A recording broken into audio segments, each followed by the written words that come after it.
Gamma, you are first. Oh, I was hoping there was some type of music, so it wasn't just silence.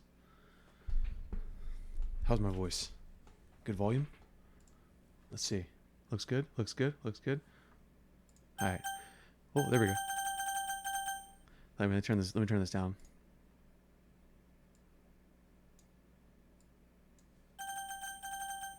Is that better?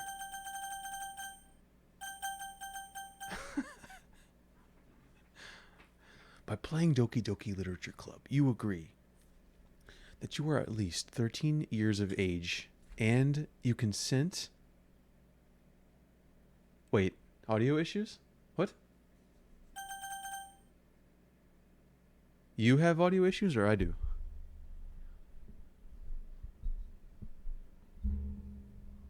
You're good? Alright. And you consent to your exposure of highly disturbing content.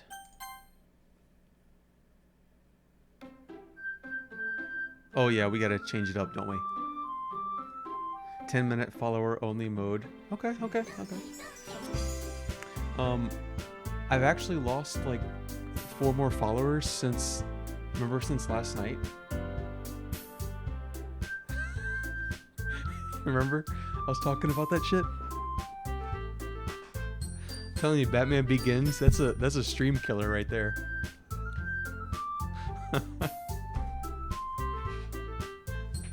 It might, I don't know. Maybe. I don't care enough to look through it, but I mean, how would you even know? Alright. So is there anything else I should set?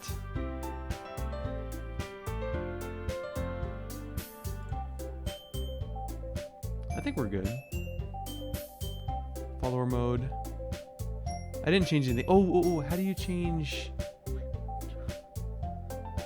high text speed? All the way up. Hello, Avinel.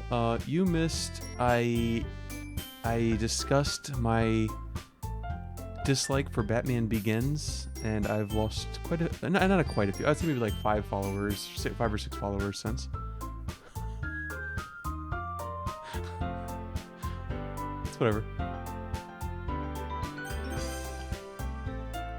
Alright, so how do I set to where I don't see deleted messages?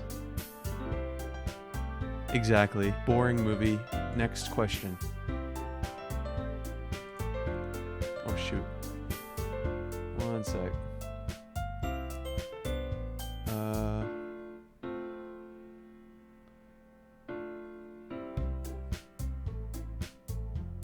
Yeah, well, shit. How do I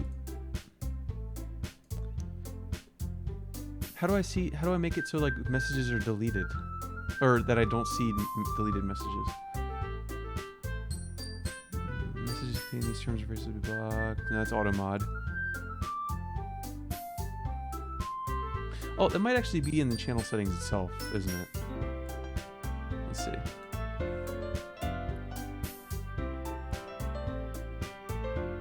Deleted messages. Okay, here we go.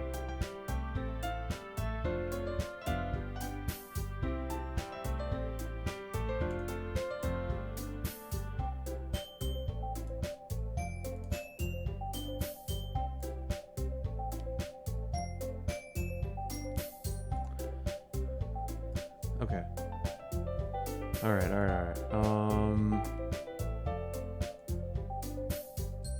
We should be good.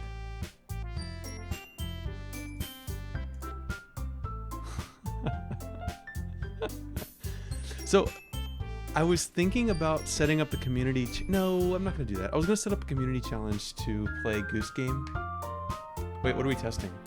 Oh, yeah, I can still see it.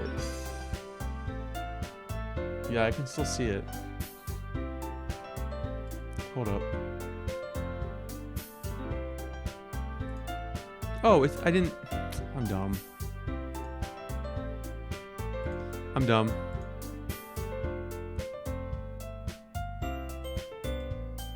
There we go. It now says one message was deleted by moderator, and it doesn't tell me what it is. Wait. Am I sure about what? I should set up a community challenge to play Goose Game? Well, because... So Elise is the one that wanted me to play it. So I was gonna be nice. Oops. I was gonna be nice and make a community challenge for quite a few people. Oh, your pyramid. to have other people crowdfund it as well.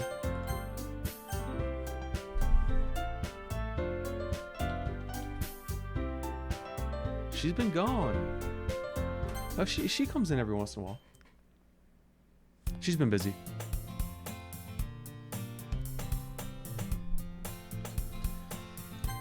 Okay, oh, we've already done all that.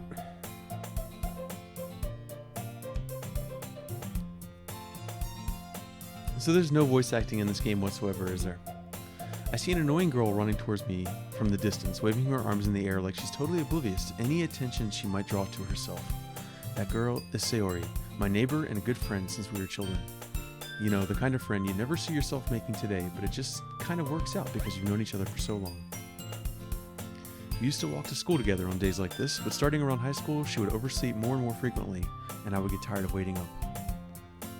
Let me turn this music down 1 second, just a little bit.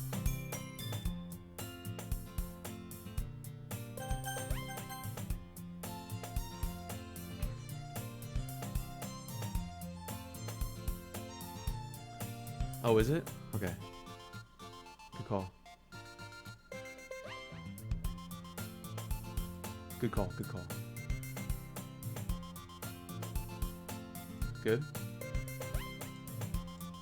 Hold up.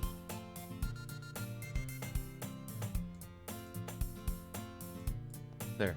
Good? However, I just sigh and idle in front of the crosswork and let Sayori catch up to me. I overslept again, but I caught you this time. Have you played through this, love? Maybe, but only because I decided to stop and wait for you. You say like you were thinking about ignoring me. That's mean, Hobbs. Well, if people stare at you for acting weird, you have. Well, if people stare at you for acting weird, then I don't want them to think we're a couple or something. It's happening, yes. Gamma, thank you so much for getting me to play this amazing game. Fine, fine. But you did wait for me after all. I guess you don't have it in you to be mean even if you want to. Whatever you say, Sayori. You got filming to do? Okay, that's cool. I know, I appreciate you being here. We cross the street together and make our way to school. As we draw near, the streets become increasingly speckled with other students making their daily commute. By the way, Hobbs, have you decided on a club to join yet? A club? I told you already. I'm really not interested in joining any clubs. I haven't been looking either. That's not true. You told me you would join a club this year. Did I? I'm sure it's possible that I did. In one of our many conversations where I dismissively go along with whatever she's going on about. Sayori likes to worry a little too much about me when I'm perfectly content just getting by on the average while spending my free time on games and anime.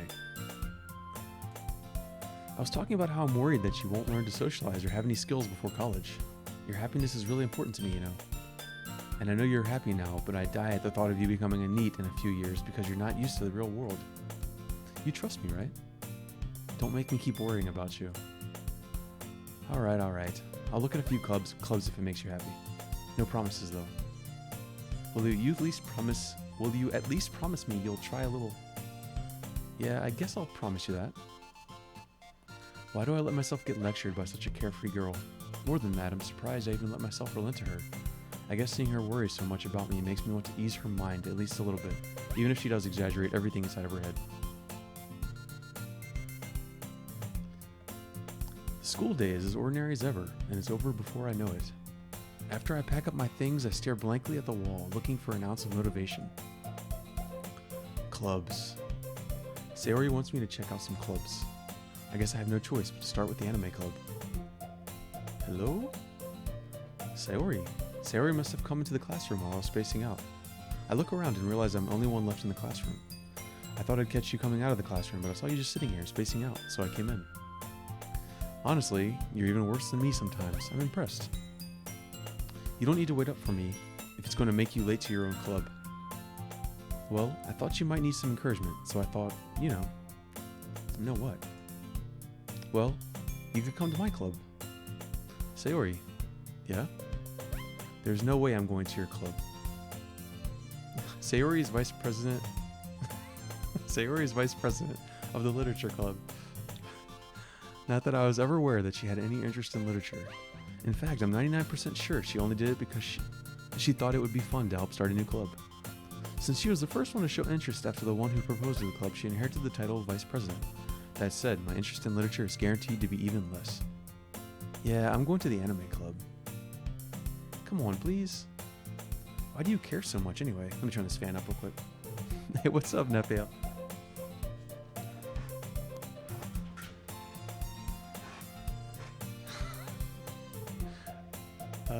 You could say that. I wouldn't say forced, but I kind of told the club yesterday I would bring in a new member. And Natsuki made cupcakes and everything. Yeah, he used the channel point redemption to play a game.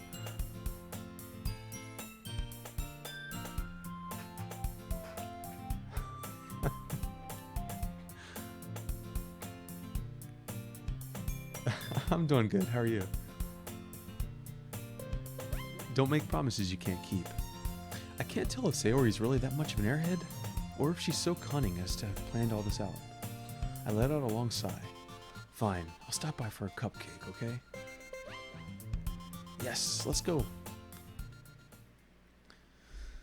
And thus, today marks the day I sold my soul for a cupcake.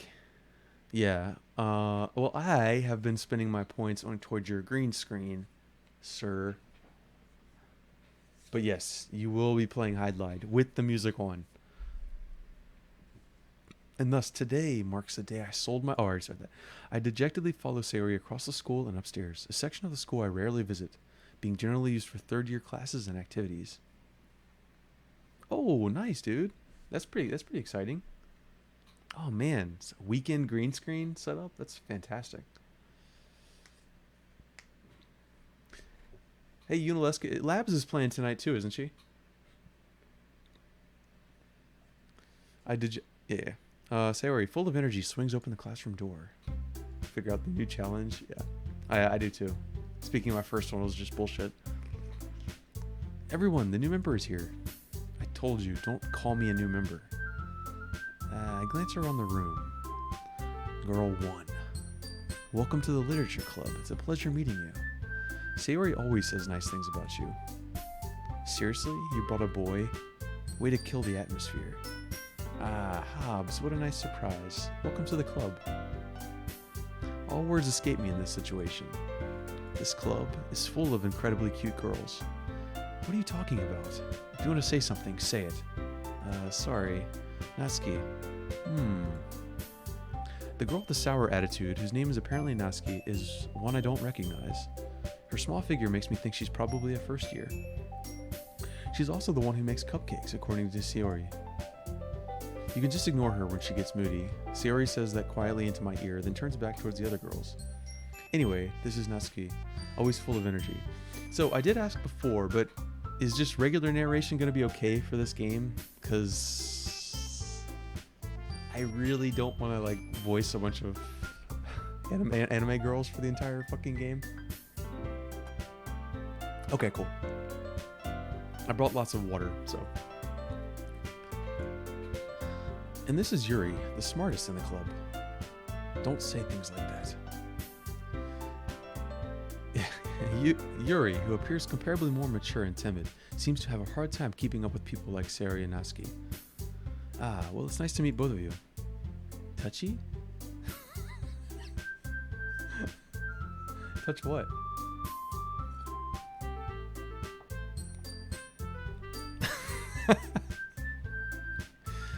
And it sounds like you already know Monica, is that right?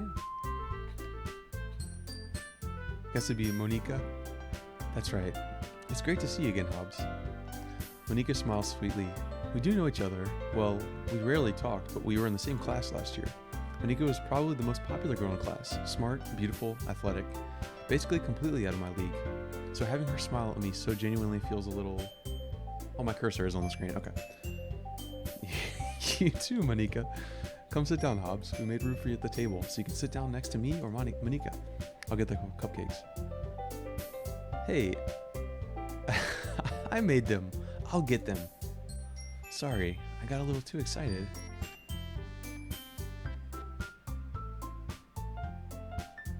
That's cool. Do we put that up on screen? I was worried about just too much shit up on the screen.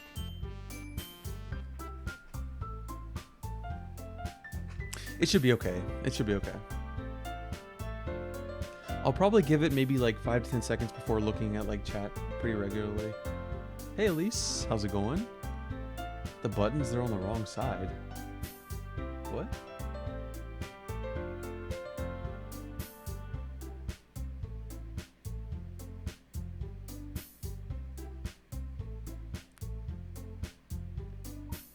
What buttons? Oh, gotcha. Yeah, you're right. That's actually a pretty strange mess up. You're talking about like right here? Cause look, it's overlapping right there. Anyway. Whatever. Then how about I make some tea as well? The girls have a few desks arranged to form a table. As Sayori mentioned, it's been widened so that there's one space next to Monika and one space next to Sayori. Natsuki and Yuri walk over to the corner of the room, where Natsuki grabs a wrap tray and Yuri opens the closet. Still feeling awkward, I take a seat next to Sayori. Natsuki proudly marches back to the table, tray in hand. Okay, are you ready?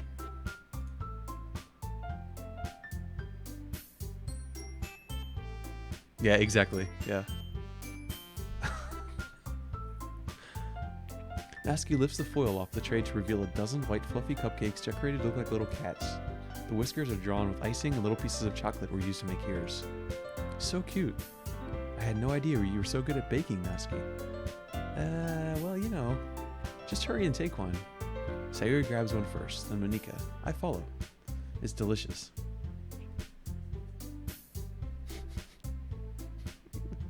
It's... Sayori talks with her mouth full and has already managed to get icing on her face. I turn the cupcake around in my fingers, looking for the best angle to take a bite. Natsuki is quiet. I can't help but notice her sneaking glances in my direction. When women didn't dress themselves, is she waiting for me to take a bite? I finally bite down. The icing is sweet and full of flavor. I wonder if she made it herself. This is really good. Thank you, Natsuki. Well, why are you thanking me? It's not like... Haven't I heard this somewhere before? I haven't made them for you or anything. I thought you technically did. Sayori said, well, maybe, but not for, you, dummy. Alright. I give up on Natsuki's weird logic and dismiss the conversation. Yuri returns to the table carrying a tea set. This game is so innocent.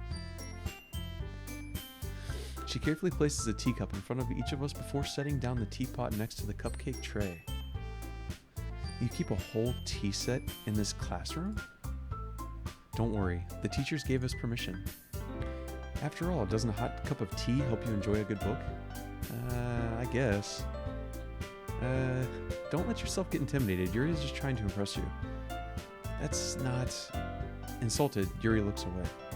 I meant that, I believe you. Well, tea and reading might not be a pastime for me, but I at least enjoy tea. I'm glad.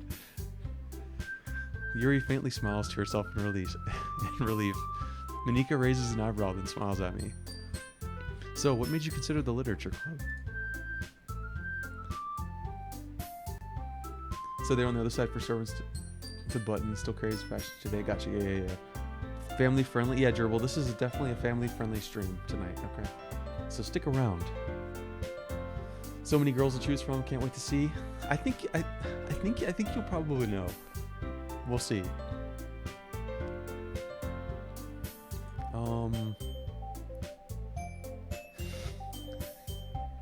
I was afraid to answer. I was afraid of this question. Something tells me I shouldn't tell Monika that I was practically dragged here by Sayori. Well, I haven't joined any clubs yet, and Sayori seemed really happy here, so that's okay. Don't be embarrassed.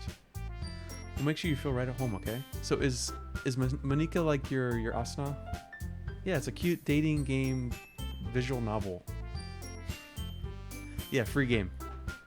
200 megabytes. As president of the Literature Club, it's my duty to make the club fun and exciting for everyone. Monika, I'm surprised. How come you decided to start your own club? You could probably be a board member for any of the major clubs. Weren't you a leader of the debate club last year? Well, you know, to be honest, I can't stand all the politics around the major clubs. It feels like nothing but arguing about the budget and publicity and how to prepare for events. I'd much rather take something I personally enjoy and make something special out of it.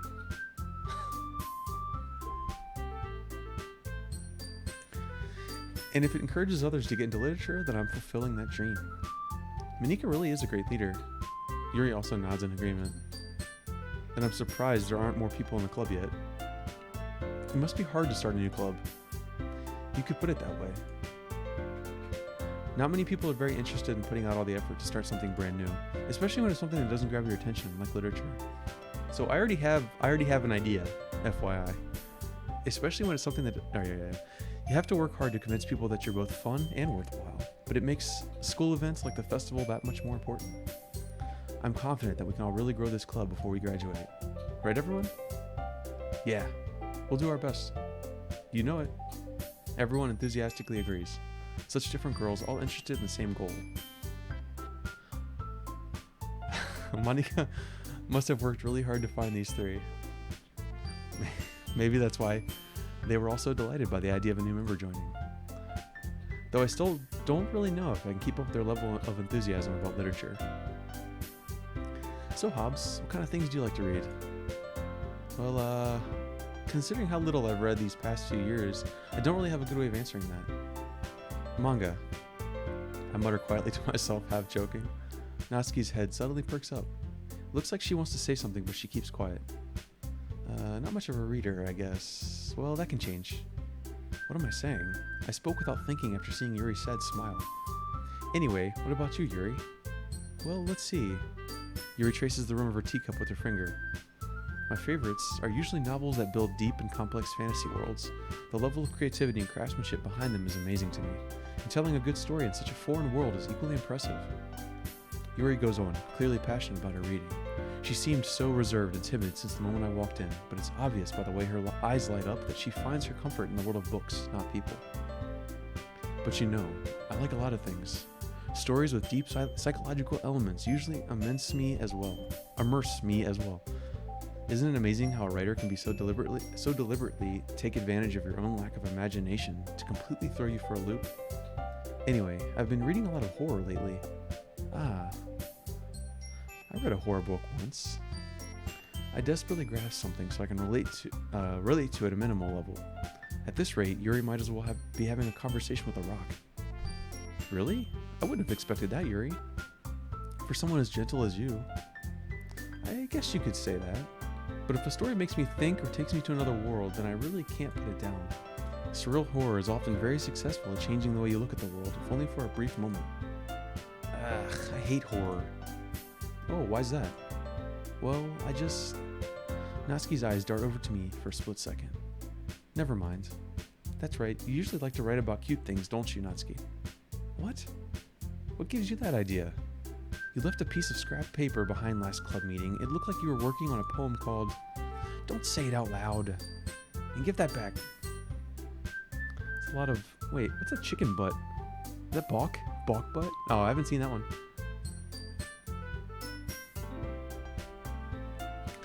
Fine. Your cupcakes, your poems, everything you do is just as cute as you are.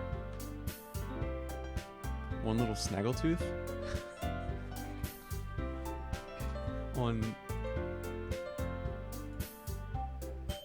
Anyway, Sayori sidles up next behind Natsuki and puts her hands on her shoulders. I'm not cute. Natsuki, you write your own poems. Oh, Natsuki, you write your own poems? Well, I guess sometimes. Why do you care? I think that's impressive. Why don't you share them sometime? No. Natsuki averts her eyes. You wouldn't like them. Not a very confident writer yet? I understand how Natsuki feels. Sharing that level of writing takes more than just confidence. The truest form of writing is writing to oneself. You must be willing to open up to your readers, exposing your vulnerabilities and showing even the deepest reaches of your heart. Do you have writing experience too, Yuri?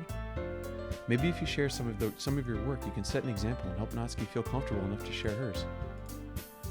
I guess it's the same for Yuri. Oh, I wanted to read everyone's poems. We all sit in silence for a moment. Okay. I have an idea, everyone. Natsuki and Yuri look quizzically at Monika. Let's all go home and write a poem of our own. Then, next time we meet, we'll all share them with each other.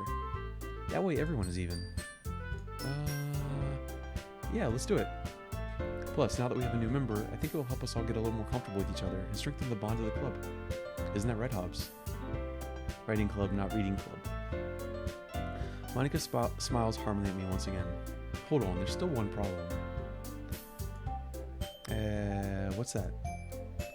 Now that we're back to the original topic of me joining the club, I bluntly come forth with what's been on my mind the entire time.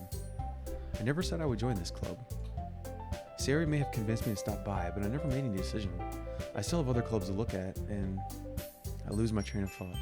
All four girls stare back at me with dejected eyes. But I'm sorry, I thought... Hobbs, you all... I'm defenseless against these girls. How am I supposed to make a clear-headed decision when it's like this? That is, if writing poems is the price I need to pay in order to spend every day with these beautiful girls. Right. Okay, I've decided then. I'll join the club. One by one, the girls' eyes light up. Yes, I'm so happy. Sayori wraps her arms around me, jumping up and down. You really did scare me for a moment. If you really just came for the cupcakes, I would be super pissed. And that makes it official. Welcome to the club. Thanks, I guess. Okay, everyone. I think with that, we can officially end today's meeting on a good note. Everyone remember tonight's assignment. Write a poem to bring the next meeting so we can all share. Monika looks over at me once more. Hobbs, I look forward to seeing how you express yourself. Yeah. Can I really impress this class star Monika with my mediocre writing skills? I already feel the anxiety welling up inside me. Meanwhile, the girls continue to chit-chat as Yuri and Natsuki clean up their food. Hey Hobbs, since we're already here, do you want to walk home together? That's right, Sayori and I never walk home together anymore because she's always stayed after school for clubs. Sure, might as well. With that, the two of us depart the club room and make our way home. The whole way my mind wanders back and forth between the four girls. Sayori, Natsuki, Yuri, and of course, Monika. Will I really be happy spending every day after school in the literature club? Perhaps I'll have the chance to grow closer to one of these girls. Alright, I'll just need to make the most of my circumstances and I'm sure good fortune will find me. And I guess it starts with writing a poem tonight. So far it's down to 2. Pick words you think your favorite club member will like. Something good might happen with whoever likes your poem the most. Oh shit. God damn it.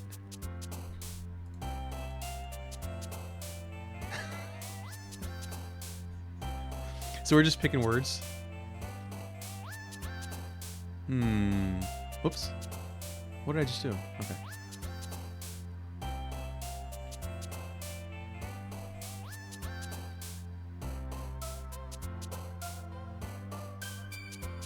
Cheeks? Cheeks.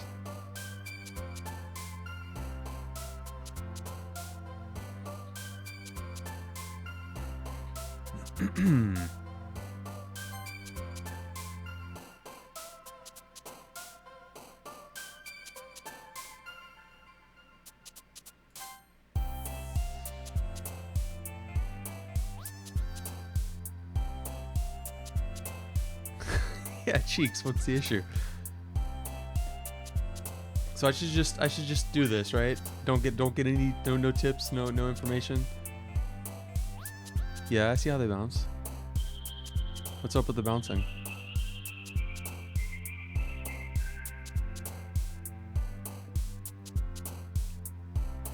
Has nothing to do with anything. It literally has nothing to do with anything.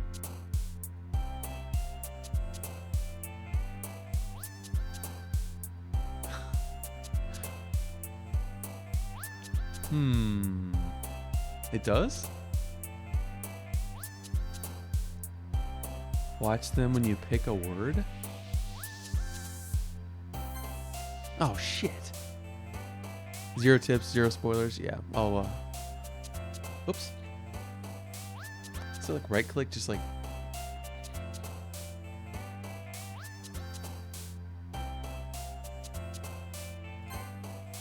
Why does she like misery?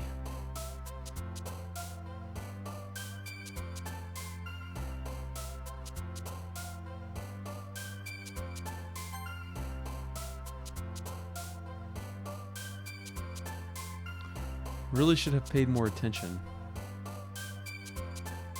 So, okay, never mind.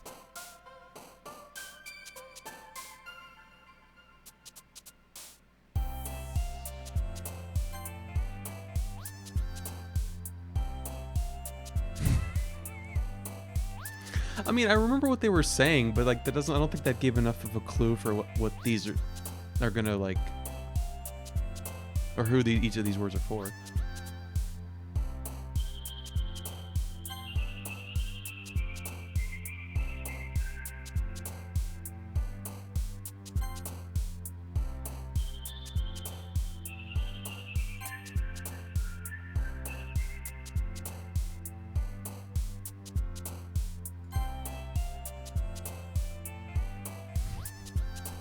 Do you have an idea now?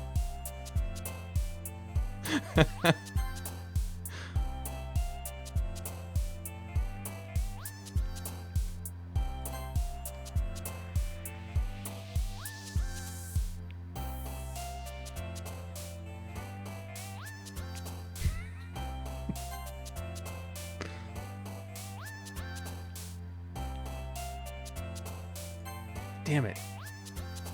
It's fine. Don't worry about it, okay?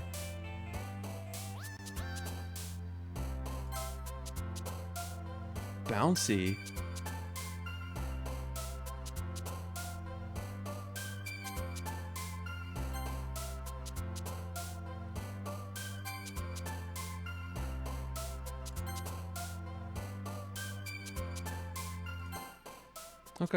Okay. We'll see.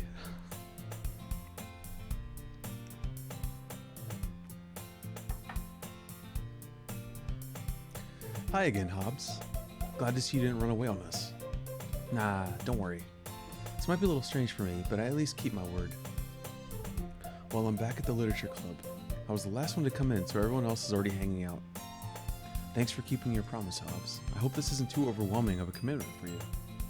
Making you dive headfirst into literature when you're not accustomed to it. Oh, come on, like he deserves any slack.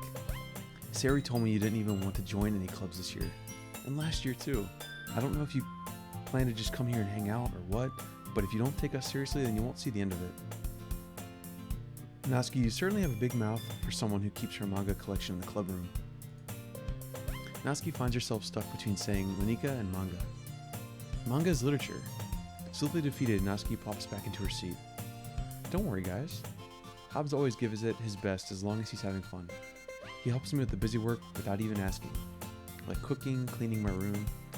How dependable. Sari, that's because your room is so messy it's distracting. And you almost set your house on fire once. Is that so? You two are really good friends, aren't you? I might be a little jealous. How come? You and Hobbs can become good friends too. As usual, Sari seems oblivious to the weird situation she just put me in. Oh, Yuri. Yuri even brought you something today, you know? Wait, Sari. Me? Not really. Don't be shy. It's really nothing. What is it? Never mind. Sari made it sound like a big deal when it's really not. Oh, what do I do? I'm sorry, Yuri. I wasn't thinking. I guess that means it's up to me to rescue this situation. Hey, don't worry about it. First of all, I wasn't expecting anything in the first place, so any nice gesture from you is a pleasant surprise. It'll make me happy no matter what. Is that so? Yeah, I won't make it a big deal if you don't want it to be. Alright. Well, here. Yuri reaches into her bag and pulls out a book. I didn't want you to feel left out, so I picked out a book that I thought you might enjoy. Jesus fucking the hell? Thank you, Elise, for the bits. Did that seem lower? I think it actually did. It's a short read. It's a short... I didn't do it. Elise did. So... Oh.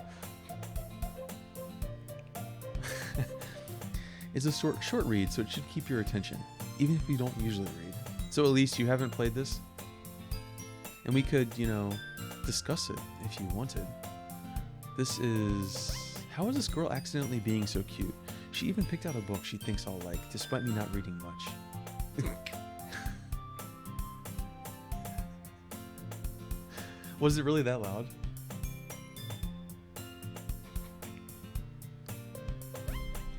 No. Was it really that loud?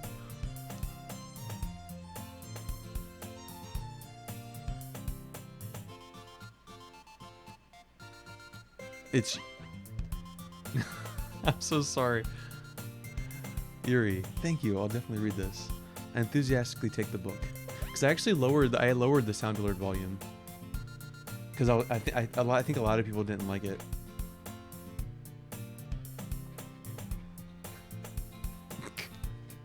Phew. Well, you can read it at your own pace. I look forward to hearing what you think. Now that everyone's settled in, I expected Monika to kick off some scheduled activities for the club, but that doesn't seem to be like the case. Or to be the case. Sayori and Monika are having a cheery conversation in the corner. Yuri's face is already buried in a book. I can't help but notice her intense expression, like she was waiting for this chance.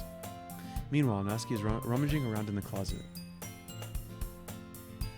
I'm really curious to talk to Yuri a little bit more. But at the same time, I would feel bad for distracting her from reading. I catch a glimpse of a cover of her book. It looks like the same book that she lent to me. More than that, she seems to be on the first few pages. Crap. I think she noticed me looking at her. Oops, dang it. Hold up. She sneaks another glance at me and our eyes meet for a split second. That only makes her hide her face deeper in her book. Sorry, I was just spacing out. I mutter this, sensing I made her uncomfortable.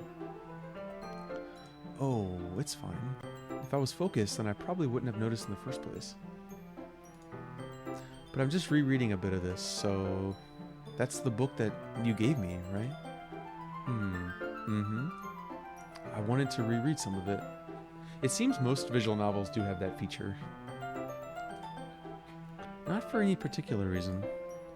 Just curious. How come you have two copies of the same book? Well, when I stopped at the bookstore yesterday... that's not what I meant. I mean, I just happened to buy two of them. I see. There's something fairly obvious here that Yuri isn't telling me, but I decided to let it go. I'll definitely start reading it soon. I'm glad to hear. Once it starts to pick up, you might have a hard time putting it down. It's a very engaging and relatable story. Is that so? What's it about, anyway? Well... Yuri closes the book and scans her eyes over the back. The book is titled Portrait of Markov. There's an ominous-looking eye feature on the front cover. Alright, I just wanted to make sure I don't accidentally give anything away. Basically, it's about this girl in high school who moves in with her long-lost younger sister. But as soon as she does so, her life gets really strange. She gets targeted by these people who escaped from a human experiment prison. And while her life is in danger, she needs to desperately choose who to trust. No matter what she does, she ends up destroying most of her relationships and her life starts to fall apart. That's kind of dark, isn't it? Yuri made it sound like it was going to be a nice story, so that dark turn came from nowhere. Yuri gently giggles all of a sudden. Are you not a fan of that sort of thing, Hobbs? No, it's not that. I mean, I can definitely enjoy these kinds of stories, so don't worry. I hope so. Yeah, I totally forgot that Yuri is into these things. She's so shy and reclusive on the outside, but her mind seems to be completely different. It's just that those kinds of stories, they challenge you to look at life from a strange new perspective. When horrible things happen not just because someone wants to be evil, but because they have their own goals or their own philosophy that they believe in. Then suddenly, when you thought you related to the protagonist, they've made out to be the naive one for letting their one-sided morals interfere with the villain's plans. I'm rambling, aren't I? Not again. I'm sorry. Hey, don't apologize. I haven't lost interest or anything. Well, I guess it's alright then. But I feel like I should let you know that I have this problem. When I let things like books and writing fill my thoughts, I kind of forget to pay attention to other people. So I'm sorry if I end up saying something strange. And please stop me if I start talking too much. I really don't think you need to worry. That just means you're passionate about reading. The least I can do is listen. It's a literature club after all. That's true. In fact, I might as well get started reading it, right? You don't have to. What are you saying? Just a moment ago you said you were looking forward to it. Let me just get the book. I quickly retrieved the book that I'd put into my bag. Alright, it's fine if I sit here, right? I slip into the seat next to Yuri's. Yeah, are you sure? You seem a little apprehensive. I'm sorry. It's not that I don't want you to, it's just something I'm not very used to. That is, reading in company with someone. I see. Well, just tell me if I end up distracting you or anything. Alright. I open the book and start the prologue. I soon understand what Yuri means about reading in company. It's as if I can feel her presence over my shoulder as I read. It's not a particularly bad thing, maybe a little distracting, but the feeling is somewhat comforting. Yuri is in the corner of my eye. I realize she's not actually looking at her own book. I glance over. It looks like she's reading from my book instead. Sorry, I was just... Yuri, you really apologize a lot, don't you? I do? I don't really mean to. Sorry. I mean... Here, this should work, right? I slide my desk until it's up against Yuri's, then hold my book more between the two of them. I suppose so. Yuri timidly closes her own copy. Once we each lean in a little bit, our shoulders are almost touching. It feels like my left arm's in the way, so instead I use my right hand to hold the book open. I guess that makes it kind of difficult to turn the page. Here. Yuri takes her left arm and holds the left side of the book between her thumb and forefinger. I do the same thing with my right arm on the right side of the book. That way, I turn a page and Yuri slides it under her thumb after it flips to her side. But in holding it like this, we're huddled even closer together than before. Yeah, I'm like, what? This is so confusing. Like, it's actually kind of distracting me. It's as if I can feel the warmth of Yuri's face and she's in the corner of my vision. Are you ready? To turn the page? Oh, sorry. I think I got a bit distracted for a second. I glance over at Yuri's face again, and our eyes met. I don't know how I'll be able to keep up with her. That's okay. You're not as used to reading, right? I don't mind being patient if it takes you a bit longer. It's probably the least I can do, since you've been so patient with me. Yeah. Oh, look at that smile. Thanks. We continue reading. Yuri no longer asks me if I'm ready to turn the page. Instead, I just assume she's finished the page before me, so I turn it by my own volition. We continue the first chapter in silence. Even so, turning each page almost feels like an intimate exchange. My thumb gently letting go of the page, letting it flutter over her to her side as she catches it under her own thumb. Hey Yuri, this might be a silly thought, but the main character kind of reminds me of you a little bit. You think so? How does she? Well, I guess she's more blunt in a lot of ways. But she also second guesses all the things that she says and does. Like she's afraid she'll do something wrong. It's not like I can see into your head or anything, but they're kind of reminiscent of some of your mannerisms. I see. Yuri remains silent for a moment. But Hobbs, that's probably a terrible thing to have in common with her. That's so embarrassing that you think that. Wait, I didn't mean it in a bad way or anything. Sorry, I really didn't know you were self-conscious about that sort of thing. I guess I more meant that it's kind of cute. What are you saying all of a sudden? Okay, everyone. I think it's about time we share today's poems with each other. We might not have enough time if we wait too long. Yuri exhales, spared from finishing her thought. Is that alright, Yuri? You look kind of down. I'm sorry if you haven't been looking forward to this. It's not. It's fine. Yuri releases her hand from the book, causing it to close on top of my thumb. Alright, I guess I'll do some more reading tonight. Or would you prefer I only read it with you? Damn. Guess I don't have too much of a preference either way. In that case, I'll read a little more tonight. It'll be more fun to read with you after it picks up a bit, you know? That's good reasoning. In that case, feel free to finish the first 2 chapters in your own time. Alright. I stand up. I make a mental note of where I left off in the book, and then slip it back into my bag. AJ, how's it going, sir? This game is about reading.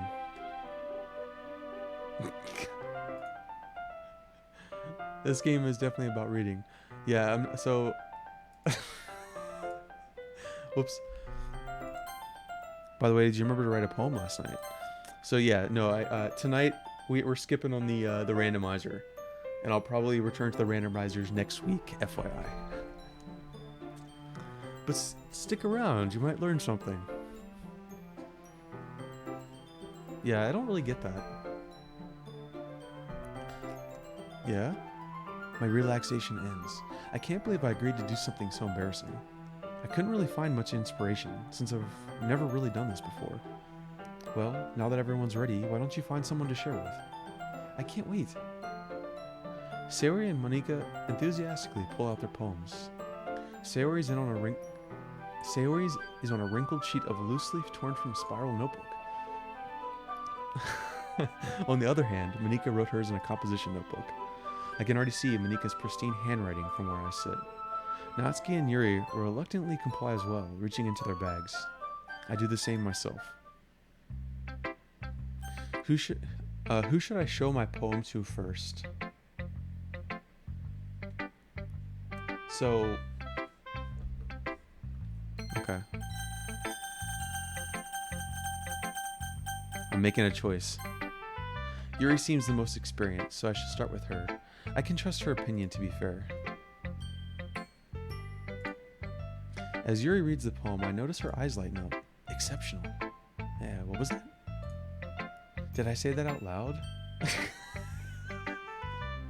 No, I don't. Did I say that?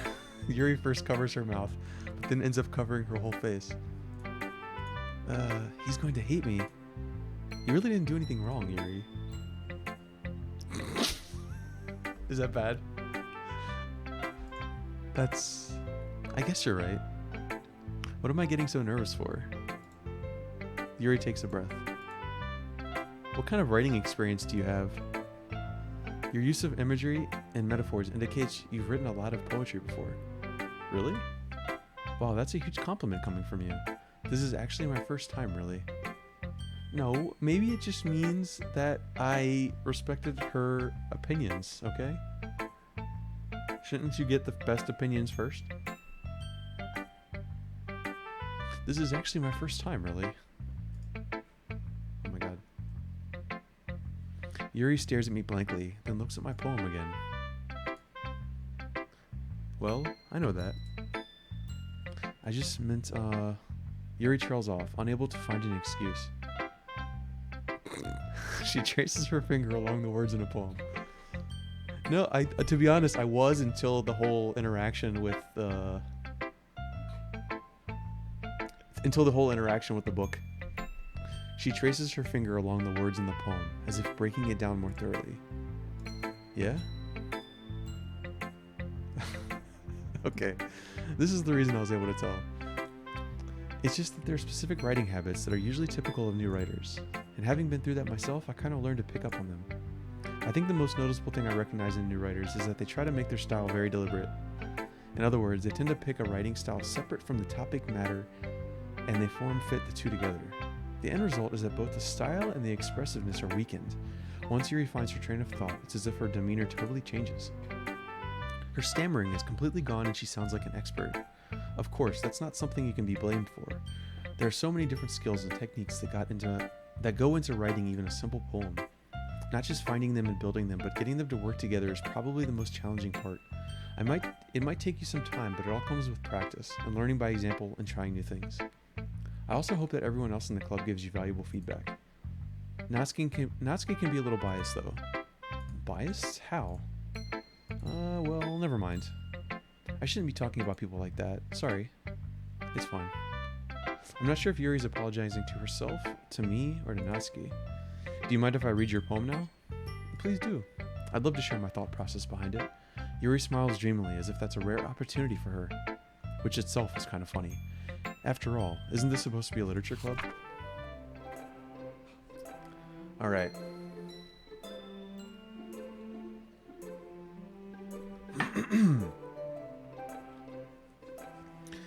Ghost under the light. The tendrils of my hair illuminate beneath the amber glow. Bathing. It must be this one, the last remaining streetlight to have withstood the test of time, the last yet to be replaced by the sickening blue-green hue of the future. I bathe. Calm, breathing air of the present but living in the past. The light flickers, I flicker back.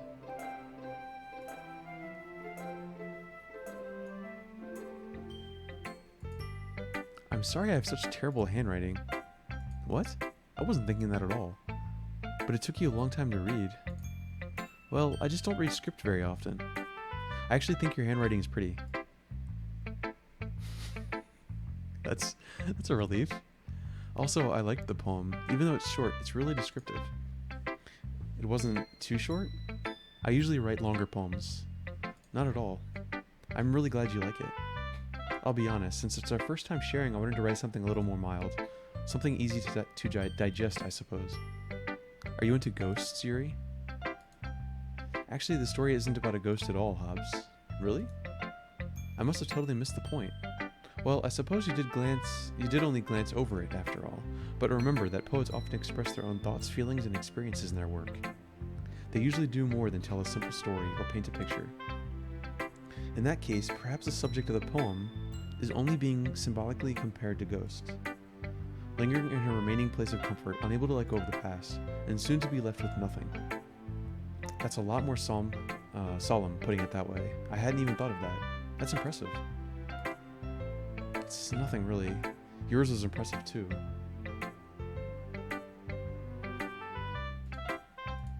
Who knows, AJ? You might get what you want. If anything, I could probably learn a thing or two from you. You think so? Yeah, of course. You know, I was really nervous about doing all this, but in the end I enjoyed it. I'm going to keep doing my best for you, Hobbs. Me too. Who should I show my poem to next? Gamma, I want you to take a guess on who I'd pick next. Lav already put in her guess. AJ's picked Natsuki. You guessing Monica? Really? Nope. This is a good poem, Hobbs. Are you sure it's your first time? Of course. It's not that good. Am I the kind of guy who would be writing... Am I the kind of guy who would be writing poems in his spare time? I guess you're right. But that's why it impressed me. Well, to be honest, I was afraid that you wouldn't do it seriously. Or that you wouldn't write one at all. I'm really happy that you wrote one. It just reminds me of how you're really part of the club now. Not to mention the fact that I'm standing in front of you in the club room. Well, of course. I'm not really into it yet, but that doesn't mean I'll break my promise. See? It's like I said before, Hobbs. Deep down, you're not selfish at all, you know? Trying new things like this for other people. Doki doki after doki. Shh, JJ. Trying new things like this for other people. That's something that only really good people do. Thanks, Sayori. I'm not sure if Sayori sees the full picture of my motives here. Then again, I can't deny that she's part of the reason I joined. Knowing how much this means to her and all. Yeah. And I'm gonna make sure you have lots of fun here, okay? That would be my way of thanking you. Alright. I'm gonna hold you to that then. Now you'll read my poem too, right? Don't worry, I'm really bad at this.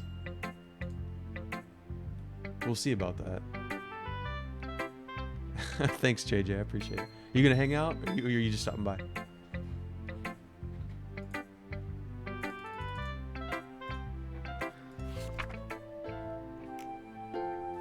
Alright. Dear sunshine, the way you glow through my blinds in the morning, it makes me feel like you miss me, kissing my forehead to help me out of bed, making me rub the sleepy from my eyes. Are you asking me to come out and play? Are you trusting me to wish away a rainy day? I look above, the sky is blue. It's a secret, but I trust you too. If it wasn't for you, I could sleep forever, but I'm not mad. I want breakfast. Okay.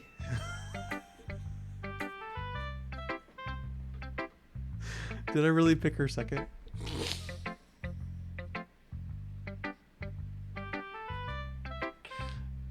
I appreciate it, JJ. I actually do. I also want breakfast. It said, I think it said I want breakfast at the end, didn't it? I'm pretty sure it did. Sorry. This is just a guess, but did you wait until this morning to write this? No, just a little bit. You can't answer just a little bit to a yes or no question. Yeah, I forgot to do it last night. Well, at least that makes me feel a little better about myself. Don't be mean. I still tried my best. Yeah. I didn't mean to say that it was a bad poem. It just came out nice. Or, how should I put it? It sounds just like you. Really? Yeah. Especially that last line. I made eggs and toast, even though you were late to school. It's bad to skip breakfast. I get all cranky. Well, I guess there's no point in arguing. Thanks, Boosted Shogun. I appreciate the stop by. Anyway, thanks for showing me. This was so much fun. Monika's the best. Yeah, but next time I won't forget. And I'm gonna write the best poem ever. What, did you see like the pouty lips? Well, I guess I'll look forward to it. Okay, so, I'm not really into the lollies thing, so, and by not really, I'm not. Hi, Hobbs. Having a good time so far? Yeah. Good. Glad to hear it. By the way, since you're new and everything, if you ever have any suggestions for the club, like new activities or things we can do better, I'm always listening. Don't be afraid to bring things up, okay? Alright, I'll keep that in mind. Of course I'll be afraid to bring things up. I'm much better off just going with the flow until I'm more settled in. Anyway, want to share your poem with me? FBI, open up! Come with me, you're going to jail. It's kind of embarrassing, but I guess I have to. Don't worry, Hobbs. We're all a little embarrassed today, you know. But it's that sort of barrier that we'll all learn to get past soon. Yeah, that's true. I hand Monika my poem. Great job, Hobbs. I was going in my head while reading it. It's really metaphorical. I'm not sure why, but I didn't expect you to go for something so deep. I guess I underestimated you. It's easiest for me to keep everyone's expectations low. That way, it always counts when I put in some effort. That's not very fair. Well, I guess it worked anyway. You know that Yuri likes this kind of writing, right? Writing that's full of imagery and symbolism. Unlike Sayori, who likes using simple and direct words to describe happiness and sadness. Yuri likes it when readers are left to derive their own meaning out of it. It's very challenging to write that effectively, both allowing people to get something out of it just by feel, or letting them deeply analyze all of the nuances. It can take years of practice, which I'm assuming Yuri has at this point. I never really asked though. I'm sure I'm nowhere near her level yet. Don't worry so much about that. You do your own thing. Just keep exploring and learn by trying new things. I'm sure I'll end up trying different things a lot. It could take a while before I feel comfortable doing this. That's okay. I'd love to see you try new things. That's the best way to find the kind of style that suits you. Everyone else might be a little biased towards their own kind of styles, but I'll always help you find what suits you the most. So don't force yourself to write the way everyone else wants you to write. It's not like you have to worry about impressing them or anything. Oh, so right-click just removes all of the UI. Okay. Anyway, do you want to read my poem now? Don't worry, I'm not very good. You sound pretty confident for someone who claims to not be very good. Well, that's because I have to sound confident. That doesn't mean I always feel that way, you know? I see. Well, let's read it then. Those high-res screenshots, got it. No, the music's changed a few times so far, but this is just the beginning. Hole in the wall. I like it already. 1 second, please.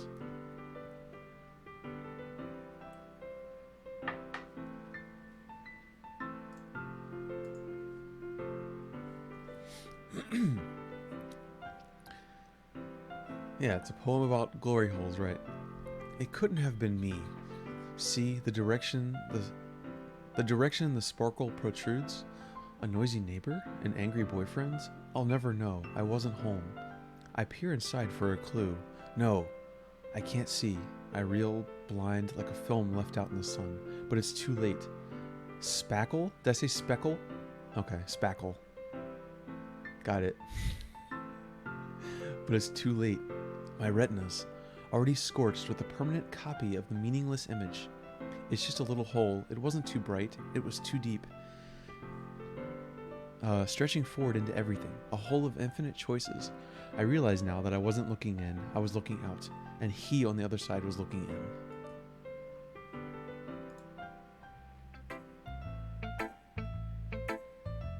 So, what do you think?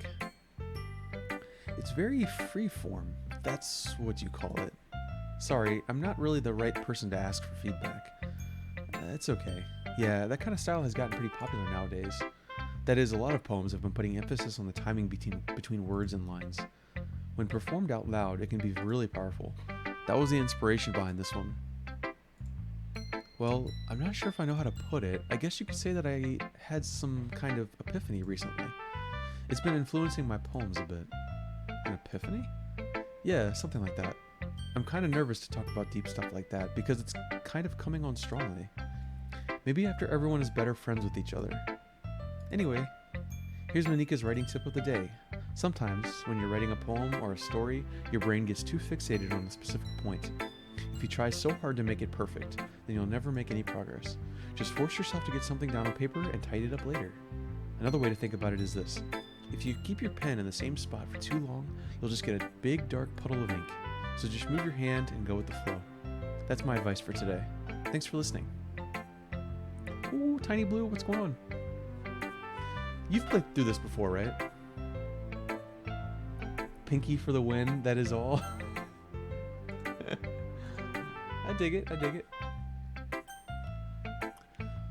So far, you'll see. I'm still making my decisions, okay? Don't jump to any conclusions. FBI, open up. Hobbs, if you're not gonna take this club seriously, then go home. What? Harsh. What? You expect me to believe that you actually put effort into this? Do you think I'm stupid? I'm not a writer. Maybe it's not very good, but I did put in effort. We all start somewhere, right? If you're still proud of the first poem you ever wrote, then I'd like to read it. Painful to think about? Fine. Well, sorry. You'll get better anyway. I'd tell you what to improve, but you're better off just trying again. Fair enough. Well, to each their own, I guess. Anyway, I guess I gotta share mine now. Knowing you, you'll probably think it's stupid. Okay. Hold up.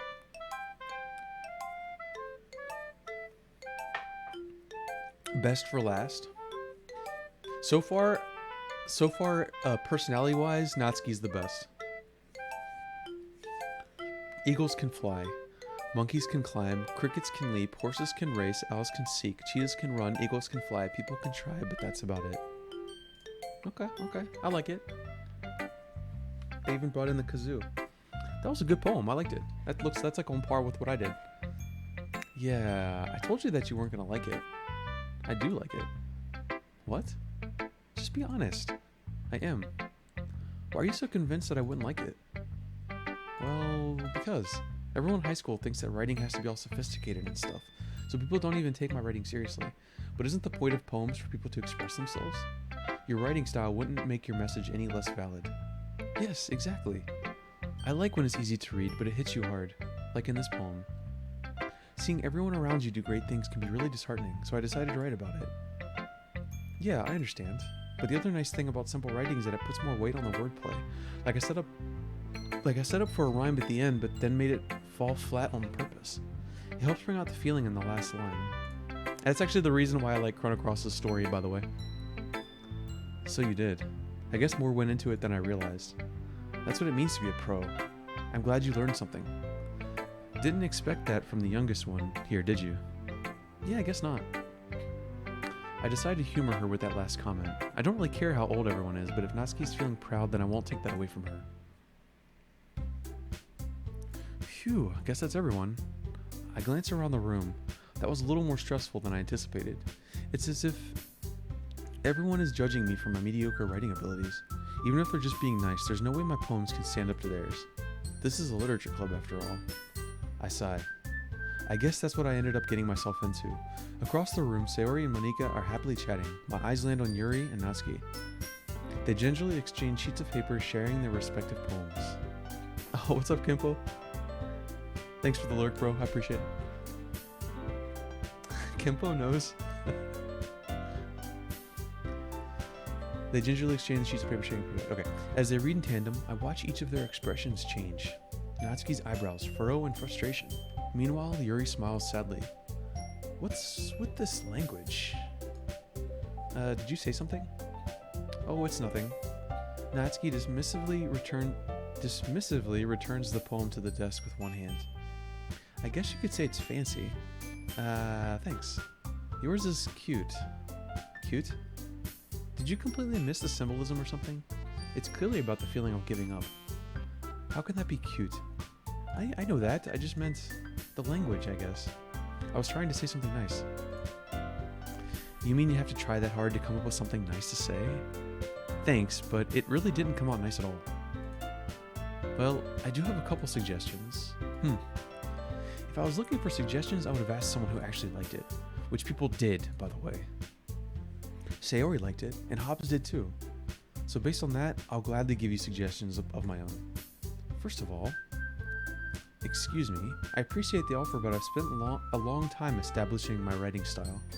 I don't expect it to change anytime soon, unless of course I come across something particularly inspiring, which I haven't yet.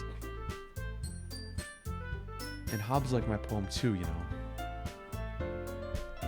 He even told me he was impressed by it. Natsuki suddenly stands up. Oh? I didn't realize you were so invested in trying to impress our new member, Yuri. That's not what Yuri stands up as well. Maybe you're just jealous that Hobbs appreciates my advice more than he appreciates yours.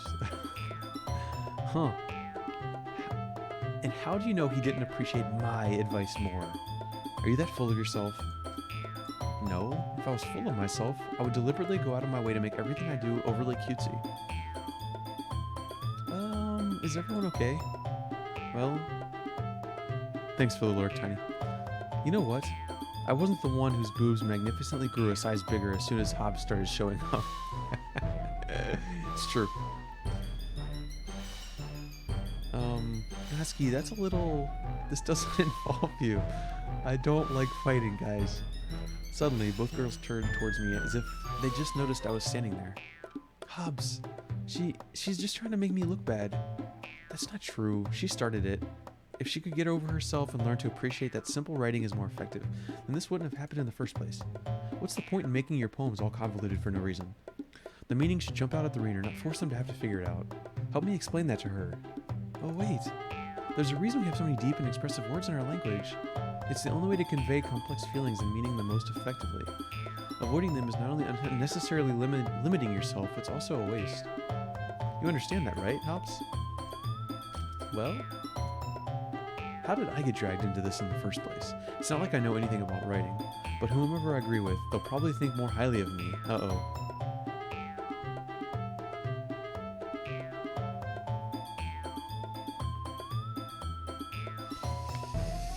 Give me just a second, okay?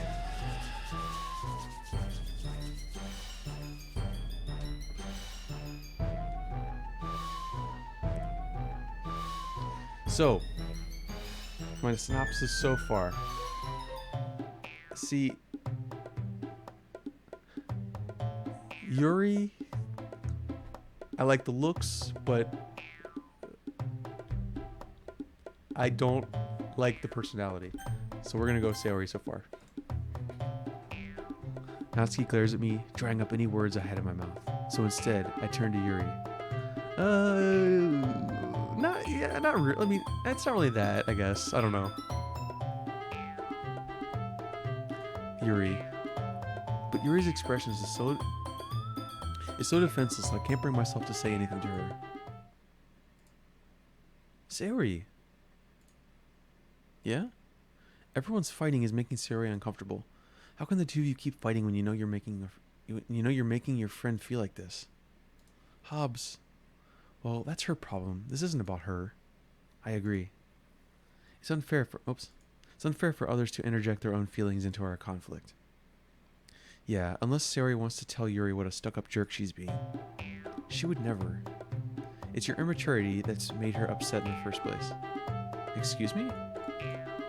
Are you listening to yourself? This is exactly why nobody likes... Stop. What was a good try? Well, what she tried? Natsuki, you guys are my friends. I just want everyone... Oh, yeah. I just want everyone to get along and be happy. Oh, she's busting out the tears.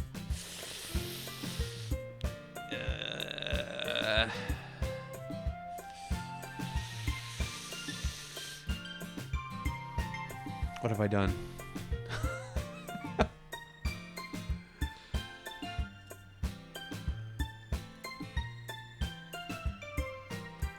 Whoops.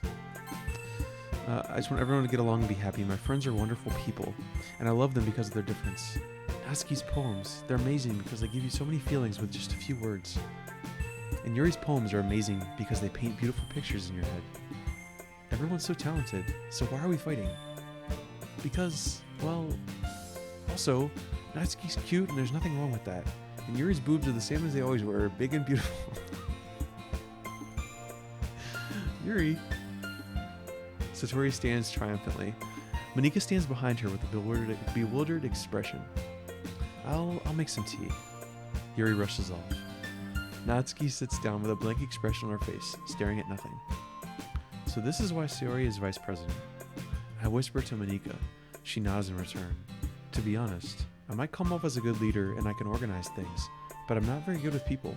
I couldn't even bring myself to interject. As president, that's kind of embarrassing of me. Nah, it's not like I can blame you. I wasn't able to say anything either. Well, I guess that just means Sayori's amazing in her own ways, isn't she? You could say that. She might be an airhead, but sometimes it's weirdly suspicious that she knows exactly what she's doing.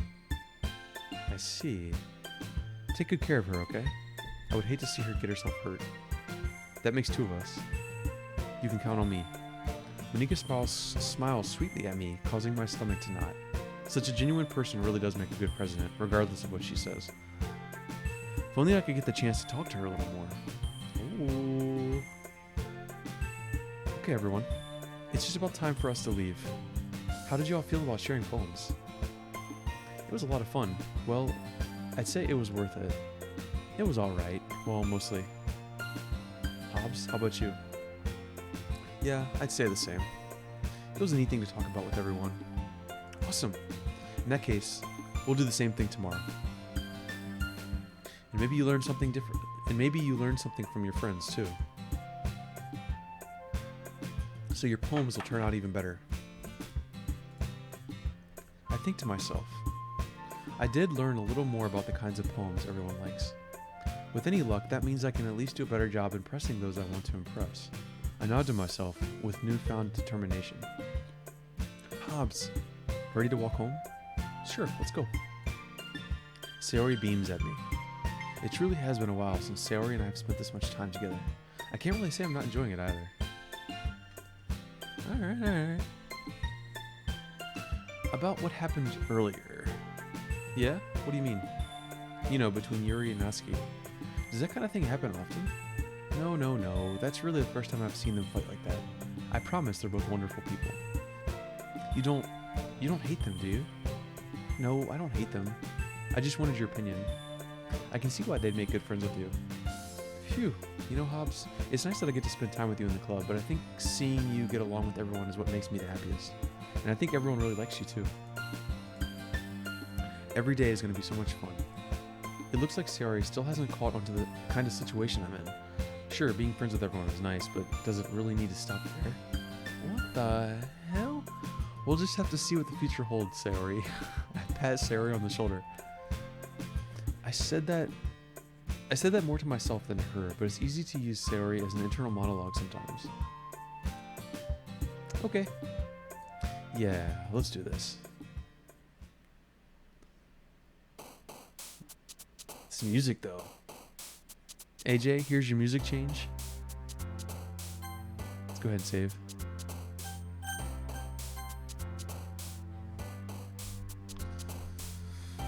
Ooh.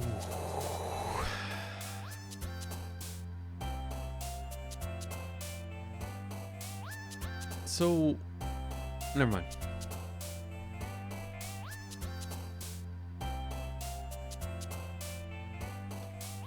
Won't say anything. Not gonna ask shit.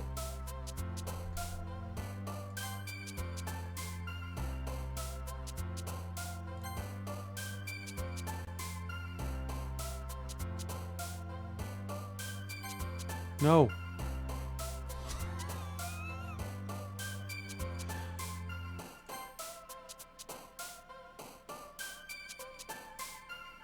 Toral?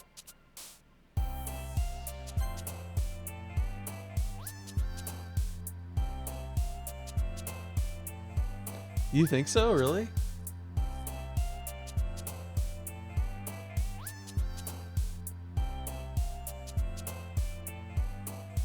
Well, I mean, just like, regardless if I ask or don't ask, is this gonna like, it's not gonna like ruin the gameplay or anything, right?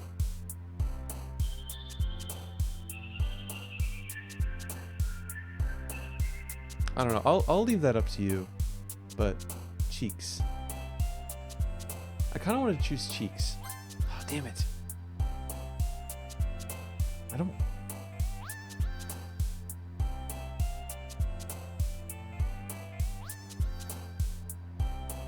Loving those cheeks. How's the in-game volume? That's cool, Elise. No, I appreciate you hanging out for a bit. I hope you have an awesome night. Thank you.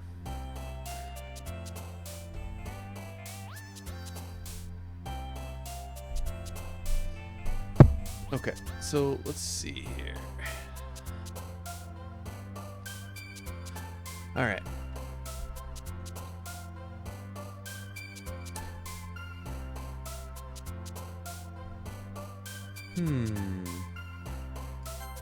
Son of a bitch.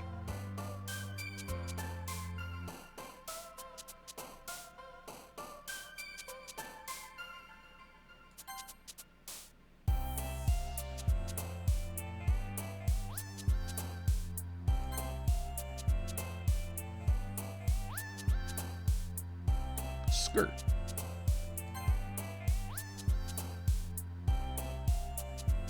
We'll see. It's okay. I'll just go with it.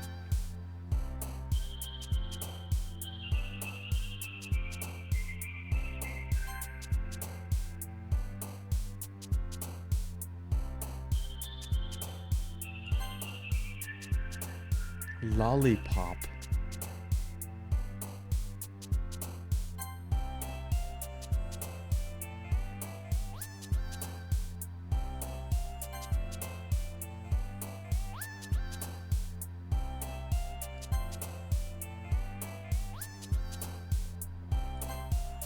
Damn it.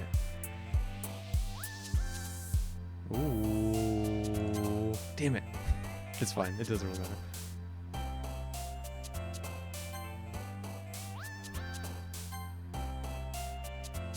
Poof.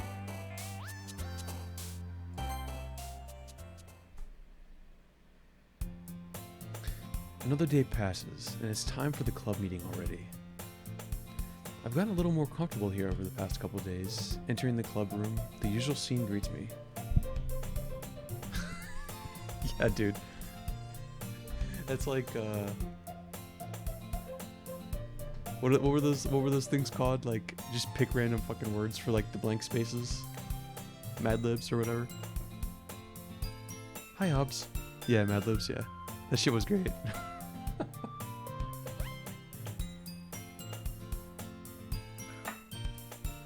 Yo, Sayori. Looks like you're in a good mood today. I'm just still not used to you being in the club. That's all. I see. That's a pretty simple thing to get you... Oh my god. That's a pretty simple thing to get you in a good mood. But I guess it's always the simple things with you anyway. One afternoon I was sitting on a lollipop. Pretty much. Pretty damn much. But I guess it's always the simple things with you anyways. Speaking of which, I'm kind of hungry. Would you come with me to buy a snack? No thanks. That's not like you at all. I have my reasons. Why don't we take a look at your purse, Sayori? What? Why that all of a sudden? No reason really. I just wanted to look at it. What the hell is... Sayori nervously retrieves her coin purse. She fumbles with the latch and gets it open. Then she turns it upside down and lets its contents spill onto the desk. Only 2 small coins fall out. I knew it. I can see right through you. That's not fair. Dude. Those...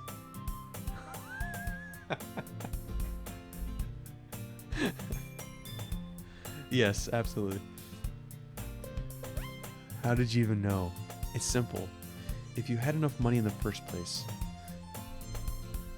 If you have enough money in the first place, you would have bought a snack before coming to the club room.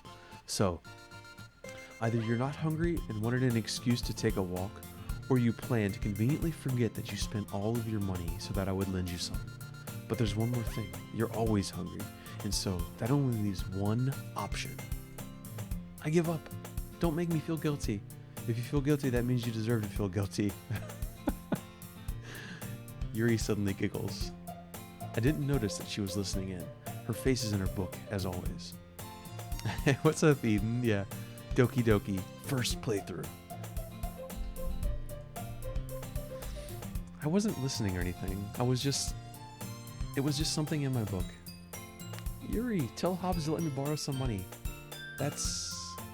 Don't get me involved like that, Sayori. Besides, you should only buy what you can responsibly afford. And frankly, after pulling a mischievous little stunt like that, your suffering is fair enough retribution. I didn't mean that. I got too absorbed into my book.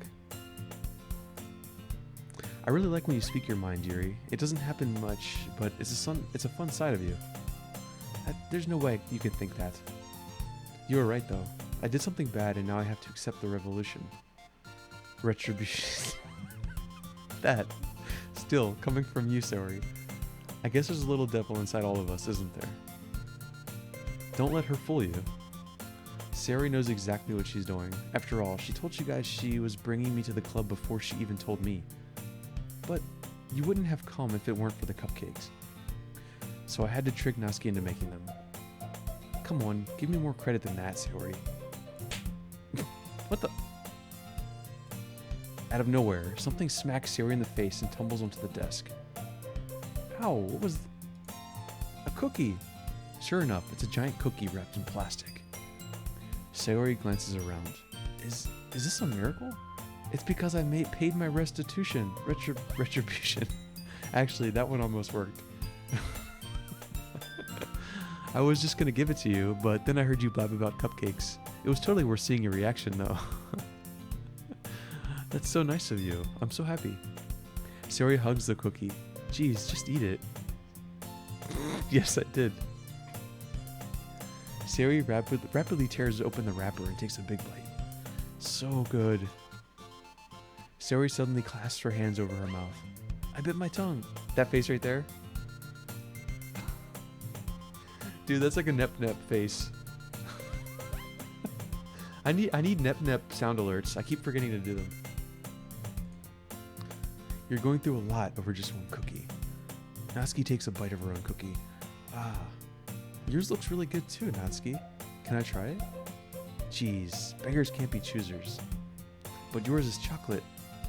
Yeah, why do I think I gave you that one? Fine. Still, I'm really happy that you shared this one with me. Sayori gets out of her seat and goes behind Natsuki, then wraps her arms around her. Ah, jeez, I get it. Cookie still in hand, Natsuki reaches up to nudge Sayori off of her. Sayori suddenly leans down and takes a bite out of Natsuki's cookie. Okay. Did you seriously just do that? They literally are all Nep Nep characters. I mean, it just goes with it's the, you know what I'm talking about. Did you seriously just do that? So, Sayori is your Nep Nep. Yuri is your... Would she be your Vert?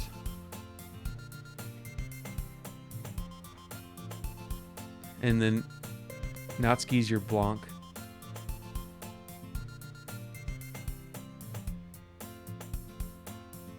Vert was the green one, the Xbox. Mouthful. Sayori trots away to safety. Yuri and I laugh as well. You're such a kid sometimes. Monica, can you tell Sayori?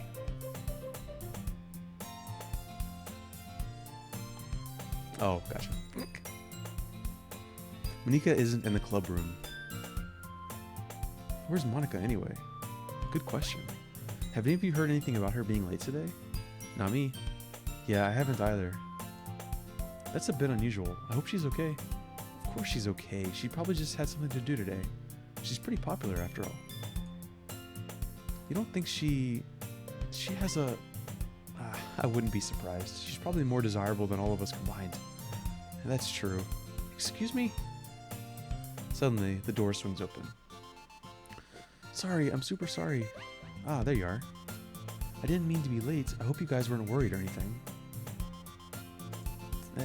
Nika chose the club over her boyfriend after all. You're so strong-willed. But boyfriend? What on earth are you talking about? Monica quizzically glances at me. Never mind that. What held you up anyway? Well, my last period today was study hall. To be honest, I kind of just lost track of time. That makes no sense though. You would have heard the bell ring.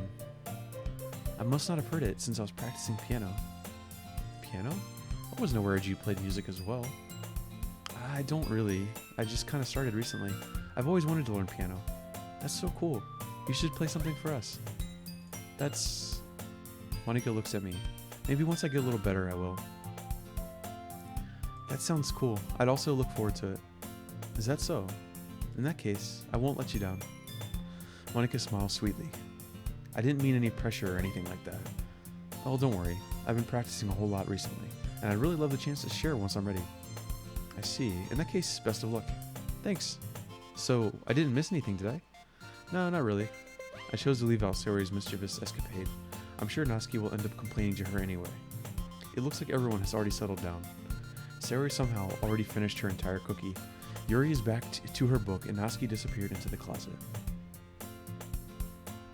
Man, it looks like no one wants to be bothered today. I slumped down into the nearest desk. How am I supposed to occupy myself with something literature related by myself like this? I guess I could always read some of the book Yuri gave me, but I'm feeling a little too tired to read. I could probably fall asleep right now. I close my eyes and end up listening in on Sayori's conversation with Monica. We're probably going to seem really lame compared to all the other clubs though. Well, we can't give up.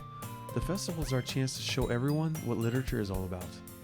The problem is that the idea of the literature club sounds too dense and intellectual. But it's not like that at all, you know?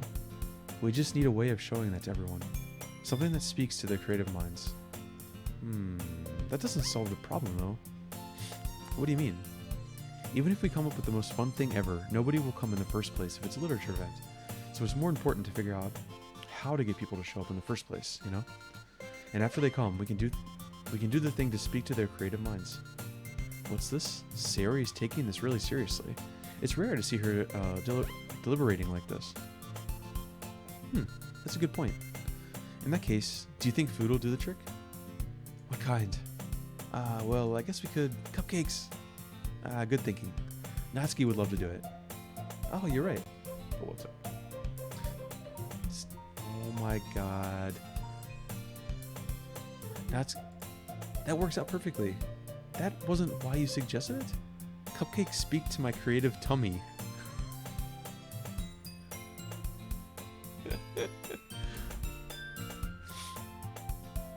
Dude, how would you not choose her though? Cupcakes it is then. I'm hungry. Anyway, we still need to work out the details of the event itself. I find myself smiling. In the end, Sayori is still her usual self, but therein lies the unexpected reason I admire her. Unlike me, who has trouble finding any motivation at all, Sayori can put her mind to things and make them come to life. I suppose that's why I end up letting her get on my case about things. I can't help but wonder what it would be like to see the world through her eyes. I open my eyes to find Sayori's face filling my vision. I nearly fall out of my chair. Sorry. Wait. Actually, I'm not sorry at all. It's your fault for sleeping like that. Yeah, I'm like, what is she doing? This isn't the napping club. Does our school have a napping club? You're staying up late again, aren't you? Now that you're in a club, you're gonna have less time for anime, you know. You'll need to get used to it. Don't say that so loud. I glance over my shoulder to see if Monika heard. It's true though. Yeah, I know. You're always looking out for me. It's what I do best. That's a problem. What about you? You look out for me better than you look out for yourself. You're still oversleeping every day, aren't you? Not every day. That's not very convincing. How many days this past week have you gotten up on time? It's a secret. I knew it. At least give me the benefit of the doubt. I can't even do that. Look, Sayori, it's written all over you. Sayori glances around at herself. How is it written all over me? You were clearly in a rush this morning. Look, your hair is sticking out all around here. I run my fingertips down the side of Sayori's hair, trying to straighten it out. Man, you really need a brush for this. My hair is just really hard to get right. I won't fall for that. There's more than just your hair. Look, your bow isn't straight either. And there's a toothpaste stain on your collar right there. I try to wipe off the stain with my finger, but nobody would ever notice that. Of course they would. Nobody's going to tell you about it because they don't want to embarrass you. Fortunately, I really don't care about that. Hey, you meanie. And you don't even keep your blazer buttoned up. Seriously, Sayori.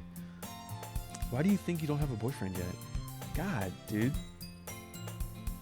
What the hell is up with this guy? Oh, Eden, thank you so much for the host. That's super mean. Sorry, but you'll thank me later. I start to button her blazer from the bottom. Once you see how much better it looks, you'll change your mind. Yeah. Right. Oh boy. This is so funny. What is? Well, I was just thinking how weird. FBI, open up. I was just thinking how weird it is to have a friend who does these kind of things. Don't say that. You'll make me feel weird about it, stupid. What the? It's okay though. I'm happy we're like this, aren't you? I guess. Hey, be careful. The button might come off. Why is this one so hard to close? I struggle to fully close the button near her chest. Does this thing even fit you properly? It did when I bought it. If you ever buttoned it, you would have noticed sooner that it doesn't fit you anymore.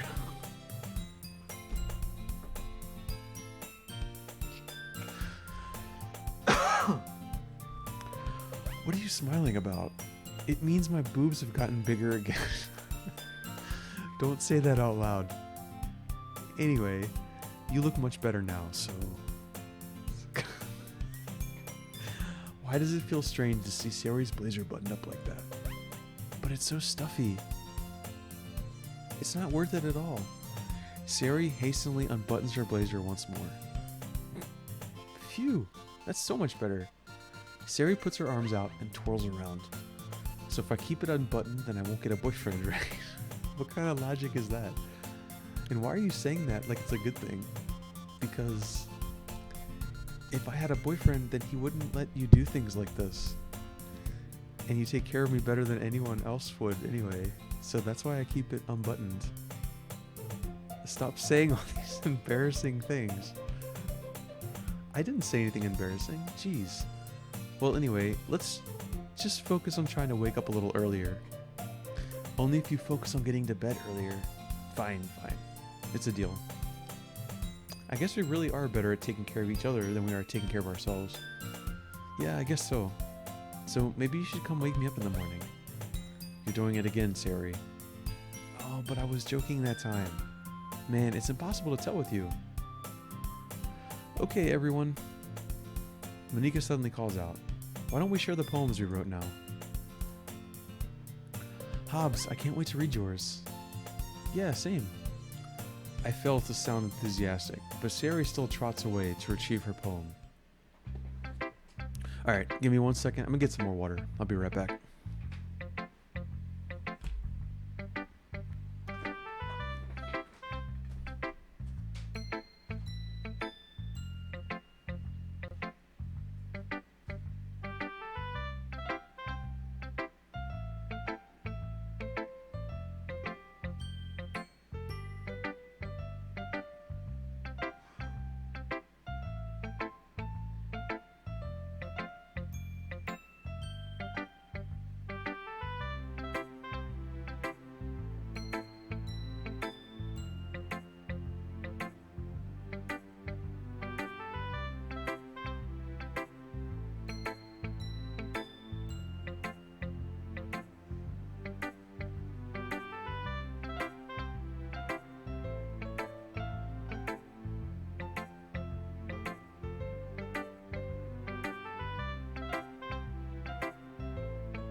Okay.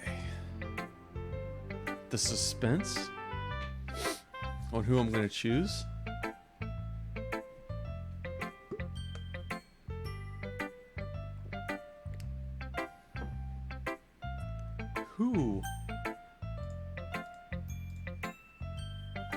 Who will I pick? It's a good question.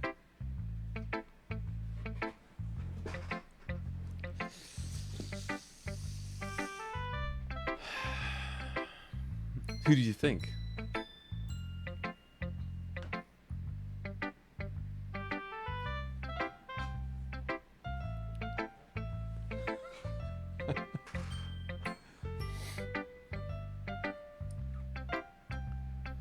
I mean, technically,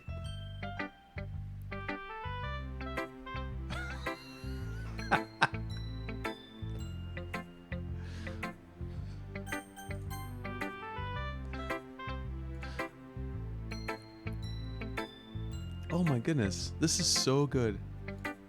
I love it. Especially after yesterday's poem. You're too honest sometimes, Sayori. No, but really, I want to put this on my wall. Can I? Sayori, you must be seriously overreacting. I'm not a good writer at all. I honestly have no idea what I'm doing. Well, maybe that's why. Because I have no idea what I like either. Jeez. I'm sure Yuri's opinion has to be a little more constructive than this. Maybe even Natsuki's. Are you sure you don't just like it because I wrote it?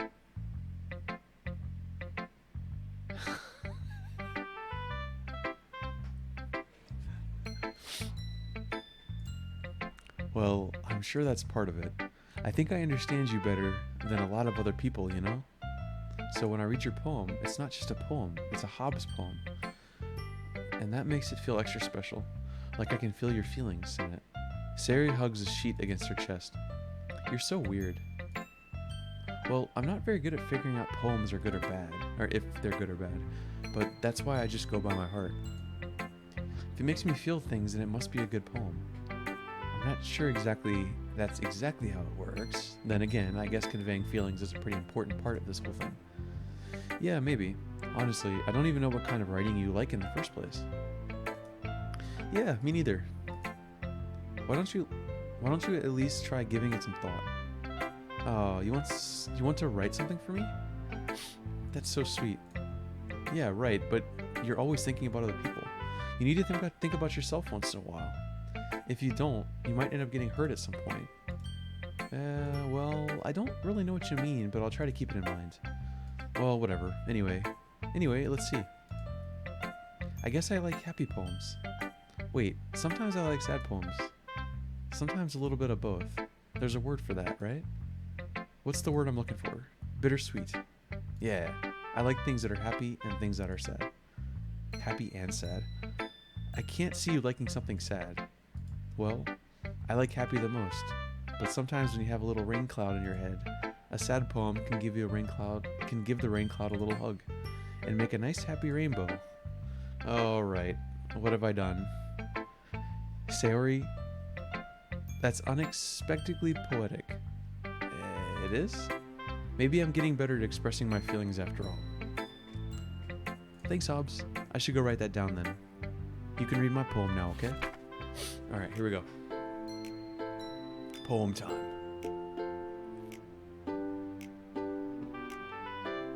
Y'all ready?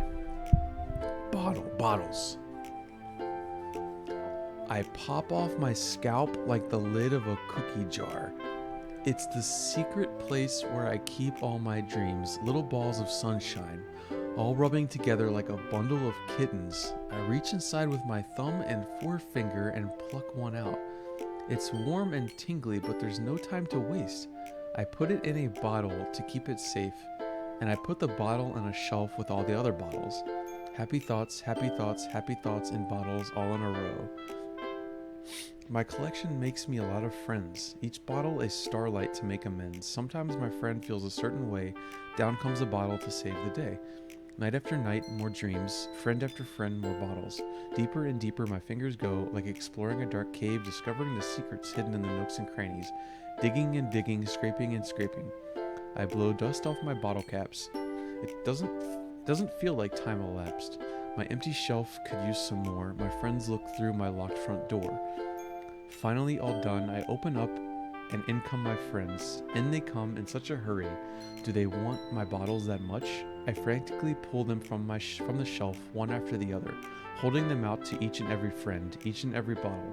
But every time I let one go, it shatters against the tile between my feet. Happy thoughts, happy thoughts, happy thoughts in shards all over the floor. They were supposed to be for my friends who aren't smiling.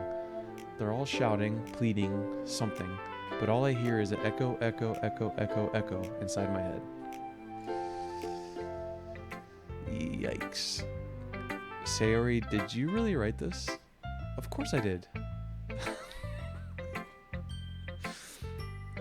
Didn't I tell you yesterday I was going to write the best poem ever? Yeah, but I didn't expect something like this coming from you. Monika taught me a whole lot, and I've been really in touch with my feelings recently. Yeah, I see that. It's almost kind of creepy. Creepy? Well, not exactly. Maybe because I'm so used to being cheerful. Well, never mind. I'm thinking too hard about it.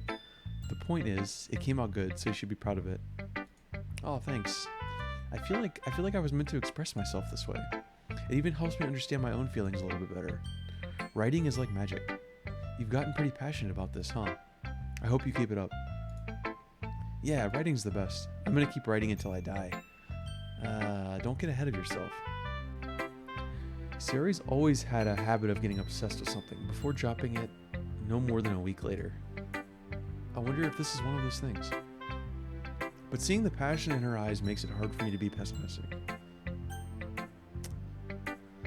Okay,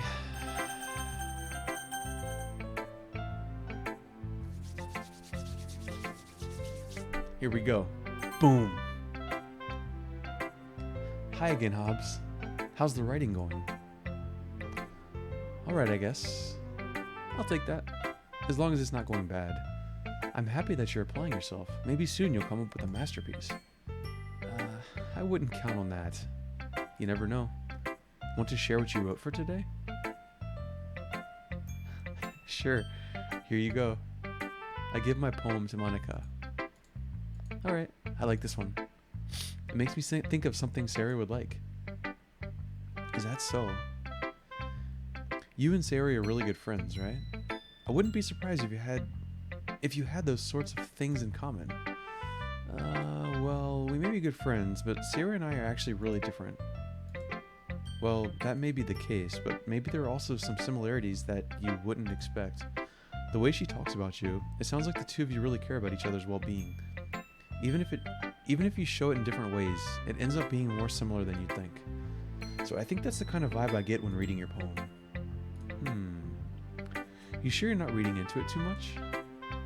I could be. Oh gosh, I sound like Yuri. But in any case, Sayori's writing has kind of a gentle feel to it. I can tell that she likes exploring with emotions like happiness and sadness. Who knew that someone so happy would enjoy sad things too?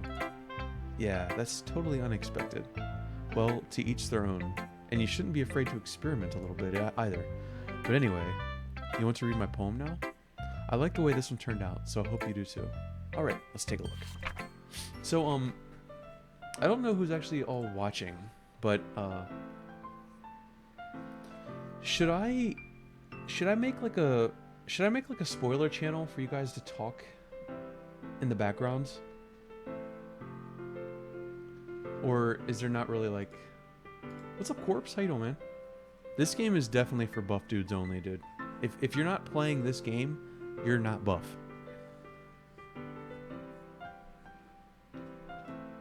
Yeah, okay. I wasn't sure.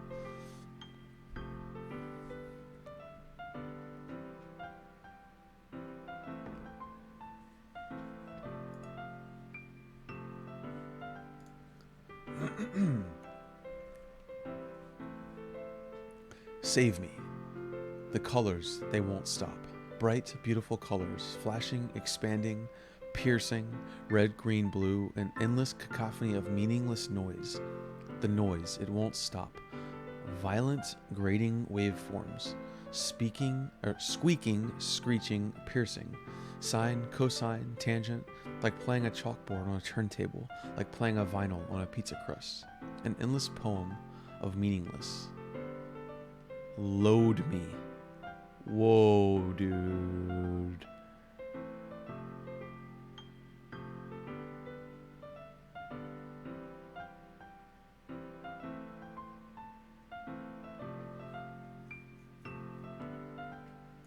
Alright.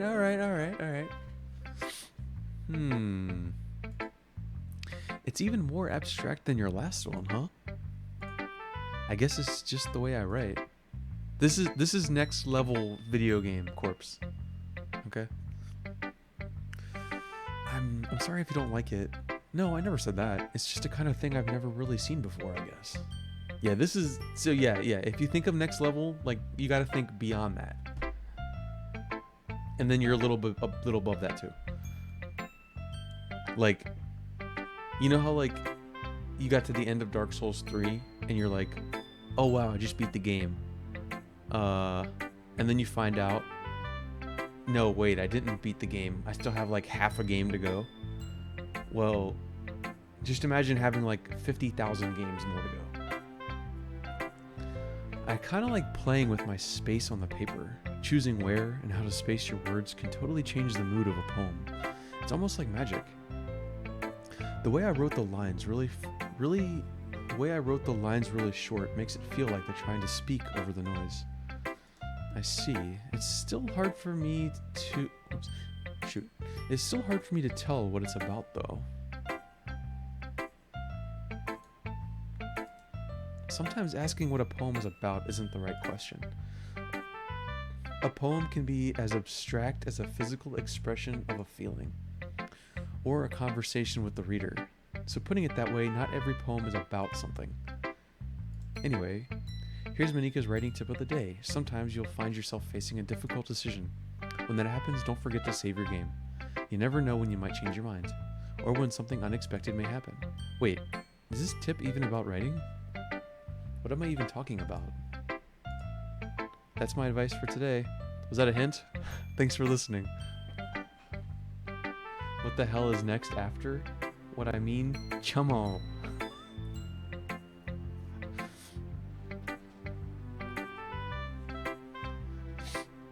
Alright. So who's next? Chamo. Alright, who's next?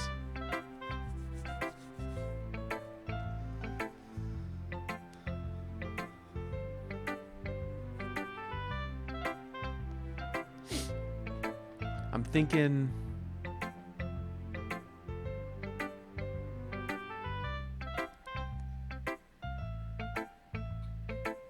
Come on, pick one.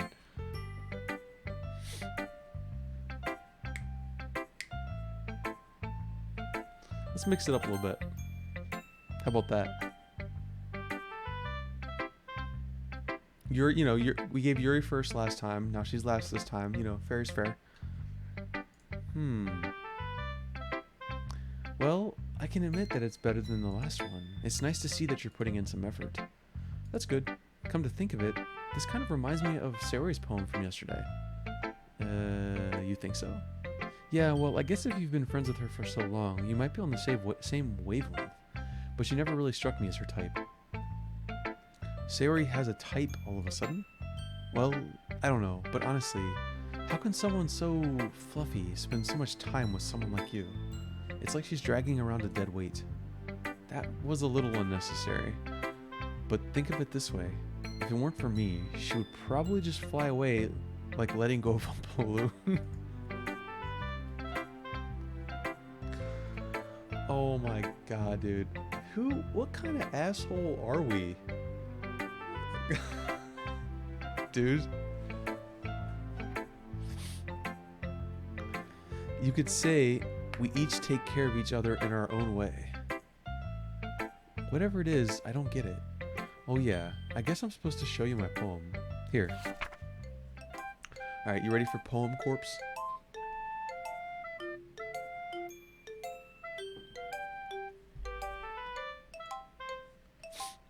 Amy likes spiders. You know what I heard about Amy? Amy likes spiders. Icky, wriggly, hairy, ugly spiders. That's why I'm not friends with her. Amy has a cute singing voice. I heard her singing my favorite love song. Every time she sang the chorus, my heart would pound to the rhythm of the words. But she likes spiders. That's why I'm not friends with her. One time I hurt my leg really bad. Amy helped me up and took me to the nurse. I tried not to let her touch me. She likes spiders, so her hands are probably gross. That's why I'm not friends with her. One time I hurt my leg really bad. Amy helped me up and took me to the nurse. I tried not to let her touch me. She likes spiders. Oh wait, did I read that part? Yeah, I did. Amy has a lot of friends. I always see her talking to people. She probably talks about spiders. What if her friends start to like spiders too? That's why I'm not friends with her. It doesn't matter if she has other hobbies. It doesn't matter if she keeps it private. It doesn't matter if it doesn't hurt anyone. It's gross. She's gross. The world is better off without spider lovers, and I'm gonna tell everyone. Yuri is so last few minutes. So, this is interesting. This handwriting right here is my style. If you know what, if you get my drift right here.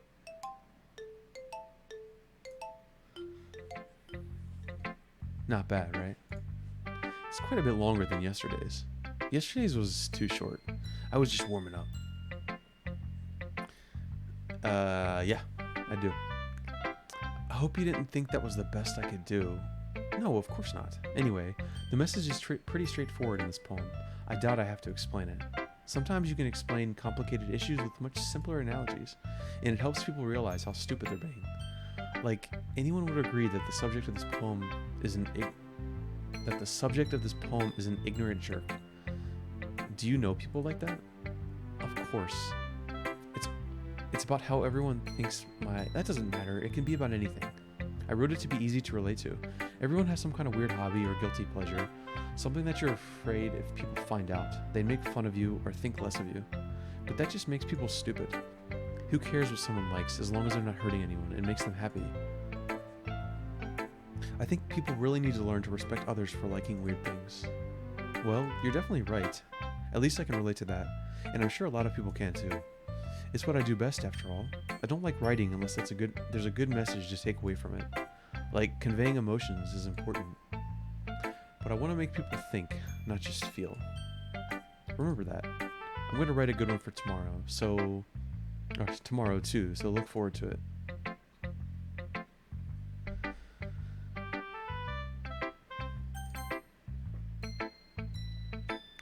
Is it my turn? Let's see how it compares to yesterday. I see. It's a bit different. I respect you for trying different things, Hobbs. Were you inspired by Natsuki's poem? Or Sayori's, perhaps? Well, I guess you could say that. I thought so. I'm happy for you. You don't need to find inspiration in my poems. I write them for myself, not for anyone else. So I don't really need for people to like them or anything. Yuri, I'm sorry for being blunt, but you're overthinking this a little. Oh, she absolutely is. Just because our styles are different doesn't mean I dislike your poems. In fact, if I tried to do something in your style, I'd probably just do a terrible job. I see. I'm sorry. My stupid mind, it likes to do that sometimes. Anyway, you don't need to be afraid to be a little more daring. Metaphors can go a long way. Don't feel like you need to work your brain like turning a bunch of gears. Try letting your mind wander through your feelings. Yeah, there's a lot of stuff to choose so far, but I don't know how it affects the game, so. And write down the things you see and hear. That's one way to truly enable your reader to see into your mind. It's a very intimate exercise. I see. That's a certainly interesting technique. Thanks for sharing. I have, well, an example of that, if you'd like to read it. Of course. Is this the poem you wrote for today? Yuri nods and timidly hands me her poem. Alright. The Raccoon.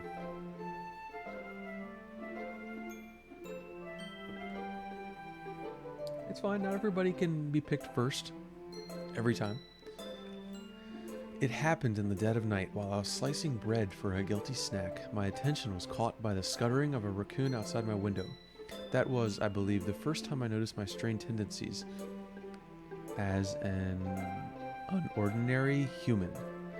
I gave the raccoon a piece of bread, my subconscious well aware of the consequences, well aware that a raccoon that is fed will always come back for more.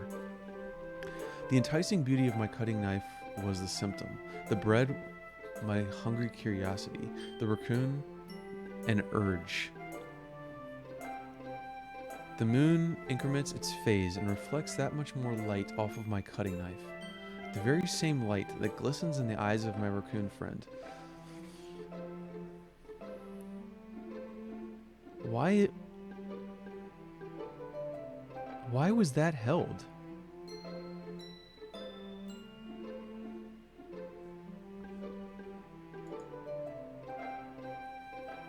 What the fuck, dude?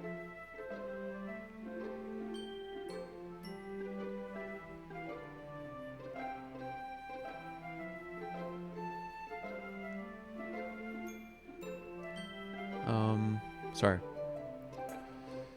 The very same light that glistens the eyes of a raccoon friend. I slice the bread fresh and soft. The raccoon becomes excited. Or perhaps I'm merely projecting my emotions onto the newly satisfied animal. The raccoon has taken to following me. You could say that we've gotten quite used to each other. The raccoon becomes hungry more and more frequently, so my bread is always handy. Every time I brandish my cutting knife, the raccoon shows me its excitement. A rush of blood, classic Pavlovian conditioning. I slice the bread and I feed myself again. I was a little more daring with this one than yesterday's. I can see that. It's a lot more metaphorical. I don't know if it's my fault, but I can't begin to imagine what this poem is about. That's right. It's a bit closer to my preferred writing style. Using the poem as a canvas to express vivid imagery and conveying emotions through me. Yeah, if I take it at face value, then I can't even figure out what it's supposed to mean. Well, I think it's something that different people can relate to in their own way. I wanted to express the way it feels for me to indulge in my more unusual hobbies. It's those sorts of things I'm usually forced to keep to myself, so sometimes I enjoy writing about them. Huh, that's funny. Didn't Natsuki also write something about that? About someone being ridiculed for a strange interest? She did? Yeah, she was talking about how it doesn't matter what you're into as long as you're not hurting anybody. She's right. I mean, does she really feel that way? Yeah, sounds like you two have that in common. That's interesting. To me, she seemed like the kind of person who would make fun of my hobbies. But I suppose that's my fault for judging, isn't it? Please don't tell her I said that. Don't worry, I have no reason to. Okay. Well, thank you for sharing it with me. After all, if I hadn't learned to embrace my own weirdness, I would probably hate myself. I might be ranting a little bit now, but I'm glad that you're a good listener.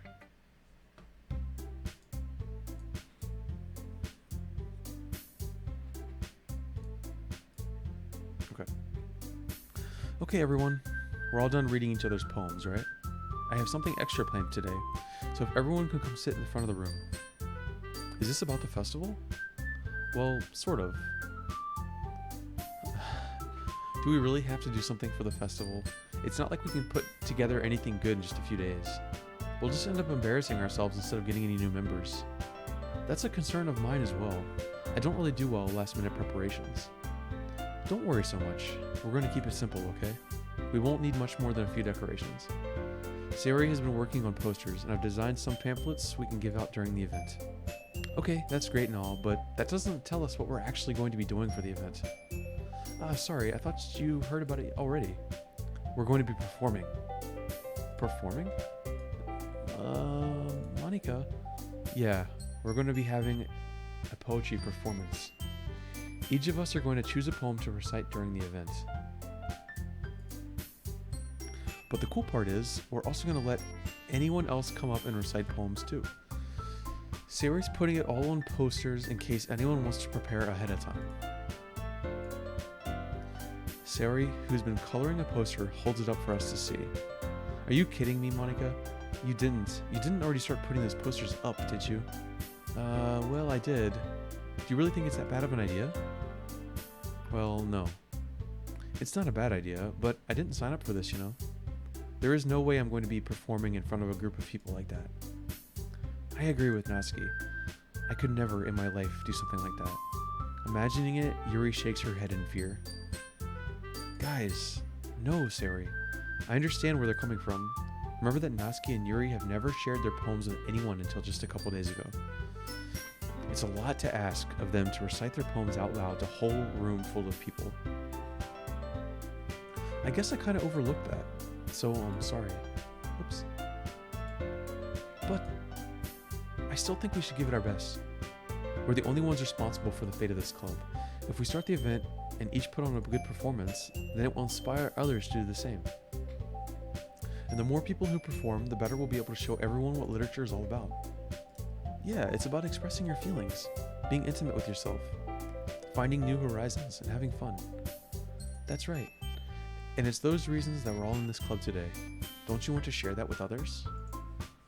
To inspire them to find the same feelings that brought you here in the first place. I know you do. I know we all do. And if all it takes is standing in front of the room for 2 minutes and reciting a poem, then I know you can do it. Natsuki and Yuri remain silent. Sayori looks worried. I guess that leaves me no choice. I agree. I don't think it's too much to ask. I think that Sayori and Monica have been trying really hard to get new members. The least that we can do is help them out a little bit. Well, maybe, but it looks like Natsuki doesn't have any arguments left. Okay, fine. I guess I'll just have to get over with. Alright. Thanks, Natsuki. What about you, Yuri?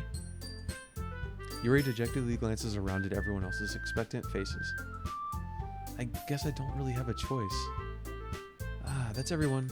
You're the best, Yuri. This club is seriously going to be the death of me. Oh gosh, you'll be fine, Yuri. But anyway, let's move on to the main event. I want each of you to choose a poem of yours. You're going to practice reciting them in front of each other. No way. Monica, this is too sudden. Well, if you can't recite your poem in front of the club, how do you expect to do it in front of strangers? Oh no. Don't worry. I'll start off to help everyone feel a little more comfortable. Can I go next? Of course. Now, let's see. Monica flips through her notebook to the specific poem she has in her mind for herself. She then stands behind the podium. The title of this poem is The Way They Fly. Monica begins reciting her poem. Her clear, confident voice fills the room. More than that, her inflection is pristine. She knows exactly how to apply emotion behind each line she recites, bringing the words to life. Is this something she's done before, or is she simply a natural? I glance around me. Everyone has their eyes on Monica. Sari, oh my god. Sari looks amazed. Who am I in this story? I'm the dude. Yuri has an intense expression on her face that I don't understand. Finally, Monica finishes the recitation. The four of us applaud. Monica takes a breath and smiles. That was so good, Monica. Thank you very much. I was just hoping to set a good example. Are you ready to go next, Sari? I'll go next. Yuri's fired up all of a sudden. Yuri clutches a sheet of paper between her hands and stands up. Are you the teacher? No, I'm just a guy. I'm just like one of the friends. No, they're in an after-school club. No teachers. Keeping her head down, she walks quickly over to the podium. This poem is called... Yuri anxiously glances at each of us. A cock in the hen house. Yeah, exactly. You can do it, Yuri. It's called After Image of a Crimson Eye.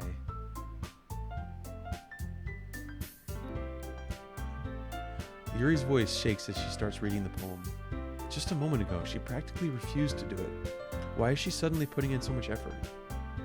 As Yuri gets past the first couple of lines, her voice changes. It's almost like what happens when Yuri gets absorbed into her books. Her quivering words transform into the sharp syllables of a fierce and confident woman. The poem is full of twists and turns in its structure that she enunciates with perfect timing. This must be a rare glimpse into the whirling fire Yuri keeps concealed inside her head. Suddenly, she's finished. Everyone is stunned. Yuri snaps back into reality and glances around her, as if she bewildered even herself. Dude, we sang this in Six's stream last night, dude.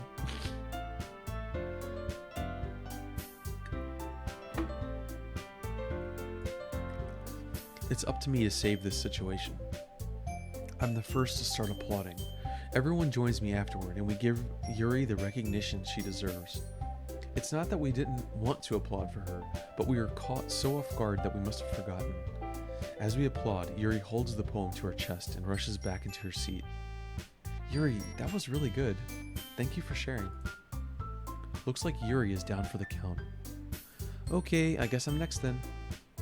Sari hops out of her chair and cheerfully walks to the podium. This one's called My Meadow. Sorry, I giggled. It's a lot harder than I thought. How did you guys do it so easily? Try not to think of it like you're reciting to other people. Imagine you're reciting it to yourself, like in front of a mirror or in your own head. It's your poem, so it'll come out the best that way. I see. Okay then. Sari begins her poem. Somehow, it feels like her soft voice was made as a perfect match. The poem isn't aimlessly cheery like Sari is. It's serene and bittersweet. If I were to read this on paper, I probably wouldn't think much of it, but hearing it come from Sari's voice almost gives it a whole new meaning. Maybe this is what Sari meant when she said she likes my poems. It's like I get to reach more deeply into someone I thought I knew through and through. Sari finishes and we applaud. I did it. Good job, Sari. Even Hobbs liked it. I guess that's a good sign. What does that even mean? It came out nicely, Sari. The atmosphere of the poem fits you really nicely. But it might be that other poems wouldn't work quite as well with that kind of delivery. I don't really understand. In other words, I've seen poems of yours where that sort of gentle delivery wouldn't work as well. They might need a little more force behind them, depending on what you're reading. Oh, I know what you mean. Well, I've been practicing that kind of thing. It's just embarrassing to do it in front of everyone. The next time, I'm going to make you pick a poem that challenges you a little more. We don't have much time before the festival, you know. Okay. Now, who's next? Natsuki? Don't make me go before Hobbs. It's not like I can compare to you guys anyway. Well, or might as well let Hobbs lower everyone's standards a little before I have to do it. Natsuki. It's fine. I might as well get it over with. But it's not like I have much of a selection of what to read. I'll just have to go with what I wrote for today. I stand up and step in front of the podium. Everyone has their eyes on me, making me feel terribly awkward. I recite my poem. Since I'm not exactly confident in my own writing, it's hard to put energy into it. Despite that, once I finish, I receive applause anyway. Sorry I'm not really as good as everyone else. Don't worry about it so much. I think it's less about your abilities and more about your lack of confidence in your writing. That's something that'll improve over time though. Yeah, maybe. Alrighty then. That just leaves you, Natsuki. Yeah, I'm going.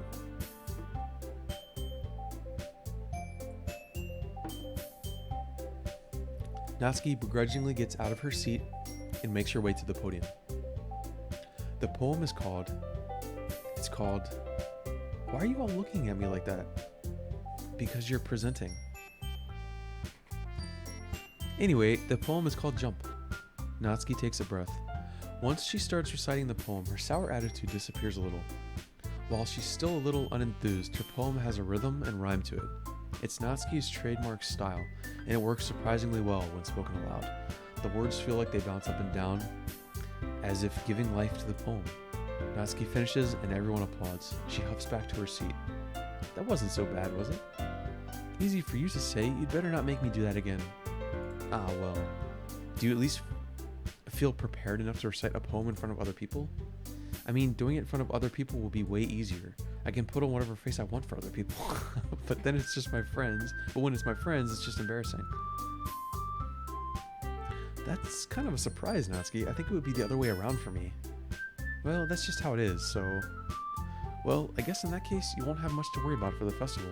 That said, I want to thank everyone for coming through. It might be hard, but I hope that all of you have an idea of what it's like now. Make sure you pick a poem, get enough practice before the festival, okay?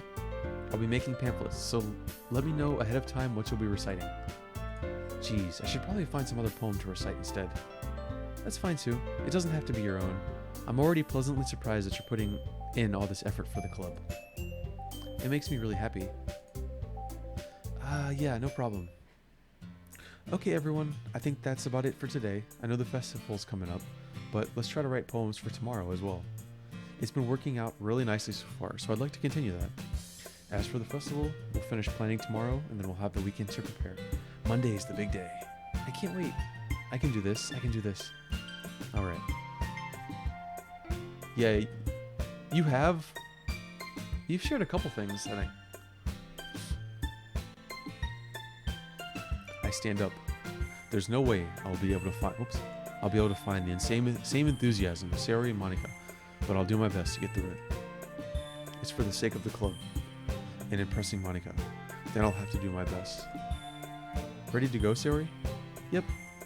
Look at you two, always going home together like this. It's kind of adorable, isn't it? Jeez, guys, don't make such a big deal out of it. It must be a little nice, though. How am I supposed to respond to that? It's okay, Hobbs. You don't have to say it. Whatever, let's go already. I walk home with Sari once more. Even though it's only been a few days, a lot of things have already changed.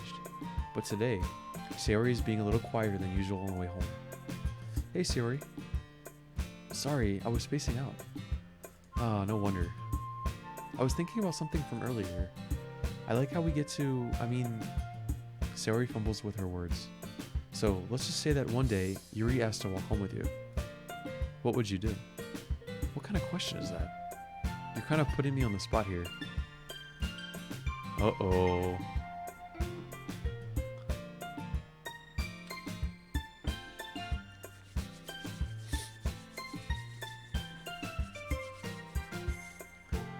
Oh boy. This is big boy questions, isn't it?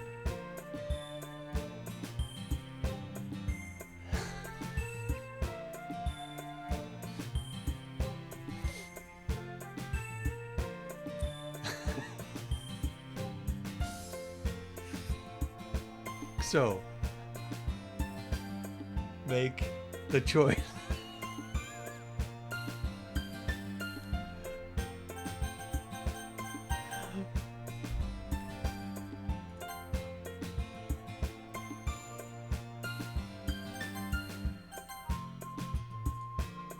You really think I would ditch you? But she's so beautiful and smart. Jeez, I already see her in the club every day. Besides, you always seem to really like going home. You always seem to really like going home together. I wouldn't just ruin that for you. You're so silly. You think about me too much sometimes. Yuri would deserve it if she wanted it though. So, Sari, I've already made up my mind. I really can't figure you out sometimes. Sorry. Besides, what's the point in speculating something that's never going to happen? The conversation trails off. It's kind of a weird thing for Sari to care so much about, but I want to respect her and keep her happy too. Then again, the festival is only a few days away, so I just shit on Yuri twice. It's not good. Who knows what will happen in that time? I've just murdered everyone I've ever known. So now we get some just choices.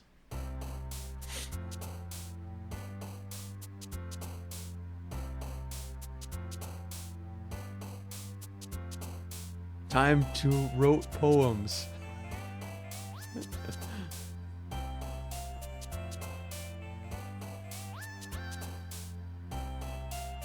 Boom.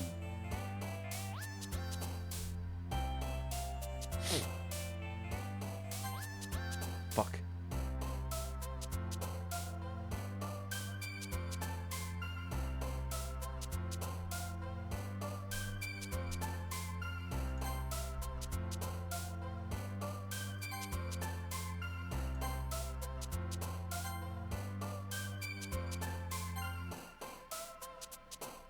We're making poems, dude.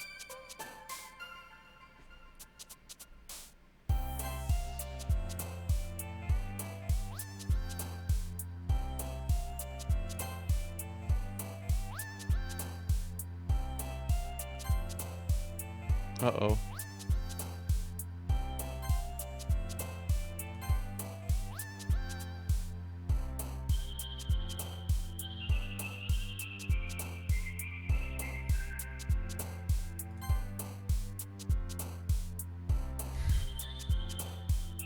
We'll see. I don't really know what I'm doing.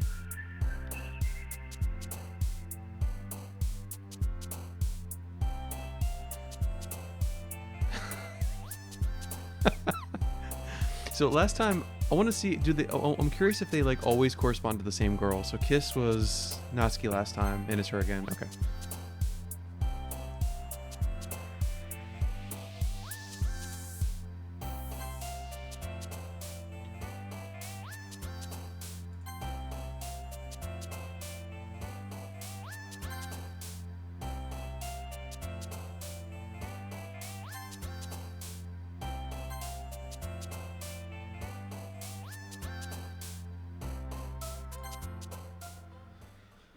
Okay. Oh man, I'm the last one here again. Don't worry, I just walked in too. Were you practicing the piano again? Yeah. You must have a lot of determination. So how long is this game? And if that is a spoiler in any way, don't say it. But is it something I can finish tonight? If that is also a spoiler, don't say anything. Starting this club and now picking up piano. Well, maybe not determination, but I guess passion. Remember that the club wouldn't be here if it wasn't... I doubt you can finish at this pace. Remember that the club wouldn't be here if it wasn't for all of you. And I'm super happy that you're all willing to help out for the festival, too. I can't wait for the festival. It's gonna be great. Weren't you complaining about it just yesterday, Natsuki? Well, yeah. I'm not talking about our part of the festival. Well, true, but I'm not talking... Okay, yeah. But it's a whole day of school where we can play and eat all the kinds of delicious food. You can clear everything in 19 minutes if you're just like skipping through the whole thing. You sound a bit like Sari all of a sudden. Monica, do they usually have fried squid? Squid? It's a pretty specific thing to look forward to. Oh, come on. Are you saying you don't like squid? You of all people? I didn't say I don't like it. Besides, what do you mean by you of all people? Because it's right in your name. Monica. That's not how you say my name at all. Also, that joke makes no sense in translation. Never mind. Let's just focus on our own event for now, okay? Fine, fine. Your reactions aren't as fun as Yuri's or Sari's anyway. Excuse me. Where is Sari anyway? Oh, there you are. Sari is sitting at a desk in the corner of the room looking down at nothing. I walk over to her. Hey, Sari. I wave my hand in front of her face. You're spacing out again. Sorry. Don't mind me. You can go talk to everyone else. Some Unisum? Huh? Is everything alright? Of course. Why wouldn't it be? It just feels like you're a little off. Sorry for assuming things. Geez, you worry too much about me. I'm fine, see? She shows a big smile. Don't let me distract you from having fun with everyone. Well, alright, if you say so. I worriedly glance at Sari before turning back towards everyone else, but the conversation has already dispersed with everyone back at their usual activities. Maybe I should ask Monica if she's noticed anything about Sari recently. Since they've been preparing for the festival, they must be spending a lot of time together. I timidly approach Monica, who's shuffling through some papers at her desk. Hobbs, what's up? Hey, this might sound a little strange, but have you noticed anything up with Sari recently? Anything up with her? In what way do you mean? Maybe I'm reading into it a little too much, but she seems a bit downcast today. Yeah, I've taken niacin before. I didn't like it. I took some, got a mad burn. God damn, dude. Yeah, I don't like it. Can't say I've noticed anything about her. Monica appears across from Sari, who's idly dragging a rubber eraser up and down her desk. Maybe there's something on her minds, but I'm surprised I'm not the one asking you, Hobbs. You certainly know her a lot better than I do. Yeah, but she's never really like this. She's always talked to me about things that bothered her. But this time when I asked her, she was really dismissive. Sorry, I know it's not your problem. I just wanted to ask if you knew anything, so I'll drop it now. No, it's important to me too. I mean, I'm also friends with her. And I also care about the well-being of my club members, you know? Maybe I'll try talking to her myself. Are you sure about that? She seemed like she wanted to be left alone. Are you sure? Maybe she just has a hard time bringing it up with the person of interest. What do you mean? I'm saying that maybe the thing on her mind is you. Me? How on earth would you come to that conclusion? Well, I probably shouldn't say too much, but Sari talks about you more than anything else, you know? She's been so much happier ever since you joined the club. It's like an extra light was turned on inside of her. What? No way. Sari is always like that. She's always been full of sunshine. It's not any different now than it always has been. You're so funny. Have you thought that maybe you've always seen her as so cheerful? Because that's just how she is when she's around you. I said too much. I'm sorry. What do I know anyway? I didn't mean to jump to conclusions, so you should just forget about what I said. I'll try to talk to her, so try not to think about it for now. Alright. Monica smiles meaningfully. I know she said to forget about it, but I already know that I won't be able to get her words out of my head. Monica stands up from her desk and walks across the room to where Sari is sitting. I watch her kneel down next to Sari and gently talk to her, but she's keeping her voice so quiet that I can't hear her from here. I sigh and sit myself down. I know Sari told me not to worry about her and to have fun with everyone else, but that's impossible to do when she's behaving like this. Exactly how much do I care about her that I'm letting this weigh me down so much? Now that I feel like I'm the one behaving out of the ordinary, but there's nothing I can do besides wait for Monica. Why does it feel like I'm being watched? I glance around the room. Suddenly, I notice Yuri peering at me from over her books, but she looks away just as quickly with a flustered look on her face.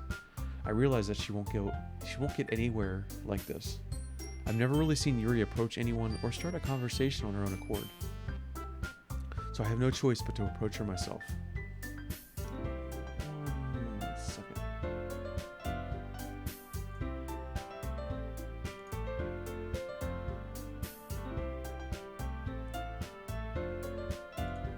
Okay.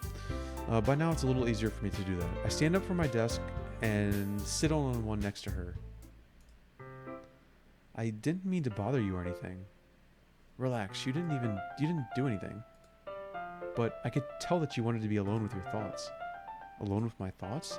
How are you even able to tell that I was thinking like that?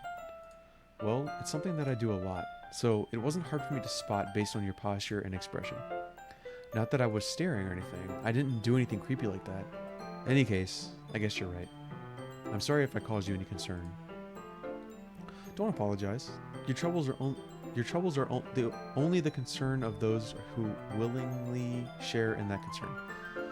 Of course, there are certainly those who find the most comfort in keeping to themselves. But if you would prefer to share what's on your mind, then I would be glad to listen. It's really not that big of a deal. I was just feeling a bit uneasy about Sayori. Sayori? Yeah, she seems a little off today, but when I asked her about it, she didn't want to admit it to me. So I can't help but wonder if something happened to her. Oh, that's quite romantic. Sorry, I didn't mean to say something stupid. It's not that, I just didn't want you to misunderstand. Sayori and I have been just friends for a long time, that's all. I see.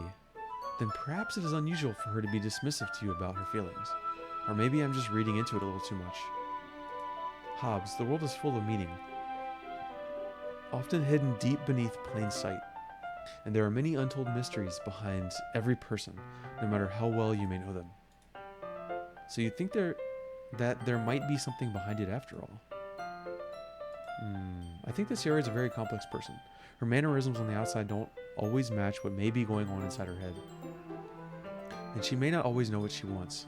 I noticed her strange behavior today too, and I always feel some concern for her. But in your case, it looked like she was fully cooperating, or fully occupying your thoughts, wasn't she? Well, I guess that was the case. Sayori. She really means a lot to you, doesn't she? I guess. But you don't need to put it that way. We're just good friends, that's all. Yuri suddenly looks deeply into my eyes. Her expression is gentle and curious, as if she was searching for something. Embarrassed, I avert my gaze. Sometimes, a person's mysteries are untold even to themselves, and you, as someone honest and caring, may uncover feelings you weren't aware were in you. That is, I think that she would be a very fortunate person to have you feel that way about her. You're giving me too much credit. I'm a pretty simple guy, so I think I'm pretty good at understanding my own feelings. I'm not nearly as sophisticated as you. Get all the babes? That's not a compliment, is it? It is what it is. Anyway, as long as we're here, why don't we do some reading? Well, as long as you're okay with it. Yeah, I should be taking my mind off this whole thing anyway. Yeah, they all do. Okay, everyone. After some time passes, Monica calls out to the club room. Why don't we share our poems now? Before I know it, everything is back to normal. Everyone goes to retrieve their poems, and I do the same. I make eye contact with Monica, and she smiles at me. I wonder what she was talking about with Sayori. Oh boy. Okay, I'll be right back. One sec.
Excuse me.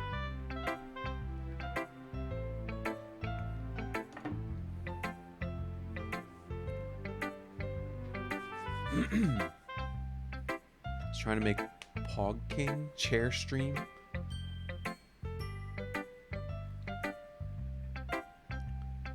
Shh, he's back.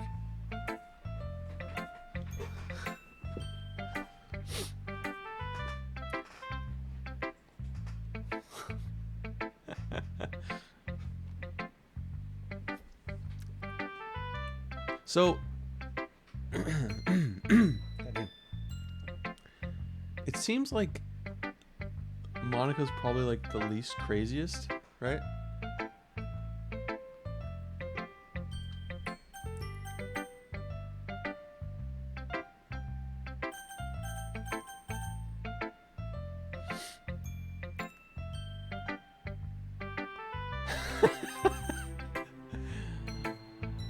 Monica. Boom. Hi, Hobbs. I love that emote. It's so good. Hi, Hobbs. Have you thought about what you want to submit to perform at the festival? Monica was your original choice? Have you thought... Oh, yeah. Well, being in this club is one thing, but performing in front of a bunch of people, I'll have to give it some more thought. Okay. No pressure. But whatever you do, I'm sure it'll turn out great. It would also make me happy to see. She was your original guest, was she? I don't remember. Anyway, let's take a look at today's poem. Sure. I let Monica take the poem I'm holding in my hands. It's pretty good. It makes me think of Sayori, like the other one that she wrote. You two are like a dynamic duo. That's kind of exaggerating it. Yeah, probably. But you do spend a lot of time with her, even in this club, don't you? Then again, I don't blame you for being a little shy. I'm not shy, it's just... I'm just teasing. I know it takes a bit of time to make friends with everyone, but Yuri and Natsuki are super interesting people, so don't be afraid to give them their share of time. And you can talk to me every now and then, too. I'm not, like, unapproachable or anything, am I? No, it's nothing like that. I'm just still getting used to being here, that's all. Yeah, it's weird to me that she's not in the poem selection, though. You know what I mean?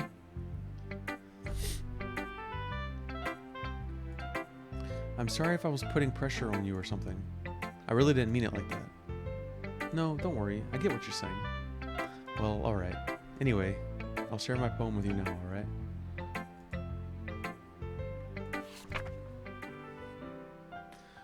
The Lady Who Knows Everything. A tale as old as time. Oh wait. An old tale tells of a lady who wanders earth. The lady who knows everything. A beautiful lady who has found every answer, all meaning, all purpose, and all that was ever sought.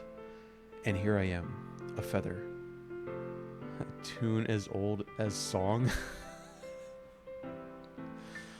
Lost adrift the sky, victim of the currents of the wind.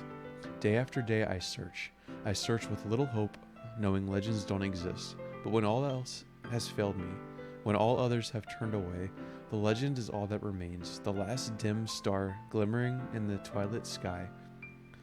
Until one day the wind ceases to blow. I fall, and I fall and fall and fall even more, gentle as a feather, a dry quill, expressionless.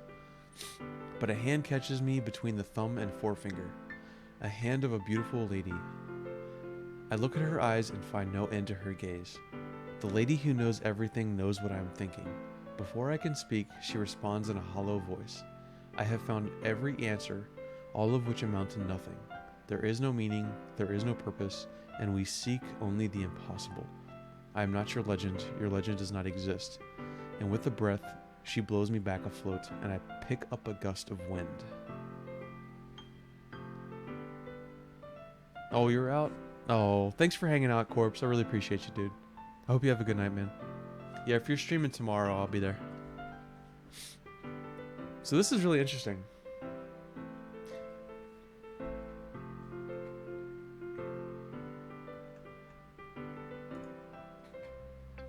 You know, I feel like learning and looking for answers are the sorts of... Later, dude. Have a good night, man. Are the sorts of things that give life meaning. Not to get too philosophical or anything, but it was kind of on my mind, so that's what I wrote about. I see. I never really put much thought into it. In a way, it's almost paradoxical, because if we had all the answers, wouldn't the world start to lose its meaning? You know, there's one thing I noticed. It seems like everyone in the club prefers writing about things that are more sad than happy. Are you surprised? I mean, if everything was okay, we wouldn't really have anything to write about, would we? Humans aren't two-dimensional creatures. I think you know that better than anyone. Oh, Blinken, it's okay, it's okay. We're only... What? Oh, I guess we're at 2 hours and 40 minutes? Holy shit. You mean one-dimensional? Ah, yeah, that. Oh, Shino? What's going on, man? Welcome, welcome. Thank you for the raid. Thank you so much. I hope you had an awesome stream. What were you playing? Were you finishing up Final Fantasy 1 tonight? Oh shit. Lazarus, Tegra, thank you so much for the follow. I really appreciate it. How you doing, man? Anyway, here's Monica's writing tip of the day. Are you ever too shy to share your writing because you're afraid it's not that good? It can be really disheartening to get a lukewarm response to something you put so much into. But if you find other people who enjoy writing, then sharing becomes a lot easier. Because instead of telling you that your writing is so good or okay or bad, they'll want to focus more on everything that went into it and the things you can work on. It's much more encouraging that way, and it'll make you want to continue improving. It's almost like having your own little literature club, don't you think? That's my advice for today. Thanks for listening. Not finishing up, continuing, finally step foot in the Earth Shrine. Oh, shit. So things are starting to really pick up then for you in that game. Starting to get into the real shit. And, yeah, normally I would not... Normally this is not a game I would play on stream. This is a game that I've almost played just to see what all the fuss was about in the past.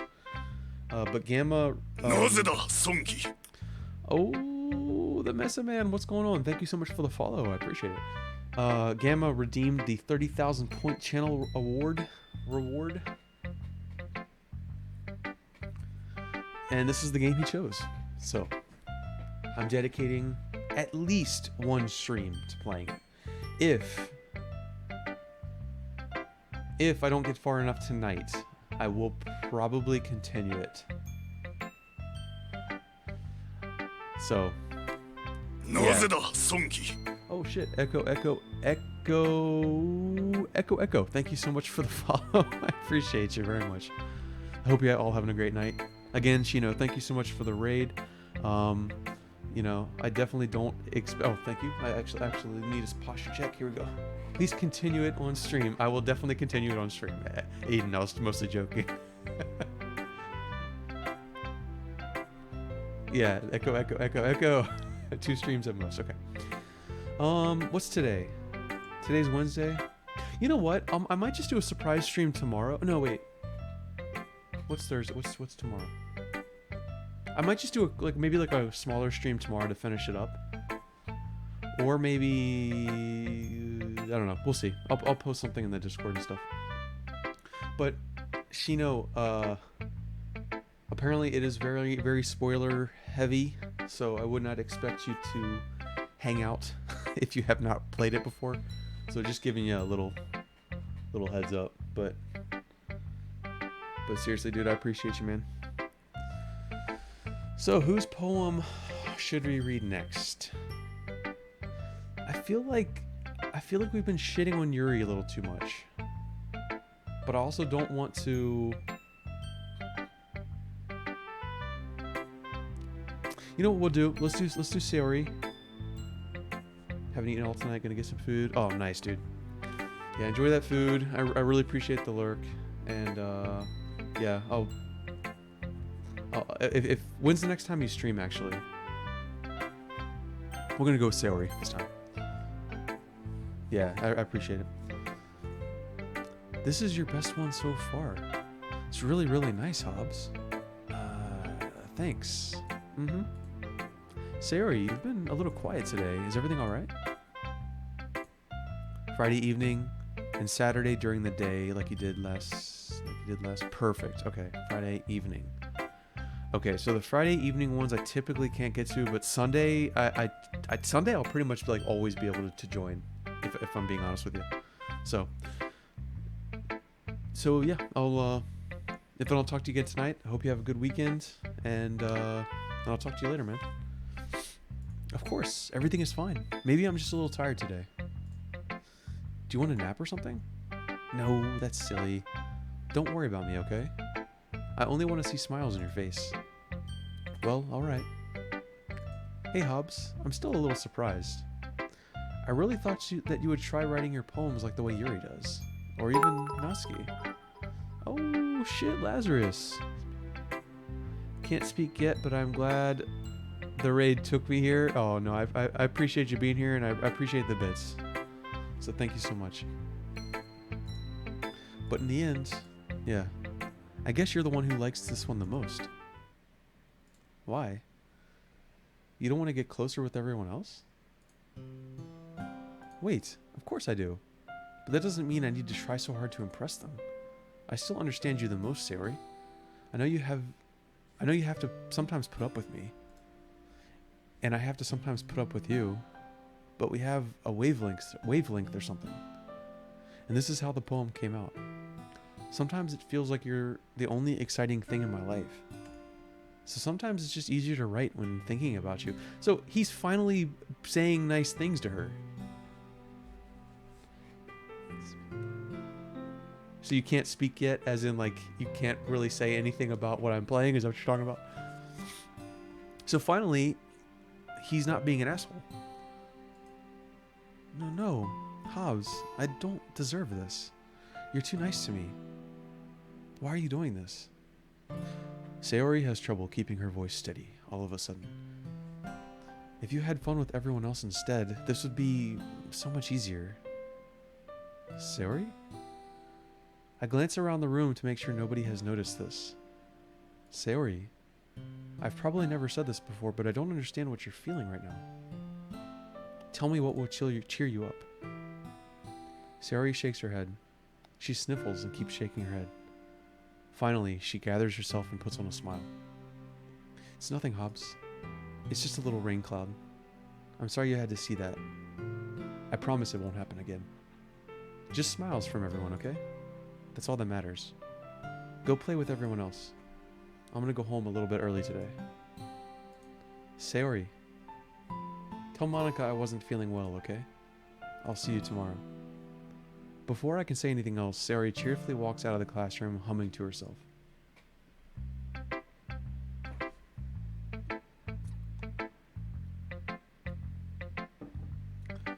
Oh boy.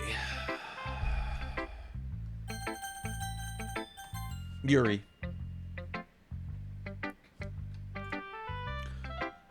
Well done, Hobbs. You've definitely improved your writing over the course of these few days.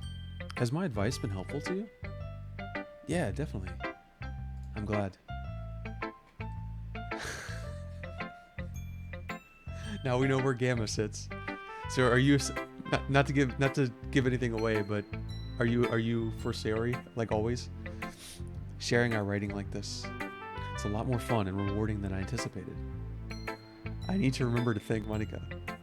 I think we all felt a little awkward at first. But now it seems like everyone is enjoying sharing their writing and seeing what others think. I guess I can't really disagree. Your team Monica? Okay. Edgar would be like Natsuki? Or would like Natsuki? Yeah. I mean, technically, aren't they all like extremely underage, so...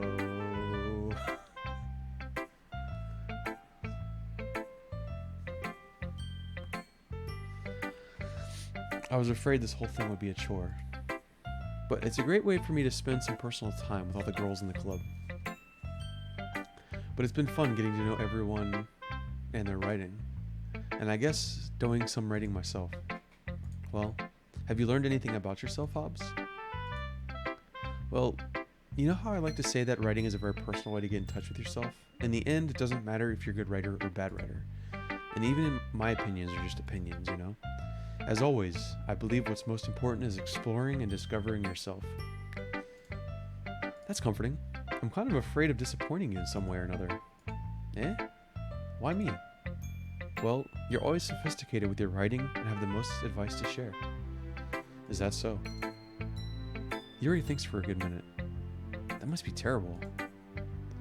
For me to have become someone whose opinion is fearsome, how unlikable of me. It's not as bad as you're making it sound in your head. I just meant that I respect your opinion. I see. I'm sorry that I always overthink and come to those sorts of conclusions. I'm just a little too used to it. Overthinking. Being disliked. Yuri. What am I saying? I'm sorry, I didn't mean to bring that up. Let's move on. Alright. Do you want to share your poem now? Okay, here. Beach.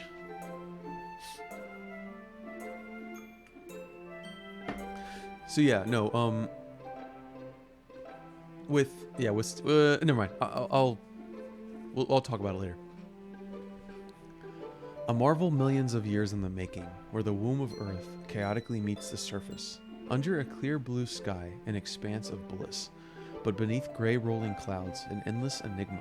The easiest world to get lost in is one where everything can be found.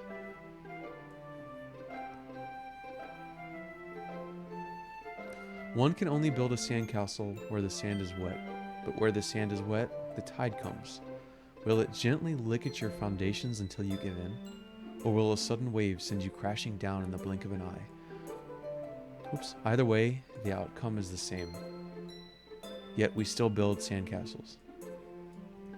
I stand where the foam wraps around my ankles, where my toes squish into the sand. The salty air is therapeutic. The breeze is gentle yet powerful. I sink my toes into the ultimate boundary line, tempted by the foamy tendrils. Turn back, and I abandon my piece to erode at the shore. Drift forward, and I return to Earth forevermore. Oh, Tactical Grace, how you doing? Hope you're doing great tonight. Is this a poetry game? Yes.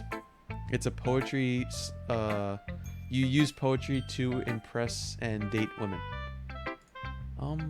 I'm aware that the beach is kind of an inane thing to write about, but I did my best to take a metaphorical approach to it.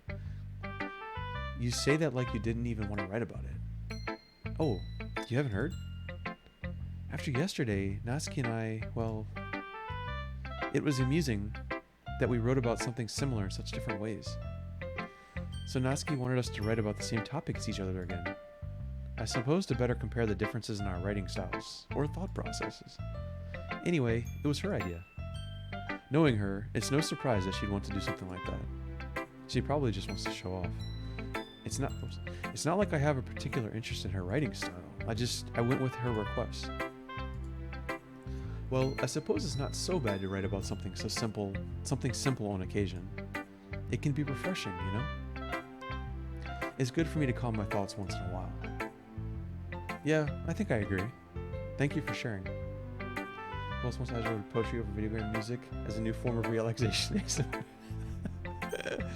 I'm down. Totally down. Alright, so Natsuki is last.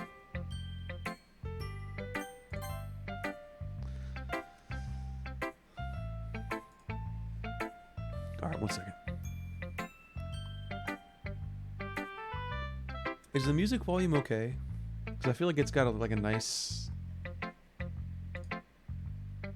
Yeah, it seems like it's okay. It's not too loud, right? This one's alright. Alright? Well, yeah. About as good as yesterday's anyway. Okay, cool. I see what you're going for, but it's just not really my style. I mean, that's fine. I'm mostly just glad that you're trying a little bit. Well, of course I'm at least trying. Why are you so emotionally invested in my poems anyway? Isn't that more of a compliment to me? No, gross. It's not like I care. It's just that one of us in this club has to make sure you're not slacking off. Really? What if you ended up just scaring me away? It's not like you would actually do that. Yeah, you're right. It's kind of fun to hang out here, even if I have to put up with you. God. Natsuki's elbow connects with her stomach. Oh? Maybe I won't mind scaring you away after all. I was just joking. Oh, I know. Don't worry, I was too. How the hell do you call that a joke? That seriously hurt. Well, maybe it was funny to her. I guess that's kind of the point. I should really just watch my mouth around Natsuki. Anyway, Natsuki holds her poem out to me like nothing even happened. 1 second. Allergies are bothering me too, so it's kind of hard to. Okay. I'll be your beach. Your mind is so full of troubles and fears that diminished your wonder over the years. But today I have a special place, a beach for us to go. A shore reaching beyond your sight, a sea that sparkles with brilliant light. The walls in your mind will melt away before the sunny glow. I'll be the beach that washes your worries away. I'll be the beach that you daydream about each day. I'll be the beach that makes your heart leap in a way you thought had left you long ago. You will definitely be my... Let's bury your heavy thoughts in a pile of sand. Bathe in sunbeams and hold my hand. Wash your insecurities in the salty sea and let me see you shine. Let's leave your memories in a footprint trail. Set you free in my windy sail. And remember the reasons you're wonderful when you press your lips to mine. I'll be the beach that washes your worries away. I'll be the beach that you daydream about each day. I'll be the beach that makes your heart leap in a way that you thought had left you long ago. But if you let me be by your side, your own beach, your own escape, you'll learn to love yourself again. Yeah, I felt like I kept writing about negative things, so I wanted to write something with a nice message for once. Besides, the beach is awesome. Kinda hard to write anything negative about the beach. Well, Yuri's take on it was a little more solemn. Well, geez, she better not have said anything bad about mine. After all, she was the one who wanted us to write about the same topic. Ugh, can you really see her doing that too? Making us write about a simple topic, then trying to impress me by coming up with something all fancy? Well, it's not that I care, I just did it anyway. I mean, I guess mine ended up being kind of metaphorical too, but there's nothing wrong with doing that once in a while. At the very least, it was good practice. Oh, it's your girl, Gamma. Okay, you three. We're all done sharing poems, right? Why don't we start figuring out... Hold on a second. Is it just me, or did you say something strange just now? Something did sound a bit unusual. That's right. You deviated from your usual catchphrase when addressing the club. Catchphrase? I don't have a catchphrase. Jeez. Why is the mood so weird today? Look, even Yuri isn't immune to it. Stagnating air is common foreshadowing that something terrible is about to happen. In your books, maybe. Look, the only thing different is that Sayori isn't here. It seems you're right. Sayori always helps lighten the mood a little bit, doesn't she? It's almost like everyone's balance is thrown off a little when she's not around. Where the heck did she run off to anyway? I thought she just went to pee. Natsuki, please show some decency. Oh, come on. She actually wasn't feeling too well and went home early. Oh, is that so? I hope she's alright. Seriously? Of all times not to go home with her, you pick the time she's not feeling well? So much for you two being all lovey-dovey. No, first of all, stop misunderstanding my friendship with Sayori. And second, she's been kind of avoiding me today, so I didn't want to force it. Oh?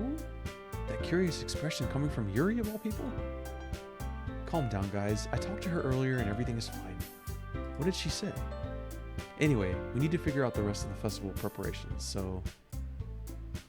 Let's decide what everyone will be doing this weekend. I already know what I'm doing. That's right. Natsuki will be making cupcakes. But we might need a lot of them and different flavors. Can you handle all that by yourself, Natsuki? Challenge accepted. And as for myself, I'm going to be printing and assembling all the poetry pamphlets. Sayori will be helping me design them. And as for Yuri, you can, guys, can you help me come up with something for Yuri? I'm useless. No, that's not it at all. You're the most talented person here, you know. Now Natsuki's pouting too. Jeez, even I can tell now. I guess I never gave Sayori enough credit, but I can tell things are even harder on you when she's not around. That may be the case, but if I can't also be a leader on my own, then I won't grow as a person. Me, if I was a member of that club, okay. Are we sharing poems about the beach? Who wants to read my poem? Sarah, fantastic. Thank you so much for the follow. I hope you're doing wonderful tonight. That's it. Let's remember that club. Are we sharing poems about the beach? Who wants to read my poem about someone who is on a beach? Get ready to commit suicide by drowning because they would rather go now than be crippled further by their terminal disease.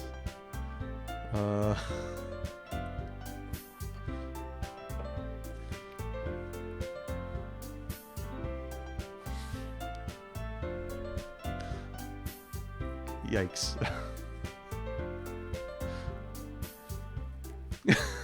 Game up.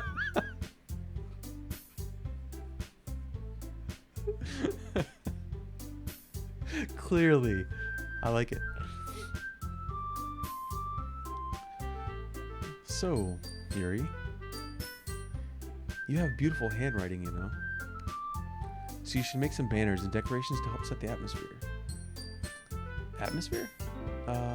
About that. I love atmosphere. Yuri's expression suddenly changes as she stares at her desk and focuses and starts nodding to herself. Your mind is already racing, I see. That's great. You'll be a wonderful help, Yuri. But anyway, that just leaves you, Hobbs. The one who is truly useless. Don't say that. In fact, both Natsuki and Yuri have some pretty heavy tasks to handle. It would probably go a long way to give one of them a hand. You could always help me out as well. I would be really appreciative of that. Is Monica suggesting I spend the weekend with one of my club members? How on earth are they going to respond to a suggestion like that? I suppose I wouldn't mind a bit of help. Well, even if you don't know how to bake, there's always some dirty work I could give you. It's not like Monica's going to give me a choice, and you shouldn't be sitting on your butt anyway. Natsuki tries to mumble a bunch of excuses like that. If I recall, Natsuki, you mentioned that you would like to handle the baking on your own? Hobbs may not like to be around if you only make him out to be a nuisance, so therefore, he may be more suited to assisting with the decorations. Hold on a second, I never said that. How hard could it be to make a few decorations anyway? Sounds more like you're just making excuses for Hobbs too. Wait, what are you saying? It will be extremely meticulous work. And baking, isn't it? Just what do you think? Guys, let's settle down for a moment. In the end, I think it's up to Hobbs to decide how he'd like to contribute. Oh shoot, that's what Lazarus meant. About he can't speak yet. I completely forgot. I'm dumb.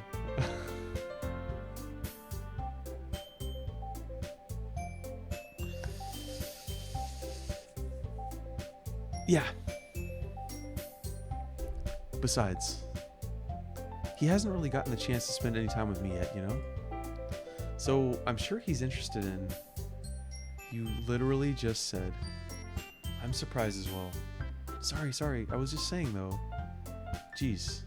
Can we just settle this already? Yeah. Hobbs, you're okay with this, right? In the end, it's up to you. Of course. Very well. In that case, everyone looks straight at me. Uh-oh. Gamma, why'd you make me do this?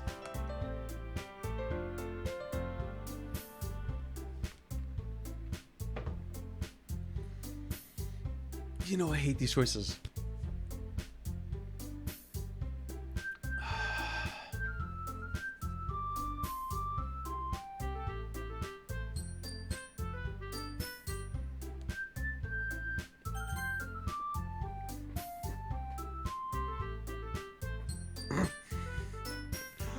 Well, I'll probably be most useful helping out Yuri. Me? Are you serious? Why would you... Natsuki, I can already tell you're about to say something mean.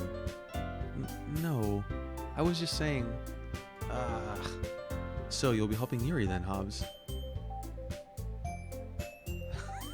Yeah, that's what I'm gonna do. I'm glad. I have a bad habit of overthinking these sorts of things, so I think your assistance will be very useful. My initial thought, Gamma, was correct. So yeah, that's great to hear. Natsuki, will you be able to handle the baking yourself? I mean, yeah. I already said I would be fine. Okay. Everyone can tell that Natsuki is feeling a little sour. So, was that everything we needed to go over? Yeah, that should be about it. Are you guys excited? Well, excited may not be the right word, but I suppose I'll be looking forward to it a little bit. Do you feel the same way? Me? I guess you could say I'm a little interested to see how it'll turn out. That's good enough for me. What about you, Natsuki? Natsuki, what? Why is everyone yelling at me? I didn't even do anything. No, that's not what I meant. Yuri anxiously glances between everyone in the room. I'm sorry for this. I don't really know why Hobbs picked me. And also, your cupcakes are the best cupcakes I've ever had. They go really well with my tea. And nothing that I do for the event will compare to that, so... I get it. I'm kind of surprised though. Why? Well, I'm the one acting immature. I already know that. But you're trying to cheer me up all of a sudden. I know I'm not very good at it. I'm sorry if I said something bad. Natsuki isn't the only one surprised.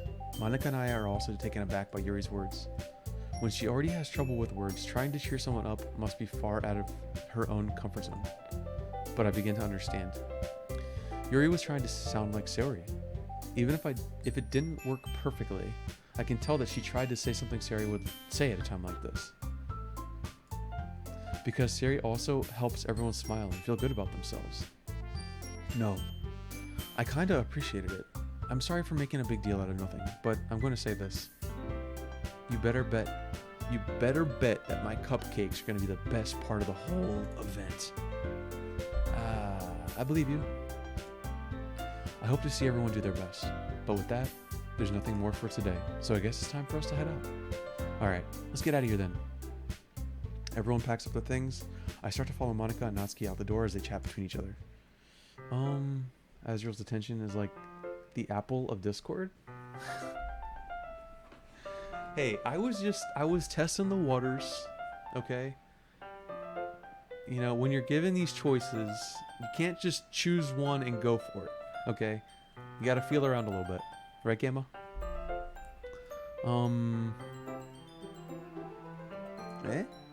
I turn around. Sorry. I realize I don't have any way of contacting you this weekend. Ooh, right here. Oh, you're right. I can't believe that slipped my mind. Should I give you my number? I think that would be the best way, yeah. Alright then. Yuri and I exchanged phone numbers. Okay. Then I'll be stopping by your house on Sunday. My house? Is that a problem? No, not at all. I just thought that I would be the one going to your house since I'm the one helping you. I suppose that makes sense, but I don't mind. I think I would prefer going to your house. Alright. In that case, it won't be a problem. I decide not to press Yuri for a reason. It's not like it should matter much either way, so I'll just need to make sure my room is clean. I hope I managed to make myself useful in some way. I'm not nearly as creative as you are. Don't underestimate yourself, Hobbs. I think we'll make a very productive team. Even if you only chose me because you felt bad or something. Wait, you don't actually think that, do you? I don't know. It's difficult to come up with any other reason why you may have chosen me. You're forgetting the one reason with the most common sense. I chose to help you because that's what I want to do. But Yuri thinks to herself with an extremely tense expression. Yuri, you're really overthinking this. You wanted me to point out when you're overthinking, right? I didn't realize. I'm telling you I want to. That's all there is to it. Do you believe me? Yuri thinks really hard again. She looks straight into my eyes for a long while. I believe you. As if it took her tremendous effort, Yuri finally says that and relaxes her expression. And I'm really looking forward to Sunday. Yeah? I am too. After that exchange, I make my way out the door, and Yuri follows. I can't believe this. Yuri is going to be coming to my house on Sunday. My anxiety shoots through the roof. Even though I've gotten pretty used to handling her at this point, there's no telling what might end up happening when we're outside of school. More than that, she told me that she was looking forward to it. We've known each other for, like not even a week. Well, no, you think about it again. It was at least 3 days, and then it was the weekend. So, come on. It's been a while, okay?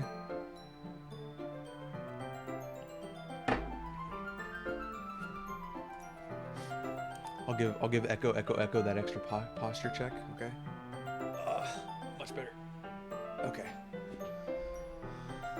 More than that, she told me that she was looking forward to it.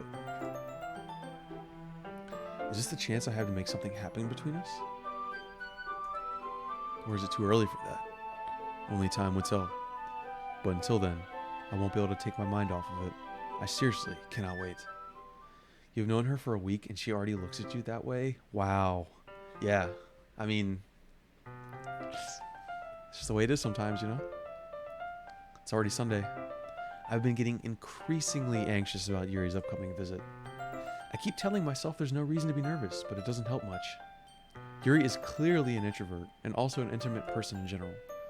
There's no doubt she'll open up a little bit when it's just the two of us. Meanwhile, we've even been texting occasionally. Okay.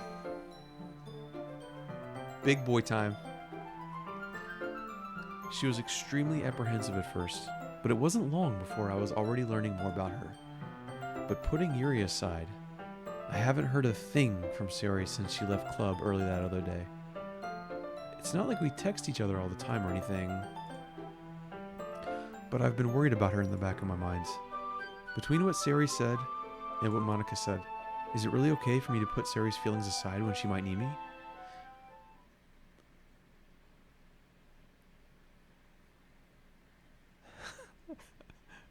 I decide to visit Sayori before Yuri comes over. Excuse me. Rather than asking, I simply tell her I'm coming over, much like we've done in the past. Once I reach Sayori's house, I knock on the door before entering it myself. Again, we used to play so often that we've made it a habit of simply entering each other's houses like we're family. The house is quiet. Sayori isn't anywhere on the first floor, so I assume she's up in her room. It's already strange for her not to run down and greet me. This is going to be really bad. I head up to her bedroom, where I finally find her. Sayori? Okay, never mind.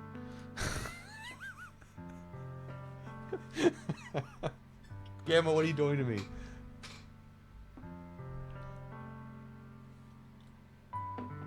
God.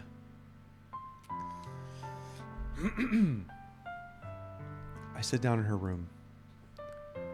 Sayori forces a smile, but it's easy to tell that she's different. There's a minute of silence between us. You haven't come over like this in a long time, have you? Yeah, I know. And walks straight up to her room and she's in her pajamas. I guess you're right. It has been a long...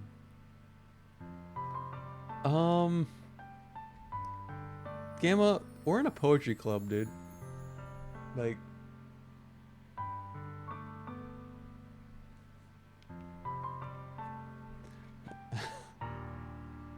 Well, no, I expected something really bad. It has been a long time. Not much has really changed, has it? Sayori's room is as messy as it's always been. I also recognize the same stuffed animals and wall decorations that she's had for years now. If you came over... I don't think there's any nudity in this game. Otherwise, I don't think you would have told me to play it.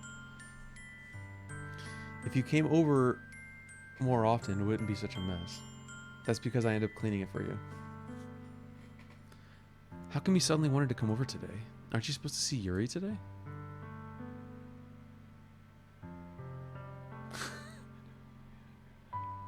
It's technically allowed. I think nudity's technically allowed. If you're playing games, I think you have to like try to avoid it if possible. But if it comes up on the screen, it's okay. If that is your expectation, I want to go to your poetry club. Yeah, people play The Witcher 3 all the time. Like, you know, just don't exploit it. Yeah, poetry clubs are technically usually like nudist colonies around my area, so. Yeah, but wait, how did you know that?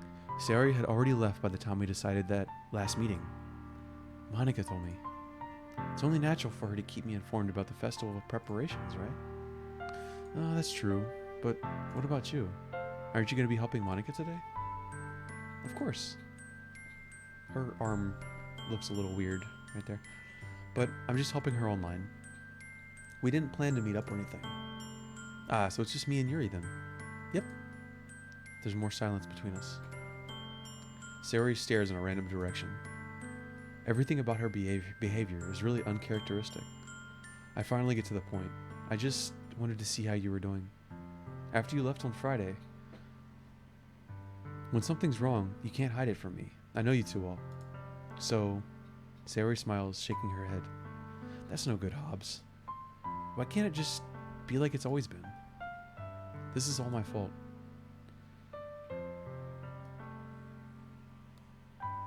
A lesbian poetry club or start one?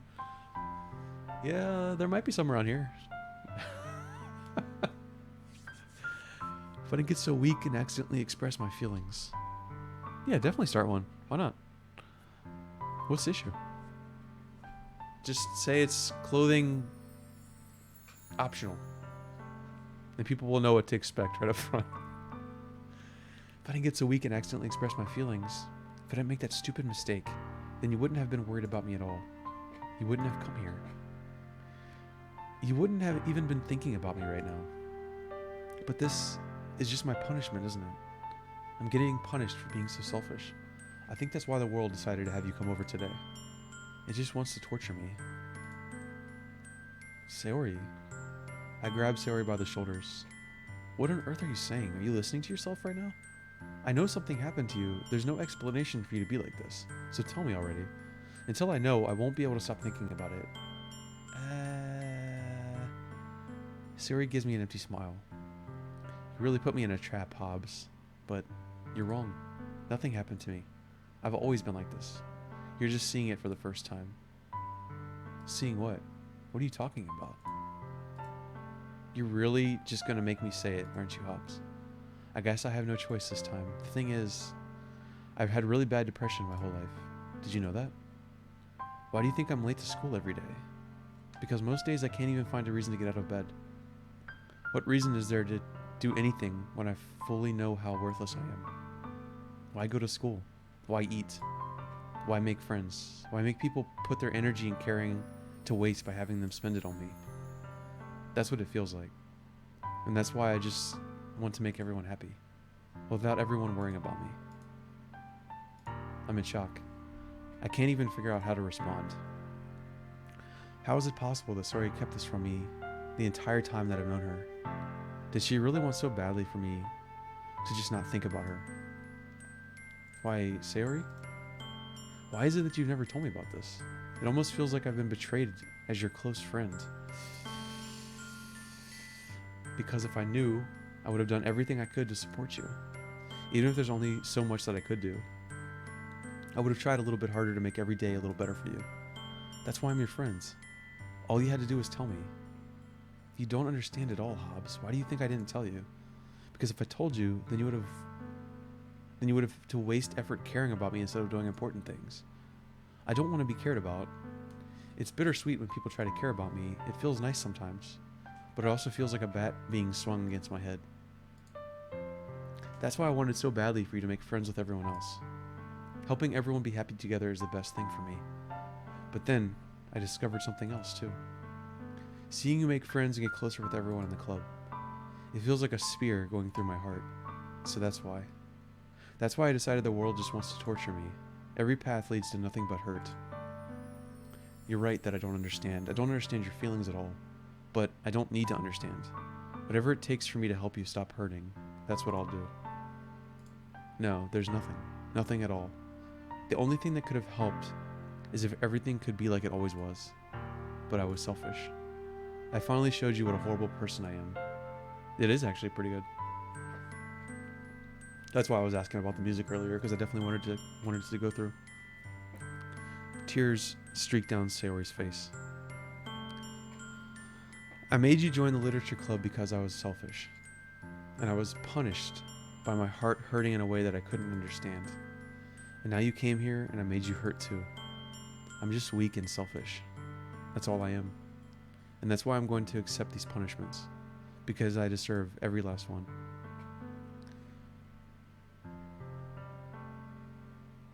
Later, Blinken. I hope you have a good night, man. Thanks for stopping by. I appreciate it. Without thinking, I once again grabbed Sayori's shoulders. This time I pulled her into a tight embrace. Hobbs. I don't care if you feel selfish. I'm really happy that you convinced me to join the club. Seeing you every day makes it worthwhile enough. If I make friends with everyone else, then that's just a bonus. But please never underestimate how much I care about you. I wouldn't have it any other way. Hobbs. Sayori isn't hugging me back. Despite my arms being wrapped around her, Sayori's arms remain at her sides. She starts sobbing next to my ear. No, don't do this to me. Please don't do this. Sayori barely manages to speak between her sobs. I don't know if I'm doing the right thing, but all I want is for her to know that I care. If you have it in you to call yourself selfish, then you have to let me be selfish too. No matter what it takes, I'll figure out what needs to be changed. I'll make these feelings go away. And if there's anything that you need me to do, then you'd better tell me. I'll get mad if you don't. I don't know. I don't know. Gently, Sayori finally puts her arms around me in return. I don't know anything. It's all really scary. I don't understand any of my feelings. The only time I'm not feeling nothing is when I'm feeling pain. But your hugs are so warm. And that's really scary too. It's so good, isn't it? I absolutely love it. And I'm still coming up with another one. Sayori lets me go. As she does so, I let her go as well. The festival is tomorrow. Yeah. It's gonna be fun, right? Yeah. How would you like for me to spend it all with you? It's what I want. I promise. I think that would be nice then. Yeah. Sayori wipes her eyes. If I could spend the whole day here, I would. Of all days, this has to be the one where I have other plans. Maybe I should cancel. No, don't. Please don't. If you did that, then I really wouldn't forgive you. But it's almost time for Yuri to meet me at my house. At the very least, do you want to come along and help out? It would be fun. To my surprise, Sayori shakes her head. I'm sorry. I don't know if that would be very good for me today. Do you understand? It's kind of hard for me to fully understand, but I'm trying my hardest. It's okay. Don't worry too much about it. I'll see you tomorrow, okay? Alright. I look forward to it. I say goodbye to Saria next to her house. On the way home, I find myself still feeling uneasy, but it's hard for me to keep thinking about it when Yuri is about to come over too. I think Sayori is right. I shouldn't be worrying too much, and we're definitely going to have a great time tomorrow. I should just focus on what's ahead of me.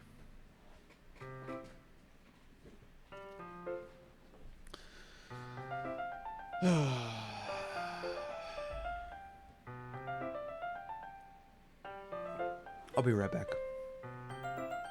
I need a little bit more water.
Okay.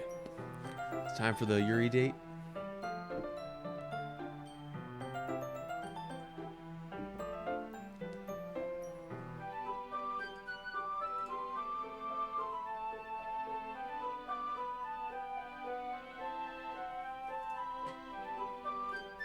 Oops. As I approach my house, I see something that makes me feel a moment of panic. You're Yuri? Thank goodness. You're a little early. Oh, dude. She cracked out the turtleneck. Dude, that's what I'm that's why I like sighed, because I'm just like, there's no way any normal person. I mean, I guess you kind of have to, but I don't know.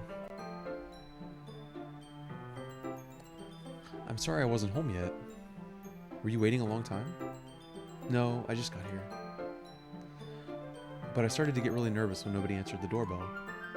You always could have texted me. If I had known, I would have reassured you and hurried more on my way home. I suppose that's true. I didn't think of that for some reason.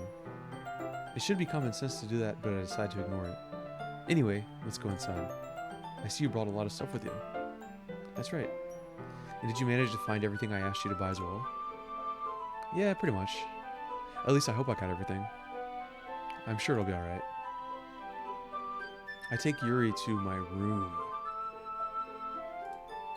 The first thing she does is glance around curiously, which makes me feel anxious. It's so clean. I cleaned it before you came over, so what an idiot. It's very considerate of you. I guess it flows both ways.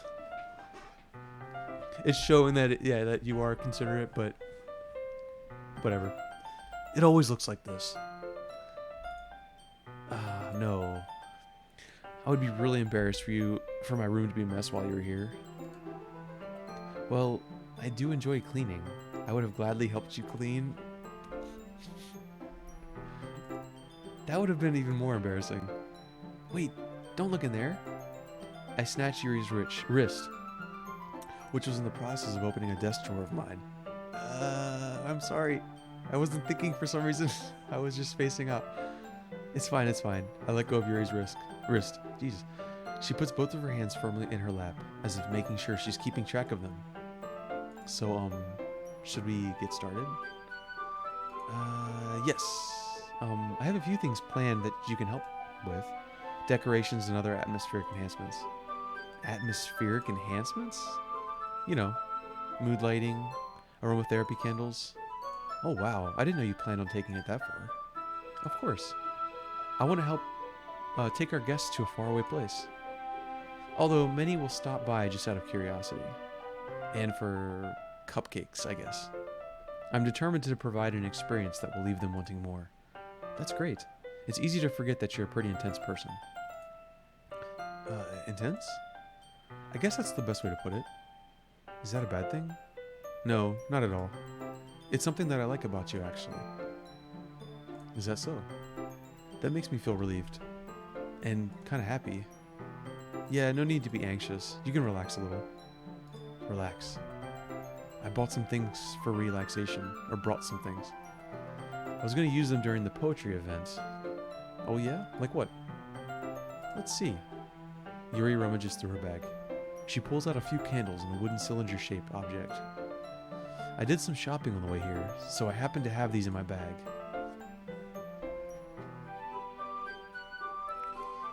I plan to cover the windows in black paper and use the candles to light the room. 100% sure that if you advertise the cupcakes, 95% of the attendance will be cupcake related. I think that would be amazing, don't you? Yeah, that would be actually really neat. What's that wooden thing, though? I 100% would be down for cupcakes. Oh, this? It's a diffuser for essential oils. How familiar are you with aromatherapy? Not familiar at all. Oh, is that so? It's one of my favorite contributors to a positive atmosphere. Depending on the oils or herbs you choose, you can change the mood of the air itself. You can even feel it permeate through your body. Relaxation, positive energy, romance, reflection. It's almost like magic. Yuri takes the cylinder and pushes a switch on the bottom. In just a moment, a thin ray of vapor begins to spout through a small hole in the top. Oh, that smells wonderful. What kind of mood is that one for? This is a jasmine essential oil. It smells a little sweet and flowery, right? Yeah, that's a good way to describe it. She vapes. The other 5% would be the 3 other members of the club that are required to be there. Yeah.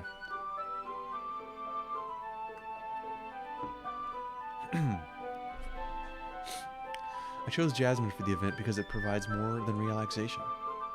Jasmine enhances your emotions and helps you feel them flow through your body.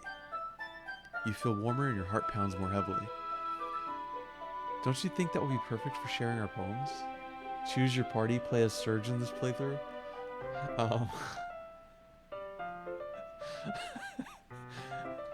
I got something for you. I got something for you.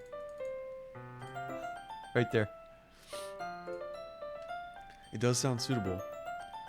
But you seem to know a lot about this, so I'll trust your opinion with anything.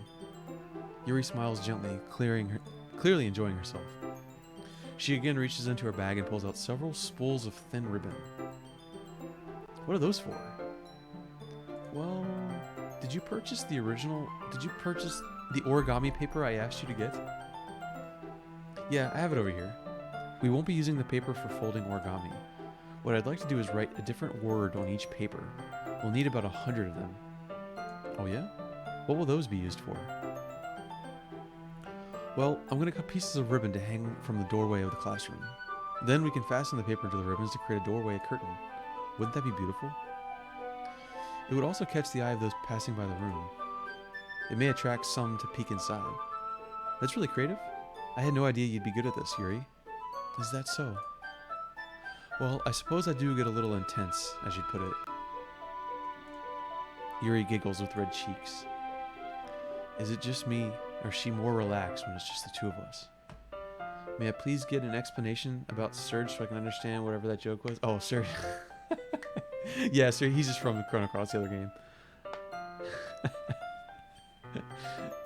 I probably should actually... So I can actually pause certain redemptions during certain playthroughs, which I need to actually do. So like Touchy, I paused.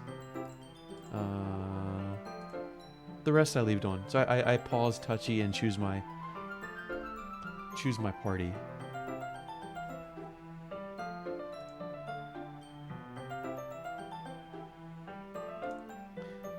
Anyway. Or maybe it's the excitement she feels from sharing something that she enjoys. Here's a marker, Hobbs. You can write any characters you want. Choose my party.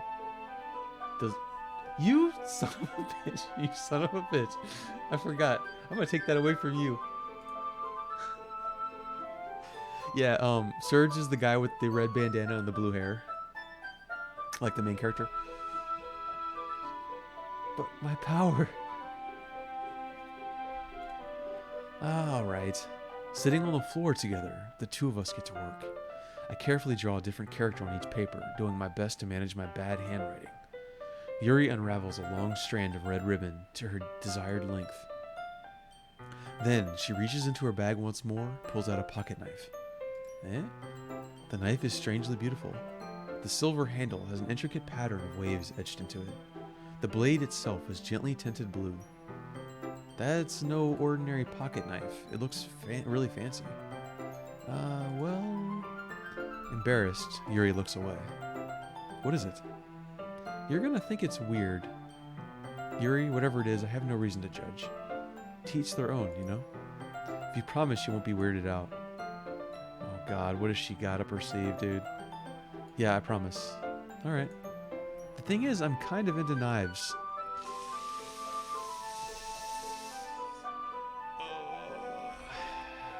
She's out.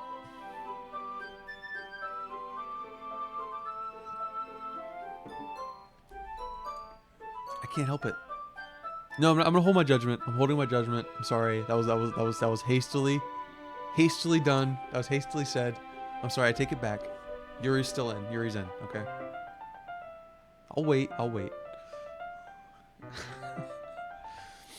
I don't know what it is. The combination of craftsmanship and feeling of danger, maybe? What am I saying? Please don't think I'm weird for this. You're laughing at me. No, I'm not laughing at you. It's just funny how nervous you got about sharing.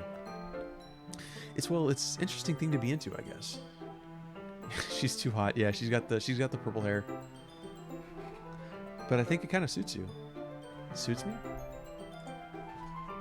Yeah, it's kind of intense. Besides, it's a really cool looking knife. I can't deny that. Yuri relaxes her expression once again. Would you like to hold it? Sure, I'll check it out. Yuri carefully hands me the knife, with the handle facing me. I take it and turn it around in my hands. It feels heavy and extremely solid. Where do you even get a knife like this? Curious of its sharpness, I feel the point of the knife with my index finger. Ow! Oh my god, what an idiot. Why did you do that? I didn't expect it to be that sharp. I barely touched it at all. It's my... Do you want to hold it? It's my fault. I should have warned you. This knife is extremely sharp. It can cut through skin like it's paper. Oh no. A small drop of blood trickles down the side of my finger. Yuri takes my hand and gives the wound a closer look. Uh-oh. I didn't expect this. I didn't expect the knife to be sharp. She stares at it and noticeably fidgets. If you're squeamish, I'll go wash it off now. Without warning, Yuri puts my finger in her mouth and licks the wound.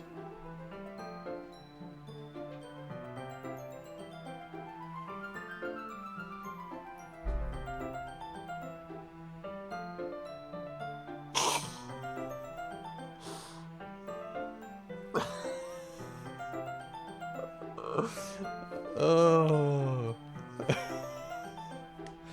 I dig it. I'm into it. What's up, Super Handy? Yeah, we're having fun here tonight. You know, just a casual game. I'm into it. Startled, I instinctively pull my hand back. Yuri's back in. She's back in all the way, actually. Tiny, tiny, damn you. Touchy. Dude, Super, how did the practice go, man? Please forgive me. I wasn't thinking. Gamma, could you please refund all of Tiny's shit? Unless what do you want me to touch? Yuri lowers her head, her face burning up. Yuri, that's the most embarrassing thing I've ever done. How could I do something like that? I'm sorry. Sure, it was a little weird and it took me by surprise. But I guess she was just trying to help, right? Yuri, I think you're overreacting a little. She doesn't lift her head. What if she doesn't recover from this for the rest of the afternoon? Alright, you know what? This might be a stupid thing to do, but I do it anyway. I take Yuri's hand and lick her index finger in return.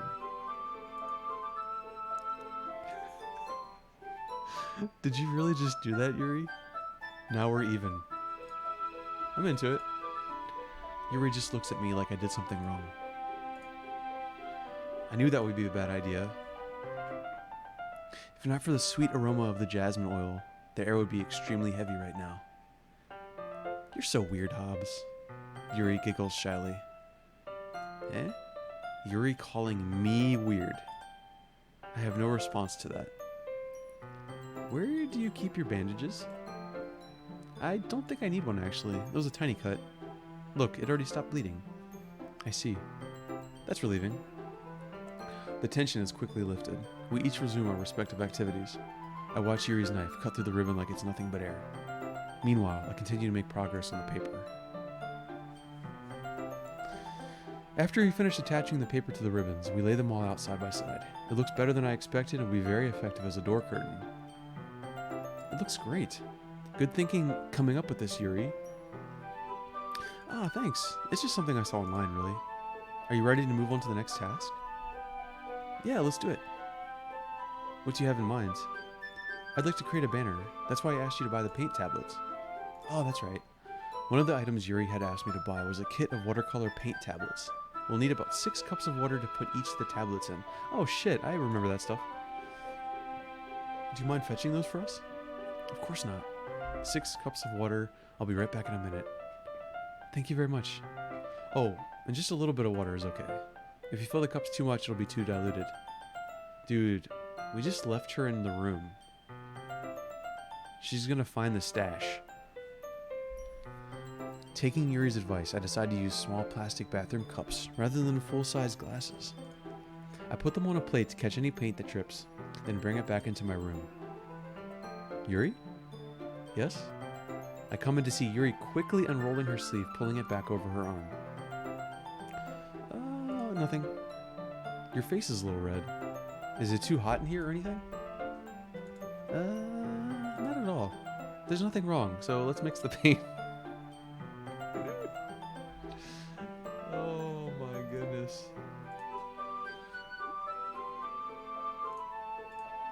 Oh my god.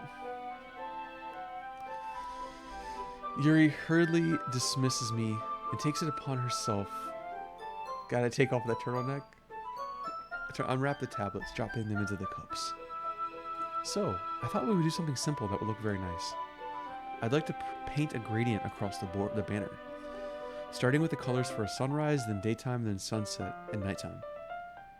Once it dries, I'll write an inspirational quote across the banner. We can hang it on the wall behind the podium at the front of the classroom. Oh, neat. What are you gonna write? Too dang hot in here. Well, it'll be more fun to surprise you. Yuri smiles at me. If you say so. After rolling out the banner, Yuri and I kneel on opposite sides so we don't get in the way of each other. Yuri uses a brush and adds a few dots of different colors across the banner to serve as a color guide when we paint. This kind of reminds me of elementary school. Painting on a banner with watercolors feels a lot like art class projects we had back then. It's relaxing. I'm sorry if this feels too childish. No, I didn't mean that at all. It's kind of fun, you know? Yeah, it is fun. I'm glad you feel that way too. Yuri stops painting for a moment, thinking to herself. For me, I don't need to go out and do crazy things to have fun. In fact, I usually don't even want to. I just like when I can spend time with one other person. Even if it's something simple like reading, it doesn't even matter if we don't talk much. Okay, she's more in. FYI, more in. Way more than ever before. Even if it's something simple. Oh yeah, really. Just having a friend next to me makes things feel a little bit nicer. I think that's all it takes for me to be happy. Is that so? Even if Yuri and I are quite different, I can understand where she's coming from. I feel that way about things like anime and games, or simply sharing the experience with someone can make me happy. I think I feel the same way. Yuri smiles gently. I knew you'd understand. Yuri leans over the banner to grab an unused paintbrush, but I move at the same time, causing my head to bump into hers. So sorry. Yuri reels back, and I quickly lift my hands in surprise. Are you hurt? No, I'm not hurt. It's just startled me, that's all. Sorry, I should have asked you to get it for me. It's not your fault. Oh, your face. There are droplets of paint on Yuri's face and neck. Is there something wrong with something on my face? Yeah, I accidentally got paint on you. Sorry, it's totally my fault. I'll get a towel right away. I rush out and fetch a small towel, then I dampen it with hot water. I return to my room and kneel back down in front of her. Uh-oh. Here. I pat down Yuri's face and neck with towel. Is something wrong? It's hot. I just didn't expect it. Sorry. I didn't want to use cold water. Dude. Having finished, I start to retract my hand, but Yuri suddenly holds my wrist. Wait. Just for a little longer. It feels really nice. I keep my hand still against Yuri's neck. She looks into my eyes. It's an intense expression that I recognize from when she reads her books, almost as if she's lost in a daze, enveloped by her own thoughts. She breathes gently, half through slightly parted lips. What is happening? Is it the aroma of the jasmine oil giving me this dizzy feeling? Yuri's gentle fingers wrapped around my wrist send a tingling sensation through my arm, and suddenly her face seems to be much closer to mine than it was just a moment ago. Yuri slowly pulls away. Sorry, I've been feeling a little lightheaded today. I didn't mean to space out. Oh, it's fine. The moment is over as soon as it began. Yuri picks up her brush again, but her movements seem clumsier, like she's unable to focus. I remain silent, forced to ignore the event that just transpired. I hesitantly retrieve my own brush and continue following Yuri's example. I accidentally got paint on you. Yeah, that's the beginning of, yeah. That should do it. I finished filling the night sky with white dots that look like stars. Looking at the banner as a whole, it's very pretty and natural looking. I think it came out better than I expected. I'm really happy with the results. Yeah, me too.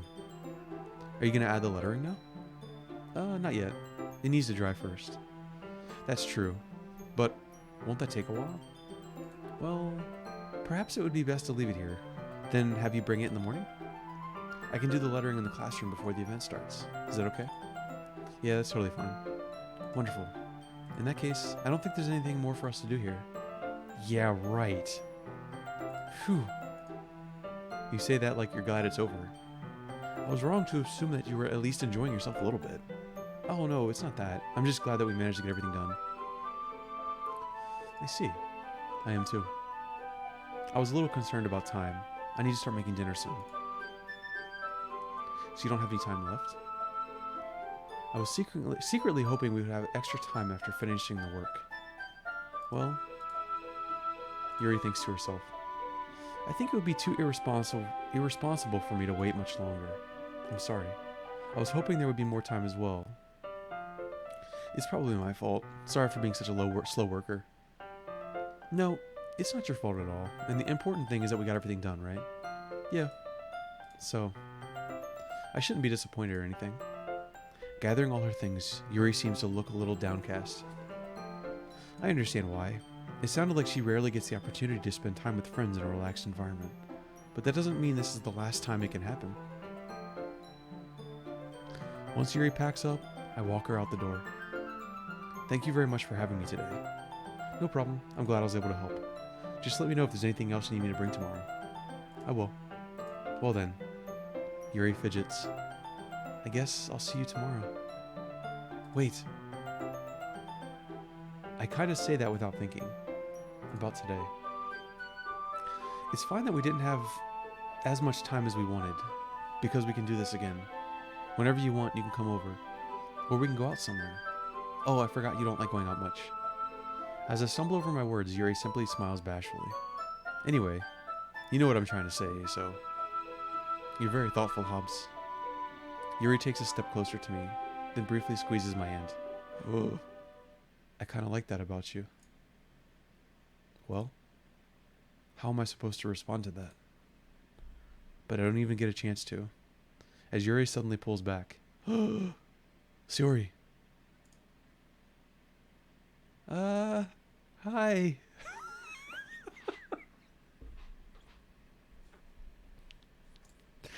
Sayori? Just now, we weren't... It's okay. I just stopped by to say hi. Well, it's nice to see you. I'm sorry, but I'm already on my way to leave. Oh, really? That's too bad. I'm sorry, but we'll all be together at the festival tomorrow, so... So that's fine, right? Of course. Sayori beams. Yeah, so... I'll see you tomorrow. Clearly embarrassed, Yuri hurries off. Sayori waves goodbye after her. Sayori, I thought you didn't want to come over today. Well... I tried staying in my room, but my imagination was being really mean to me. So I had to come here and see it for myself. See what? What are you talking about? You know, how much fun you were having with Yuri. And how close you got to her. It makes me really happy that you've made such good friends. That's all that matters to me. Tears start to fall down Sayori's face. That's all that matters to me. Why am I feeling this way, Hobbs? I'm supposed to be happy for you. Why does it feel like my heart is splitting in half? It hurts so much. Everything hurts so much. This would be so much better if I could just disappear. Sayori, don't say that.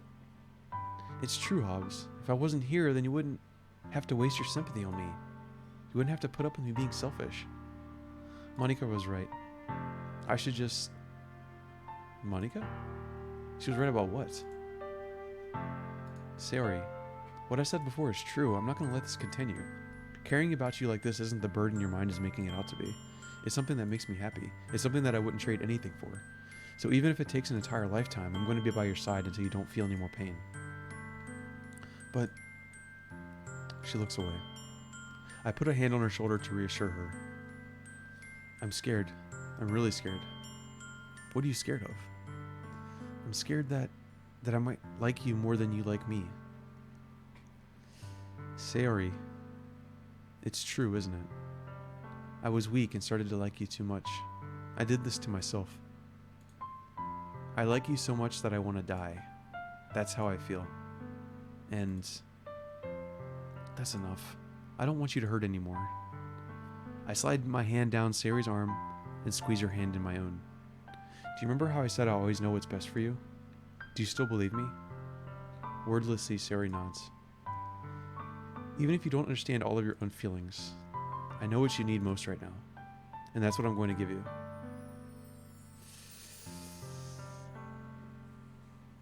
God damn you.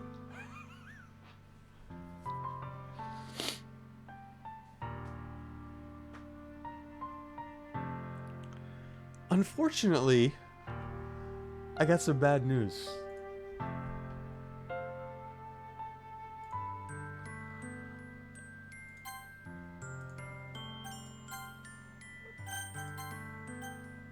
Unfortunately, this is going to be a to be continued. Wait, no. I'm saving because I have to actually go log off for the night. I can't? Do I really have to do this? Oh, no, I don't save scum. I never do. I never do. I have to do this now?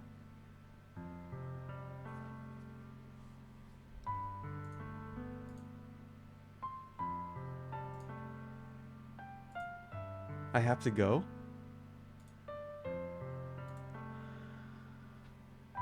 Okay.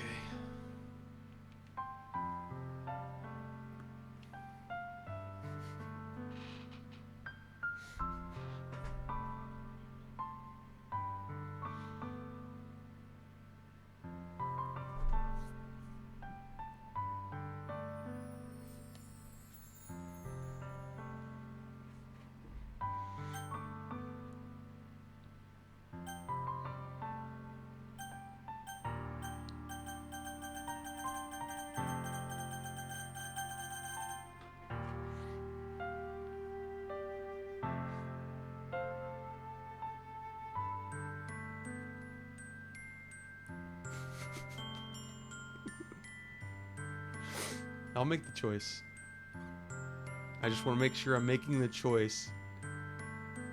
Gamma's definitely played this.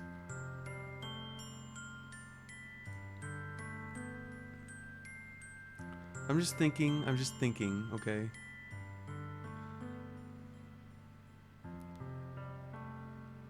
Because, I mean, this is technically the biggest decision that they've given you in the game so far. The rest of them are kind of just, which way do you want to lean towards? This is like a split. You know what I mean?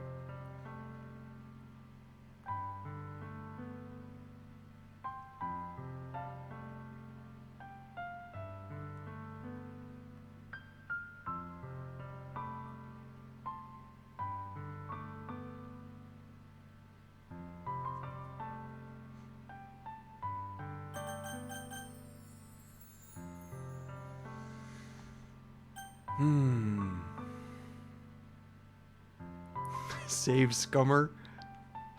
What is Save Scummer over here? Oh my god. What would you say here? I already know my answer. I've known it since before it came up.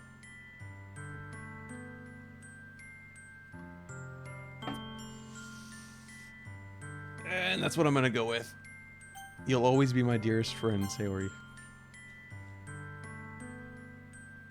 You'll always be my dearest friend. What you need most is for things to be like they've always been. Exactly. That's what she's always wanted.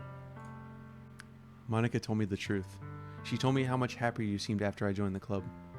I know you're struggling with some really difficult feelings right now, but please trust me that I know what's best and won't make you happy in the end.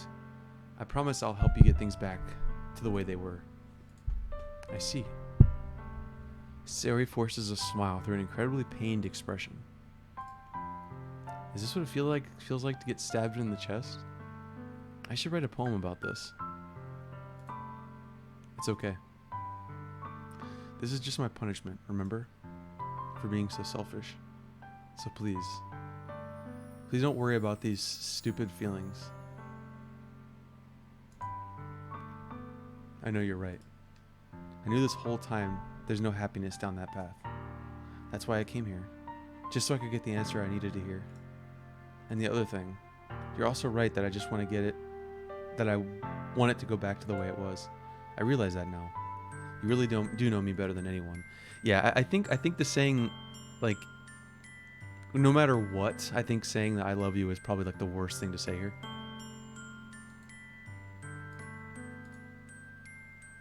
So her smile finally breaks. All of a sudden, she turns around and drops to her knees.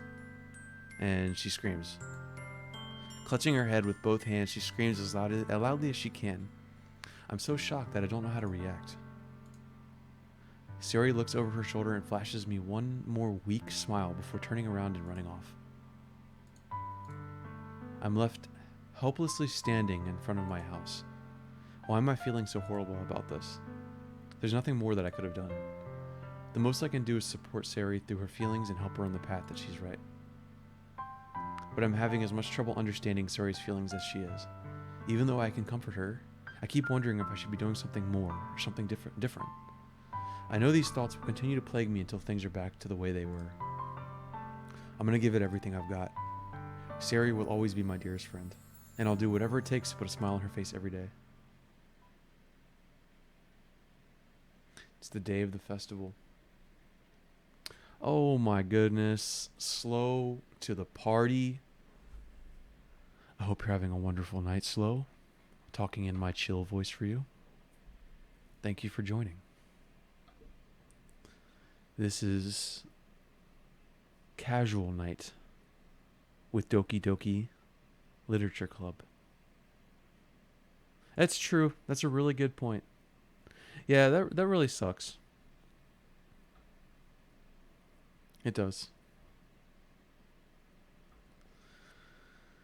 But Slow, hope you're having a wonderful day. Welcome to the stream. Yeah, I was literally just about to close stream like before you joined. So, is this a good stopping point right here? I think it is.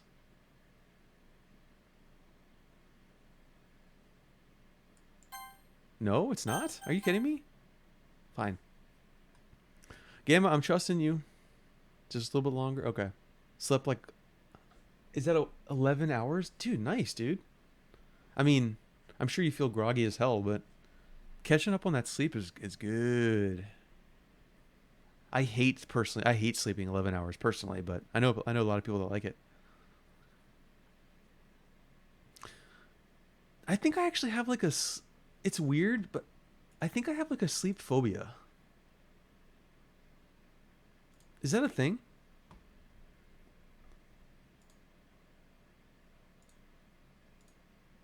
Made up for yesterday? Yeah, like not. I guess it's not really. In some ways, yeah.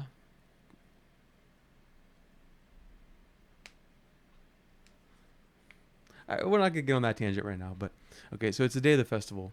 Of all days, I expected this to be the one where I'd be walking to school with Sayori, but Sayori isn't answering her phone.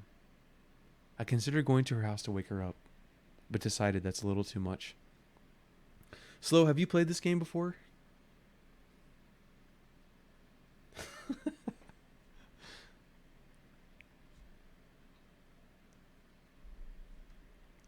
Okay. Should I... Okay, but I decided that's still too much to go to her house to wake her up. Meanwhile, the preparations for the event should be nearly complete. The banner Yuri and I painted is dry. I gently rolled it up to take it with me. She sent me a pleasant text reminding me not to forget anything, and I reassured her.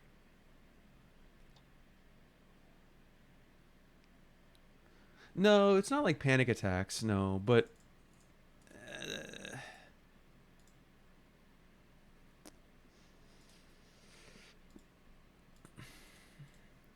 it's more of like it's more of like a fear of wasting time while sleeping.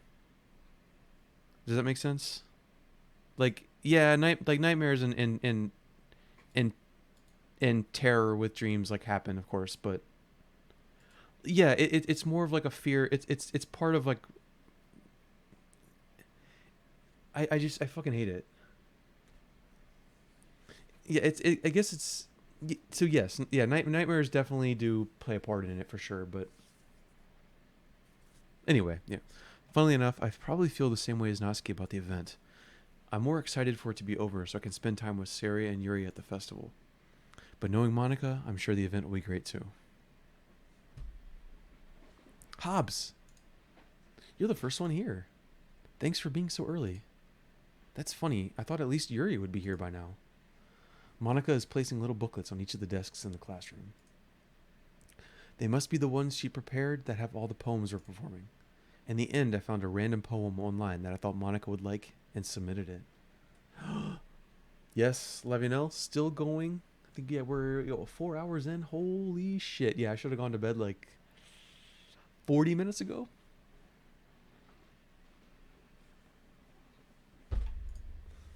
Yeah, like 40 minutes ago. So, welcome back. Welcome back. In the end, I found a random poem online. Yep. So that's the one I'll be performing. I'm surprised you didn't bring Sayori with you. Yeah, she overslept again. That dummy. You'd think that on days this important, she'd try a little harder. I say that, but I suddenly remember what Sayori told me yesterday. And I suddenly feel awful knowing it's not nearly that simple for her. I only said it because it's the way I'm used to thinking. But, fuck. Maybe I should have gone to wake her up after all. You should take a little responsibility for her, Hobbs. I mean, especially after your exchange with her yesterday. You kind of left her hanging this morning, you know? Oh, that's cool, love. I appreciate it. I'll probably be stopping stream here soon anyway, but I appreciate y'all being here for real. The exchange, Monica, do you know about that? Of course I do. I'm the club president after all. But I stammer, embarrassed. Did Sayori really tell her about it that quickly? About how I basically turned down her confession? That makes me really seem like the bad guy here. But I'm the one who knows what's best for her, right? Jeez. You don't know the full story at all, so don't worry. I probably know a lot more than you think. Eh? Monica is being as friendly as usual, but for some reason I felt a chill down my spine after hearing that. Hey, do you want to check out the pamphlets? They came out really nice. Yeah, sure. I grabbed one of the pamphlets laid out on the desks. Oh yeah, they really did. Something like this will definitely help people take the club more seriously. Yeah, I thought so too. I flipped through the pages. Each member's poem is neatly printed on its own page, giving it an almost professional feel. I recognized Natsuki's and Yuri's poems from the one they performed during practice. What's this? I flipped to Sayori's poem. It's different from the one she practiced. It's one that I haven't read before. Oh, fuck.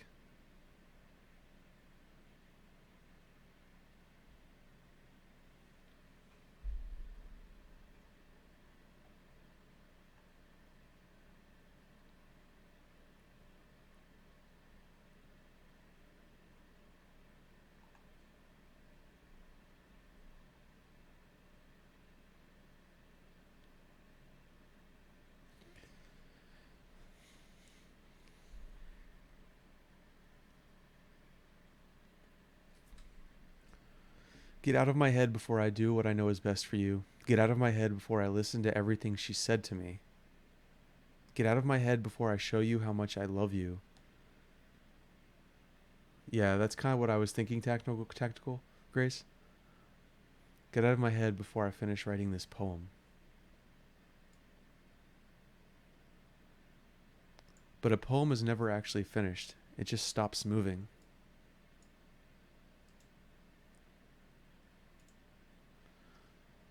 What is this? Reading the poem, I get a pit in my stomach.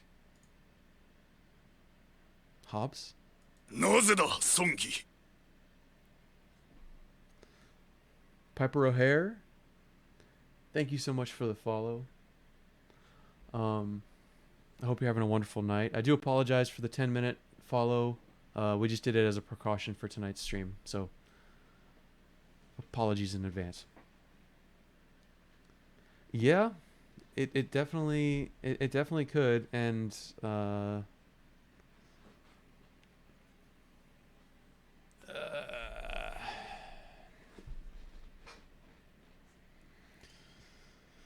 nothing. The poem feels completely different from everything else Sayori's written. That's not, I mean, but more than that, I changed my mind. I'm gonna go get Sayori, so Gamma, god damn you. I'm gonna save right here, guys, and and probably call it for the night. Try not to take too long, okay? I quickly leave the classroom. God damn it.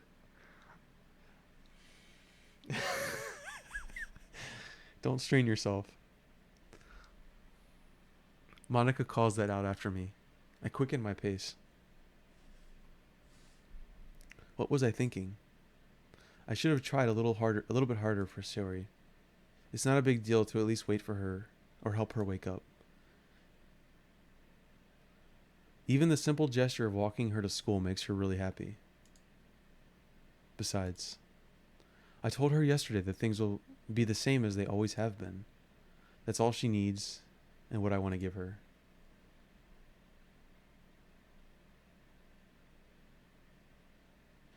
I reach Sayori's house and knock on the door. I don't expect an answer, since she's not picking up her phone either. Like yesterday, I opened the door and let myself in.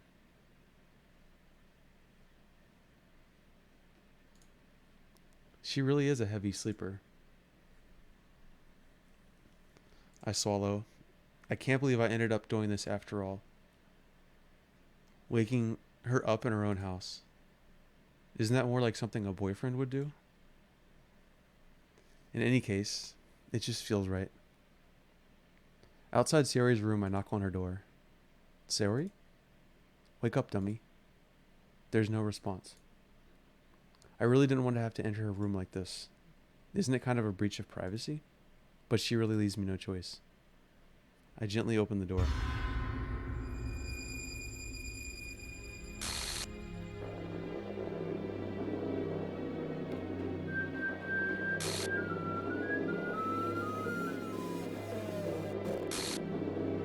Gamma?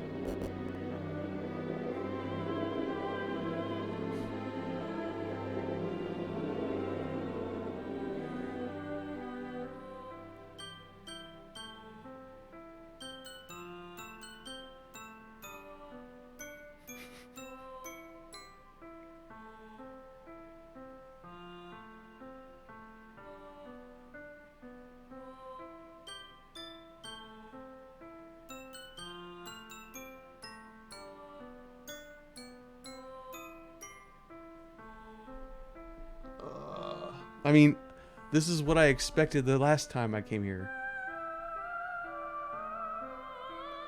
So,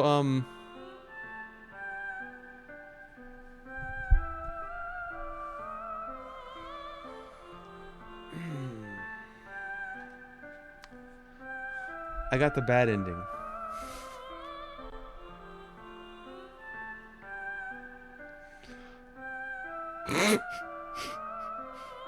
God damn. Slow.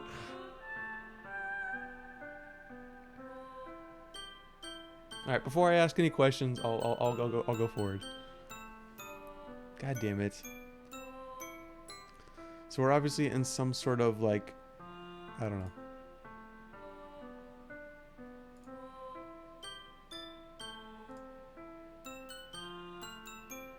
Is this a nightmare? It has to be. This isn't real. There's no way this can be real. Sari wouldn't do this. Everything was normal up until a few days ago. That's why I can't believe what my eyes are showing me. What have I done? I chose the right answer.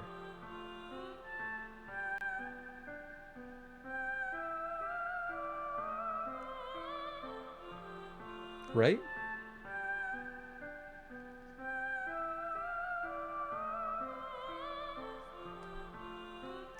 I suppressed the urge to vomit. Just yesterday, I told Sari I would be there for her. I told her I know what's best and that everything will be okay. Then why? Why would she do this? How could I be so helpless? What did I do wrong? Turning down her confession? That has to have been what pushed her over the edge. Her agonized scream still echoes in my ears. Why did I do that to her when she needed me the most? Why was I so selfish? This is my fault. My swarming thoughts keep telling me everything I could have done to prevent this. If I just spent more time with her, walked her to school, and gave her what I know she wanted out of friendship, then I could have prevented this. I know I could have prevented this.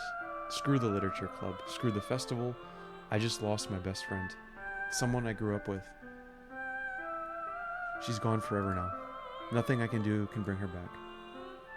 This isn't some game where I can reset and try something different. I had only one chance and I wasn't careful enough. And now I'll carry this guilt with me until I die. Nothing in my life is worth more than hers, but I still couldn't do what she needed from me. And now, I can never take it back. Never. Never.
Sweet game, Gamma. I downloaded a virus. Thank you.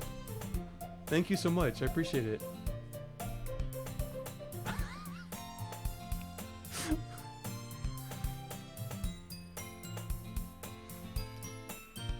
Oh my god. Yeah, definitely the RAM.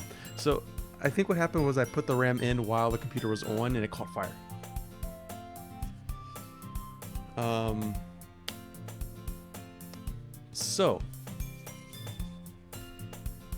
So is this like New Game Plus or or what?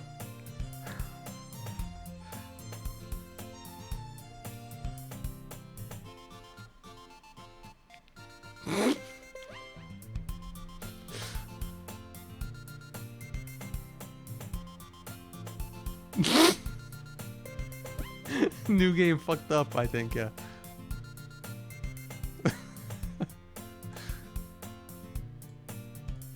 Hold up. So far, it seems like the dialogue is the same except for the strange, computer virus glitches. found some motivation. Clubs. There really aren't any that interest me. No, it's completely different. What am I talking about? So this is the continuation of the game, right? I'm supposed to treat this as continuation? God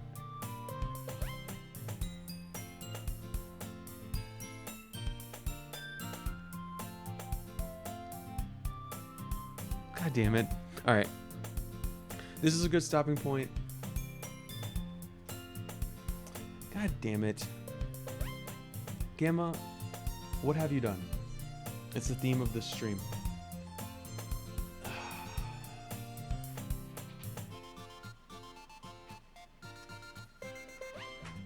I can't. I should have gone to bed like an hour ago. Yes, I definitely want more.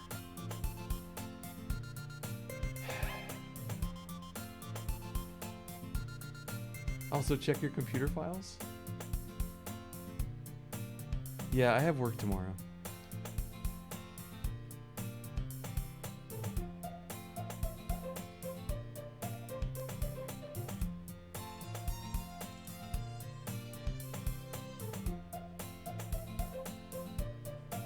Hold up. Oh my fucking god. Oh, 6 string. How you doing, buddy? Thank you so much for the raid. なぜだ孫義 Thank you so much for the raid, dude. I appreciate you, man.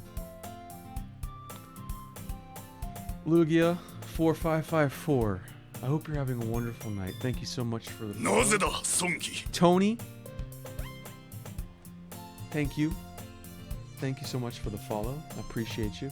You're welcome here. All of you all are welcome here. 6 string, thank you so much, dude. I hope the stream went well. I should have ended my stream about an hour ago. So just a quick just a quick little thing here.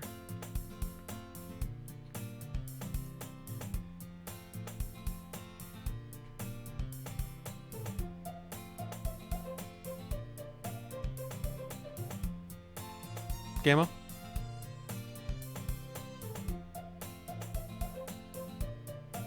That's a really cool picture. Thanks, Gamma.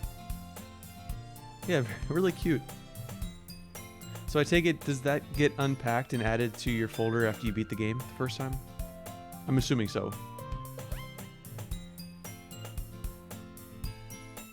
It's really, I made it myself. You like it? You're all pretty tired, guys. Ending, no worries. Have you fun with this, whatever this is. Yeah, this is a visual novel where your choices matter, right?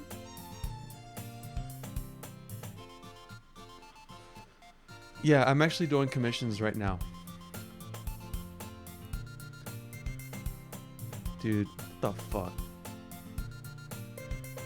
Okay.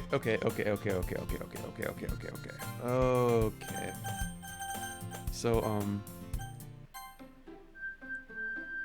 wait.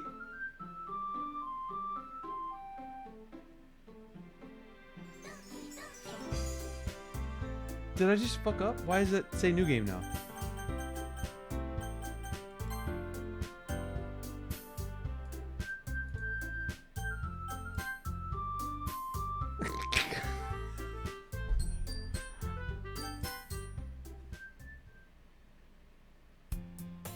Is this game age appropriate?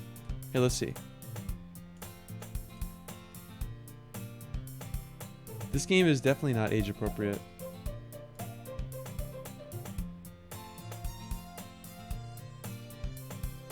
No choice to start anime club. Hobbs. Okay. It's family friendly, don't worry about it. So it's totally fucking with the save files. So when it said this isn't a game or whatever, you does it prevent you from reloading your save game? Or is the same save game fucked? I have a feeling that they fucked it. Save scummer? What are you talking about? I didn't save scum. But I think the game is not save scummable. This is clearly a new game. What's the issue? But Six, thanks again for the raid, dude. If you're still here, I hope you have a good night. This is clearly a brand new game. So hold up.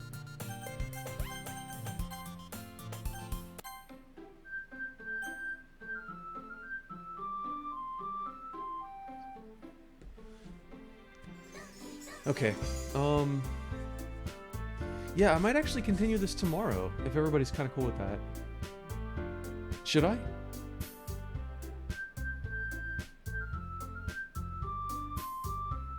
What do y'all think?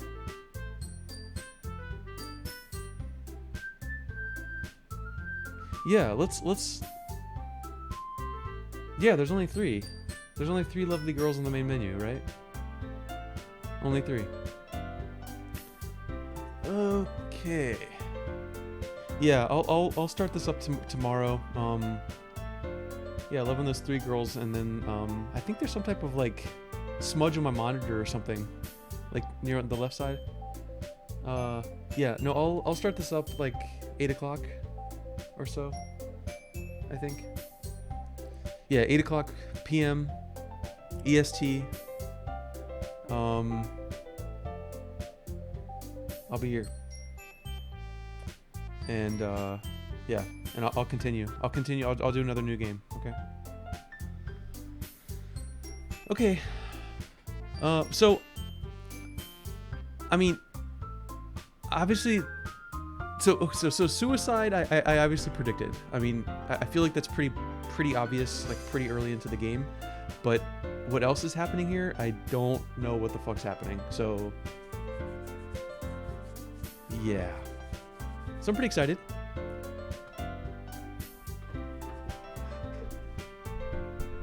Super excited for this fun game. Right, guys? Right, everybody? Did I miss anything? But Doki shall keep. Oh yeah.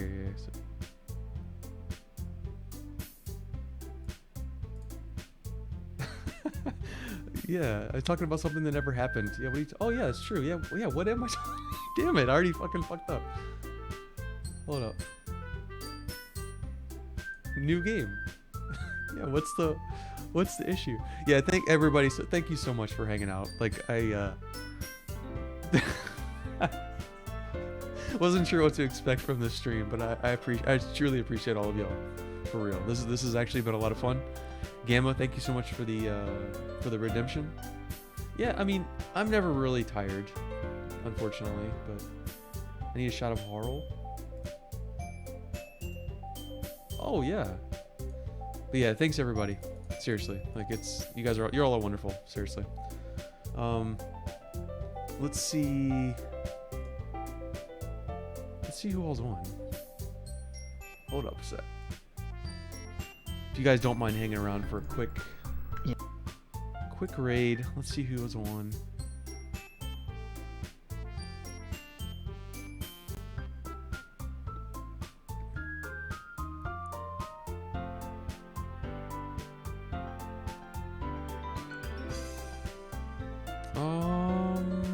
Actually, let's raid Super Handy.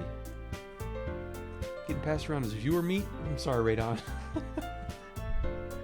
Yeah, I hope you all have seriously a wonderful night.